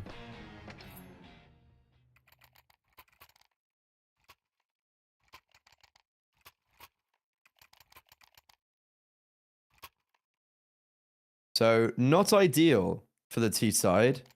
After winning out on the Tech 9s, it almost gets voided.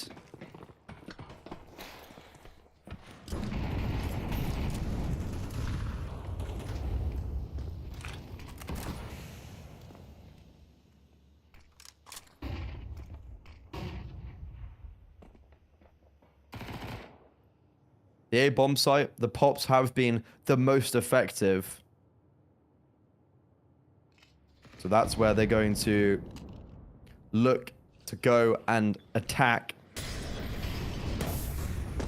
Out they go. Molo's great. Forces Sin around to the open, which the flashbangs just whitewash him through the door smoke. That is a really interesting push from Oz, and it's amazing push. There is a very late lurk coming out from Winsk. Has he? Okay, that timing is crazy from Frag. Alone misses him. But that lurk, what it needed was his teammates to survive. And unfortunately, his teammates don't do that. So his lurk is kind of basically noid and is just void and invalid.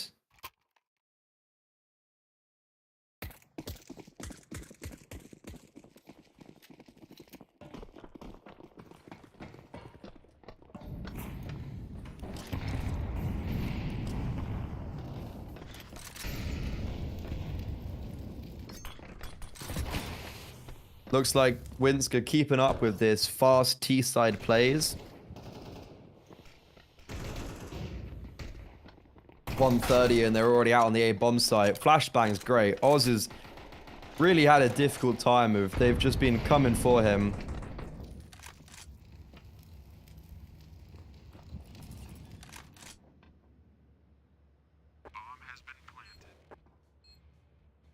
And Winsk have a 2-man advantage now. Aris, that is a pretty mental AWP shot. 3 HP. No one's holding for Frag. No one's holding for Frag. And luckily, he just walks into Alone's crosshair.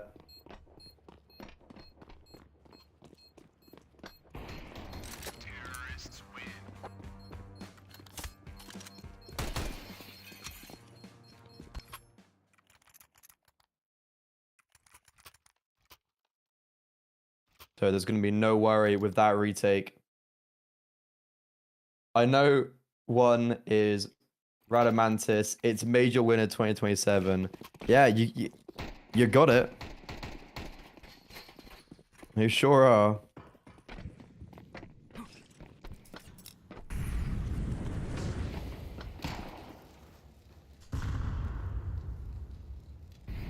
So we're coming into the penultimate round of this first half.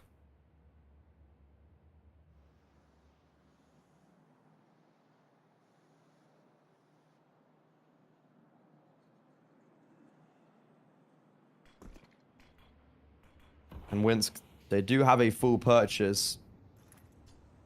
It's been a rare full purchase for them due to their many force buys.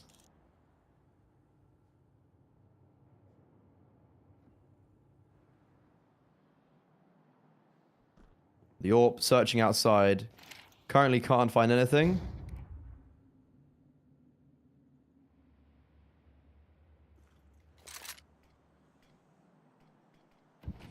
And there's 4v4. They look and they want to try and rotate and wrap through A. Def with that 5-7 coming close and personal, not going to achieve anything. Will they expect Frag on the back of the bomb site? Well, it doesn't even matter because he's only going to be allowed to take one down with him. And despite there basically being 4 players on that side, it was terrific entries from Winsk.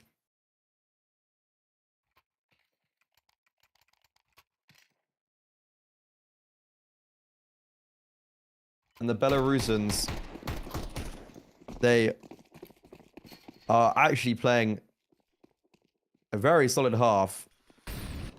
They do love their A-pops, and hey, it's working.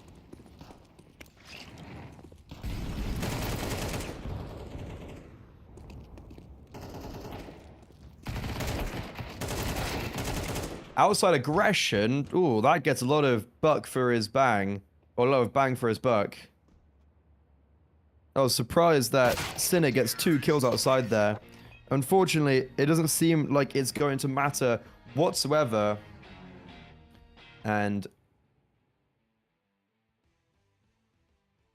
Radamanevs, despite being in a pretty good position for the vast majority of this first half, they actually come out on the other things worse for wears. Only 5 rounds on the City side it's not great, to be honest. And especially in this best of 1 format, it can really slip through your fingers instantly. And with $150 up for grabs, that's a difference between coming second and first.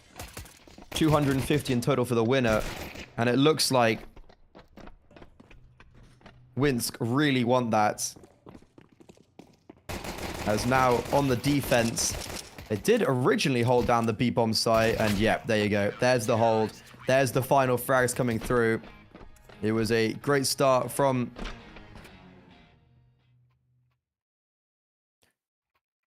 It was a great start from Encourage, and then the rotations were just sublime.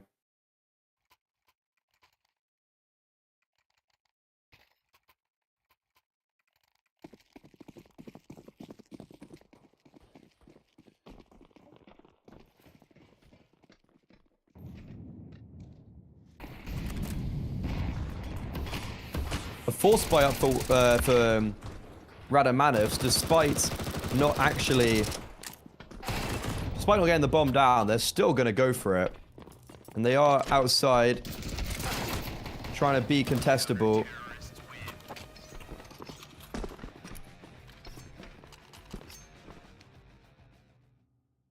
But they just get mowed down.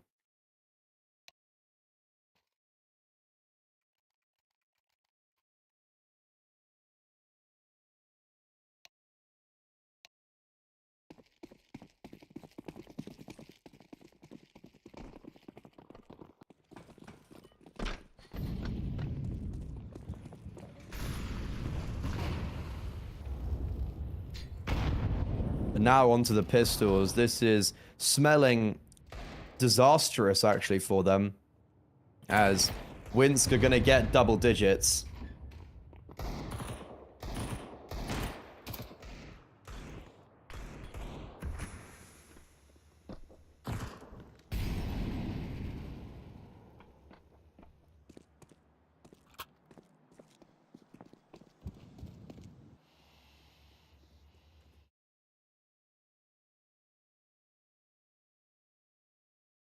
Unless these deagles can do something spooky.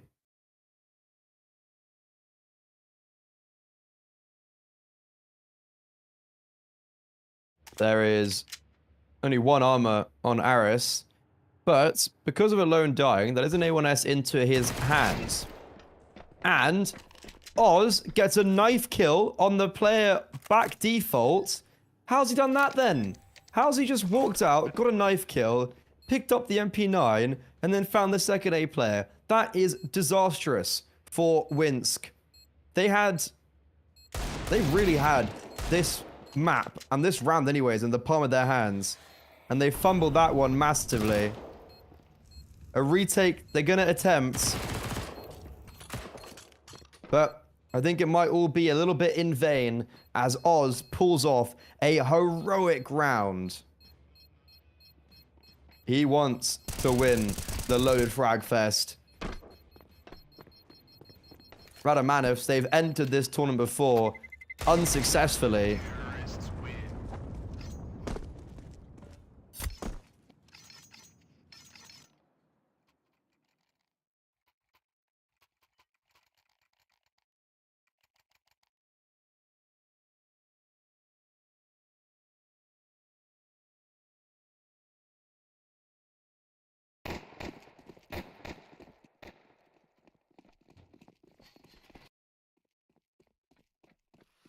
They've been unsuccessful before, but this is when they want to rise up and take that crown.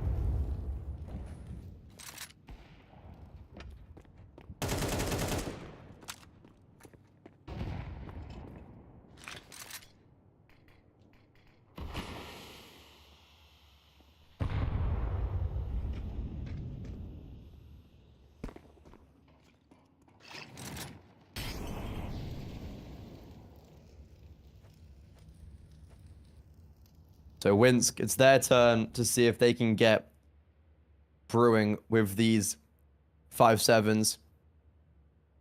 Ilos, he's up close on top hard, but he just lets them all walk past. Hardstyle out in the open, thought his teammate was covering his back, but he couldn't be any more wrong.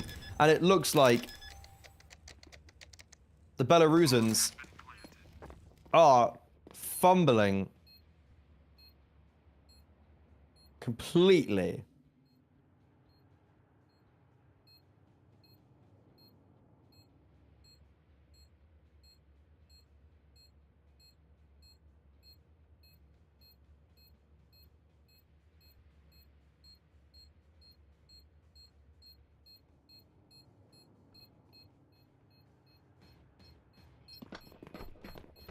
This A-bomb site is really struggling.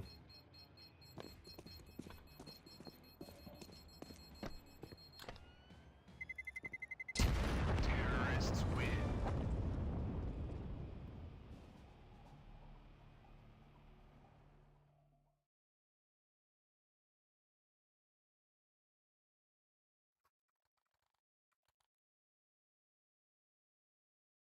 So this grand final, it is far from over.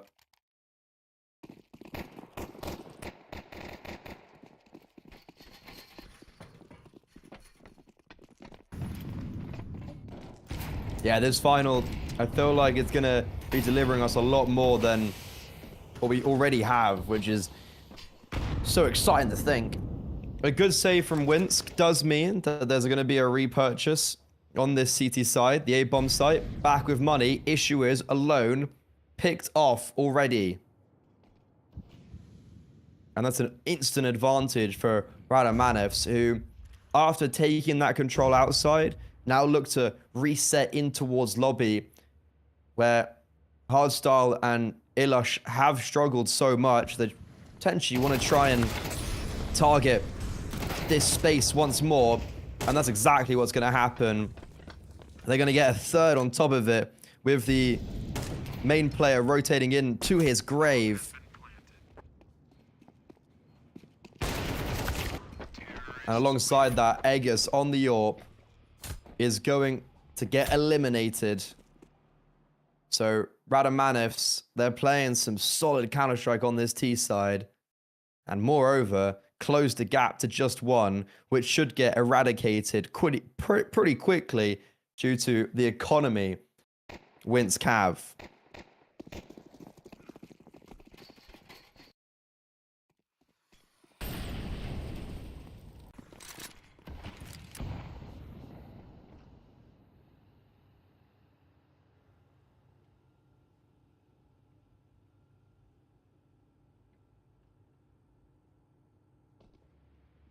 The 5-7s, only 3 players of armor.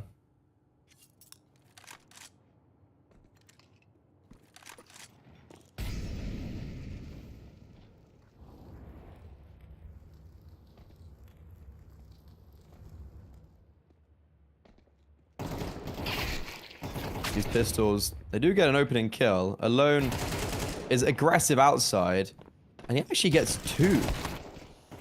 3 players on the A-bomb site, they don't expect that. And Alone, who was outside, who pushed quite deep, has now rotated in towards Mini with an AK. And that AK is going to go nuclear after being picked first in the previous round.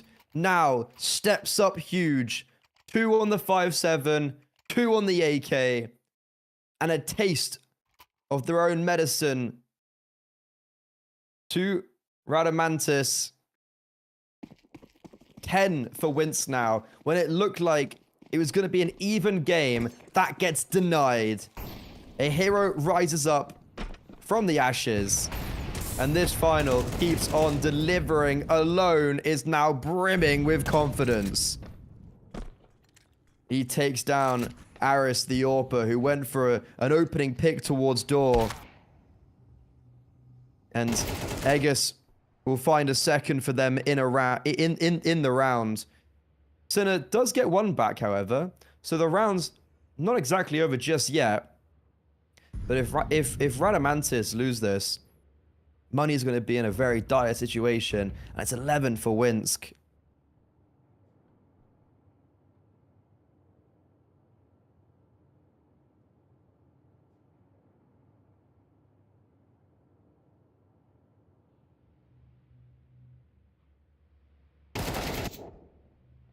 pushing straight into Hut.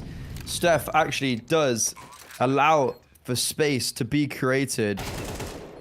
And Steph, mimicking alone in the last round, is going to go one better. A 2v4. That still isn't over just yet. It's Frig's time. His teammate has set him up for success. Encourage, drops a mollo in Hut, and is just going to stick the bomb. Frag runs into the mollo, forces Encourage off the bomb, and is just playing with emotions. Tap on the bomb, Frag runs out, and Encourage on 22 HP clutches up a 1 versus 2.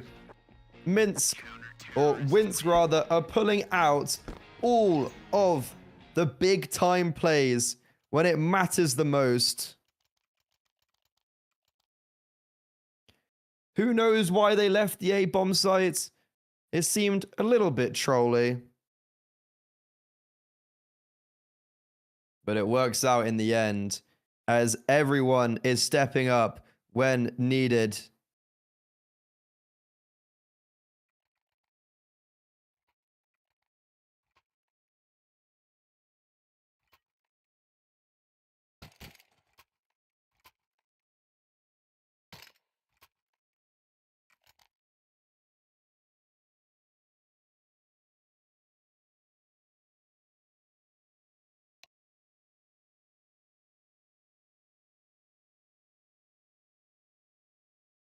This is a crazy game with lots of crazy plays. That's what you want for a grand final. The difference between $250 and $100 is on offer for the winner.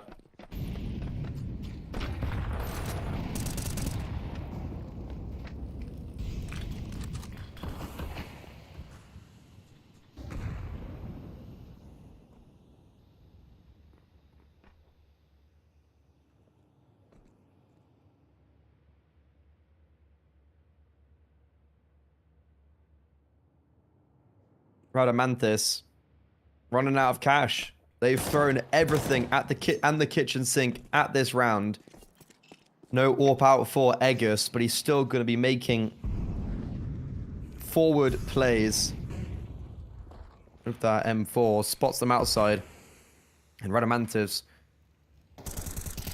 they're wrapping, clearing a lot of space. The city side, they could do maybe getting control in lobby, because they've lost all of outside. Encourage is currently in a bit of a sticky situation on ramp because they're coming around and he seems fairly unprepared right now.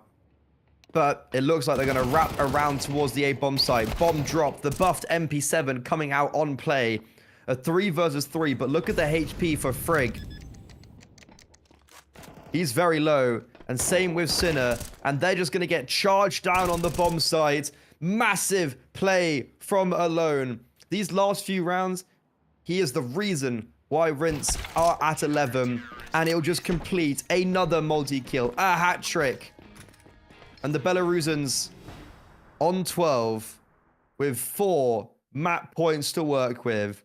They have their eyes set on the prize, the first place prize of Loaded Frag Fest Season 4.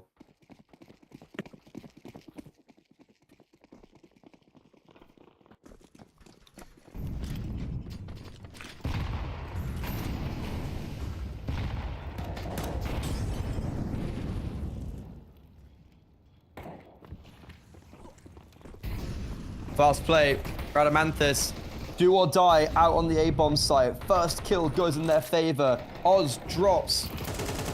And it's actually the advantage for the T side. And the rotations, they're coming in for Wince, but they're being nullified.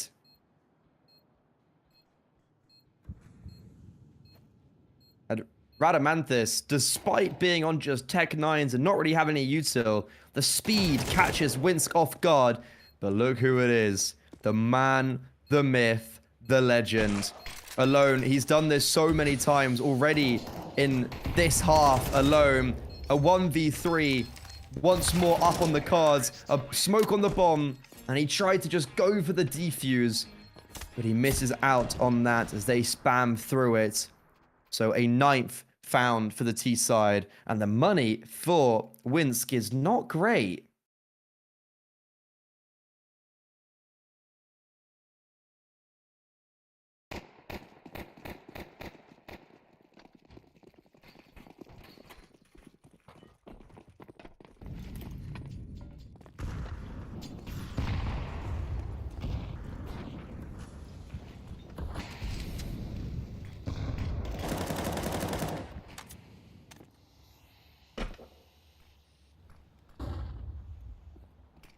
(12-9), and that is a great opener from Radamanthus outside. Sinner cleans his head off, and a 5v4 for the T side. They're looking for overtime. They denied it in the last best of one. Now they're chasing for it, and the A bomb site, which has been rather shaky, has support. Eggers is here with the AWP. And even the heaven rotation is super fast, but encouraged, unfortunately, on that rotation drops. Hardstyle not being cleared. And no, Frag kills his teammate. And within the confusion, Eggers, with the last alive on the back of the bomb site, finds his 22nd kill. And you gotta be kidding me. A team kill from Rad is the reason why it all goes so wrong there. They walk out onto the stack, into the A-bomb side, and that means Winsk are your heroic X-loaded Fragfest Series 4 champions. They win $250 and $100 in loaded vouchers. Rad don't go away empty-handed. They still win $100 and also $100 in loaded vouchers. So congratulations to both of them to getting through to this stage, but massively congratulations to Winsk, a team that are only playing in entry, and yet in back-to-back games, or this whole tournament, they're beating teams at a higher level than them in intermediate, in main. This is their second main team they beat in a row. And earlier as well against Arch.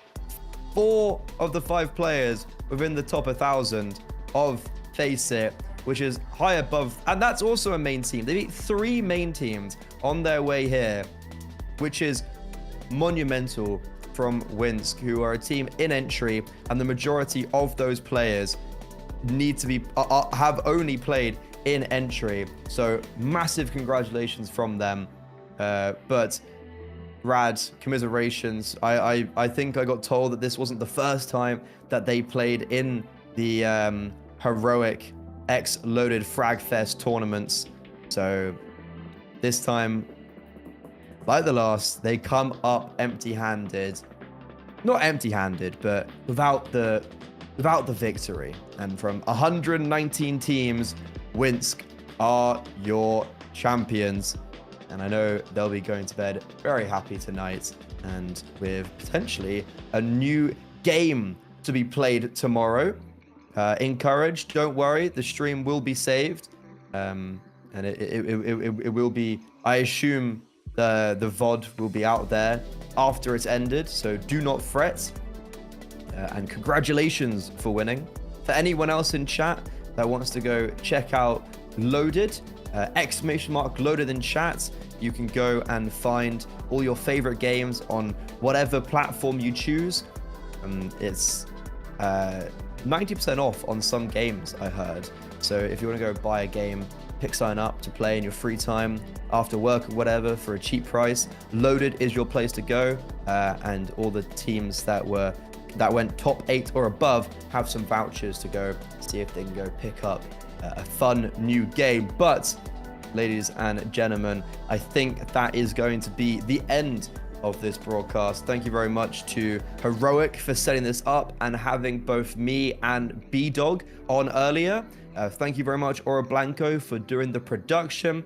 And thank you very much, most importantly, to all of you who were watching and competing.